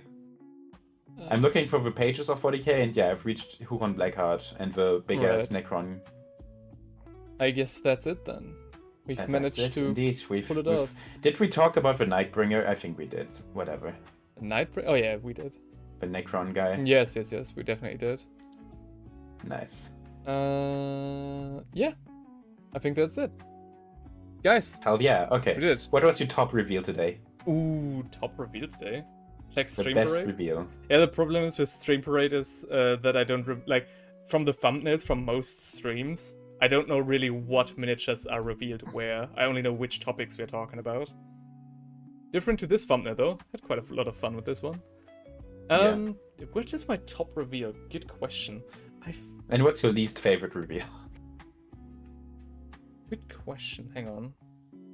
Let me look at again what we went over there. So I mean, the war track definitely got the biggest glow up out of all of them. Yeah, that was a big ass glow up. That's true. Yes. Okay, let's go over this again. City of Ash had a quite nice composition. That's true. The Cogforts are just insane. I love them. I would, as a miniature, there's a good chance that I will never get myself one of these. Because it's just too insane. Like, this would be something like, I don't know, if I reached like 100 members or something, you know, like Midwinter Minis, but instead of like a Titan, I would get myself one of these, right? Yeah. That would be the reason why I would get some of these. Other than that, though, this guy's also very, very nice, a lot smaller. So the reason why I'm struggling to name the Cogfort as my, you know, favorite is literally just because I'm quite sure that I would probably not get it. Yeah. Usually when I name my favorite reveal, I would also, you know, want to get it. Cities of Sigmar are carrying this reveal, though. I mean, Armageddon also delivered heavily with its orcs, I think. I think pretty sure it's the orc. It's this guy. Which orc? The guy on bike. Yeah, the Wartrack. Oh, him. Yeah. Yeah. True, he's cool. I don't know if I would say he's my favorite. For me, it's the Fire Mage and the Jump Chaplain and the Knights. Really? The Jump Chaplain? The Fire Mage is a good pick, but why the Jump Chaplain? Yeah. not trying to shame you, I'm just bewildered. And the Knights, yeah, the Gallants were quite nice. Okay. I also really like the Astra Militarum reveals just in general. I think the biggest surprise for me were the orcs. The Ogren. Oh yeah. From Astra Militarum. Those were like the biggest. Yeah. I didn't think about these guys at all, but dang. Those guys went crazy. But yeah, I think my favorite miniature is probably just one of the orc character models. I think we're locked in for those. Either just the War Boss or maybe like the Pain Boy. I would say the most impressive reveal for me today was definitely the Cogfort. Definitely, like by a long shot, no questions asked. Yeah. Right after that, from my favorite reveal aesthetically, it's Wattstacker, the guy on bike.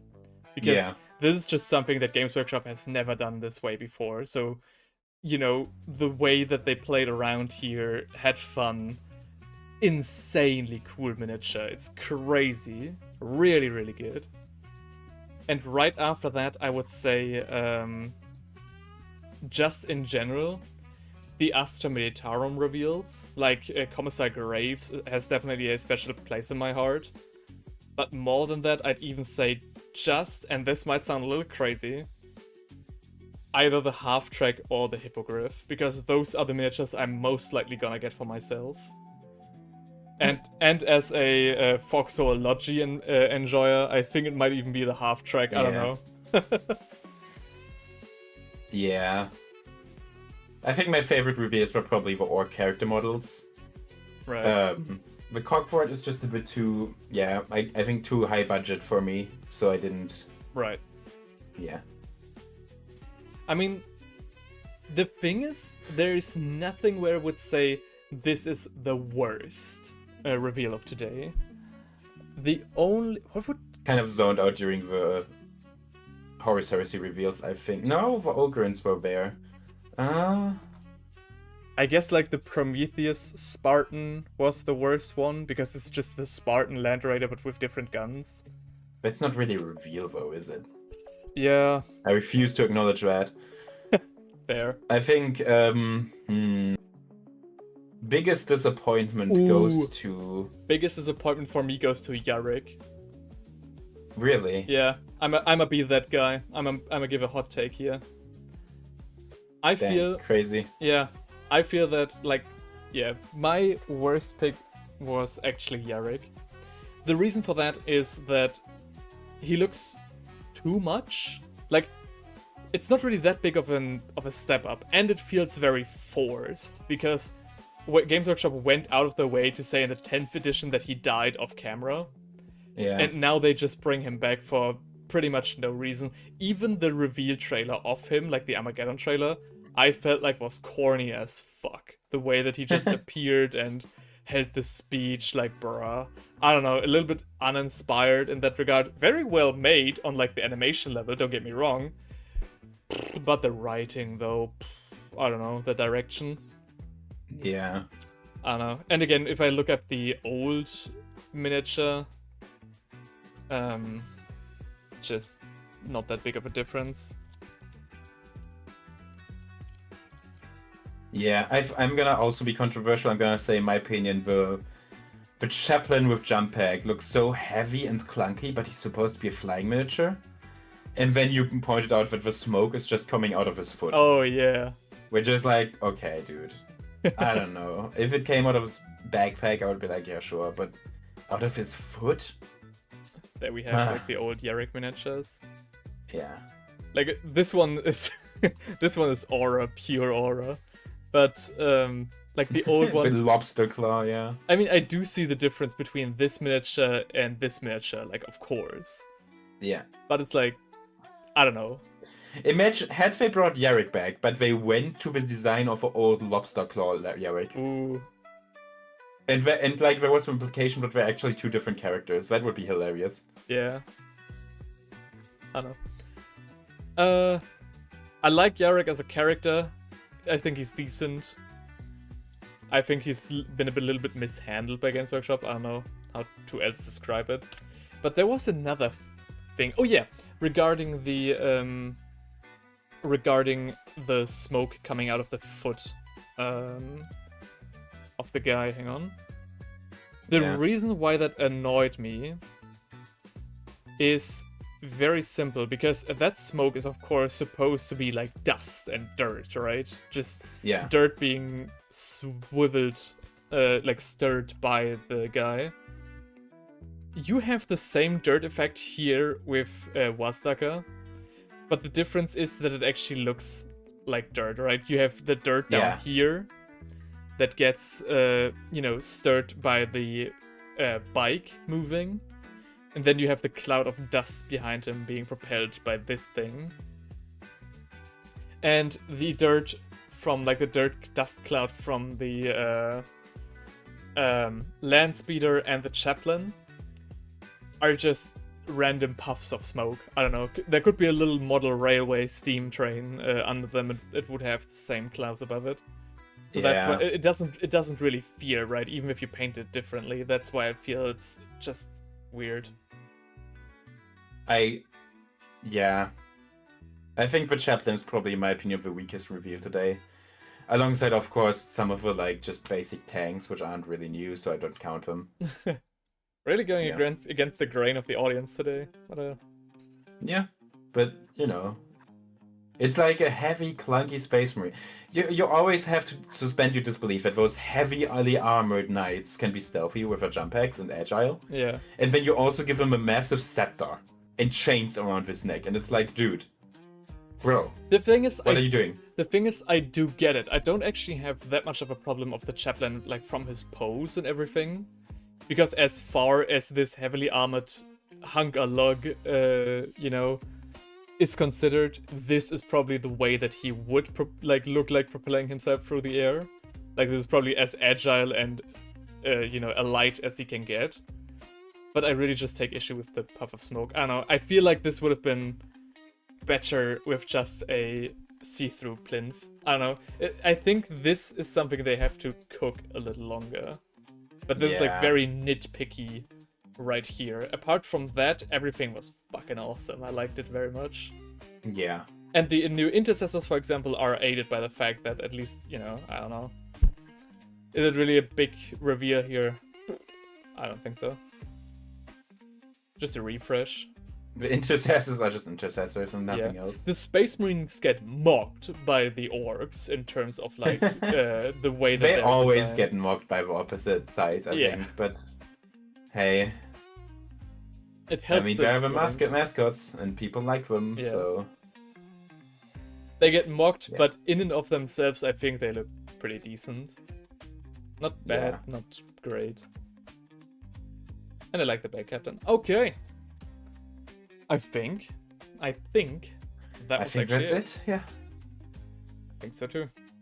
I'm also kind of drained, I think. Yeah, This was sorry. a long stream. I was thinking about maybe, you know, gaming with you afterwards, but I feel like you're probably too tired, right?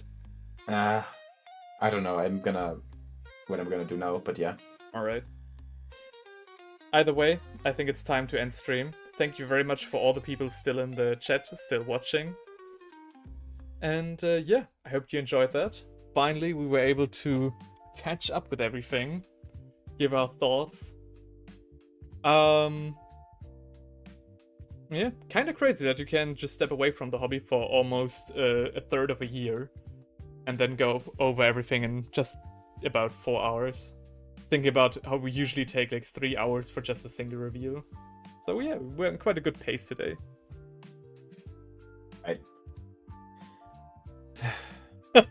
Thanks for watching, everyone. I'm sorry.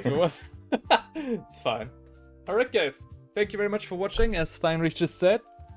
I'll see you next time. I don't know when that may be. Hopefully rather soon. Realistically, and if I, realistically speaking, I shouldn't though. I really should focus more on my diploma. Yeah. Hope to see you guys soon. And until then, have a good night. See ya. Bye bye. Bye bye.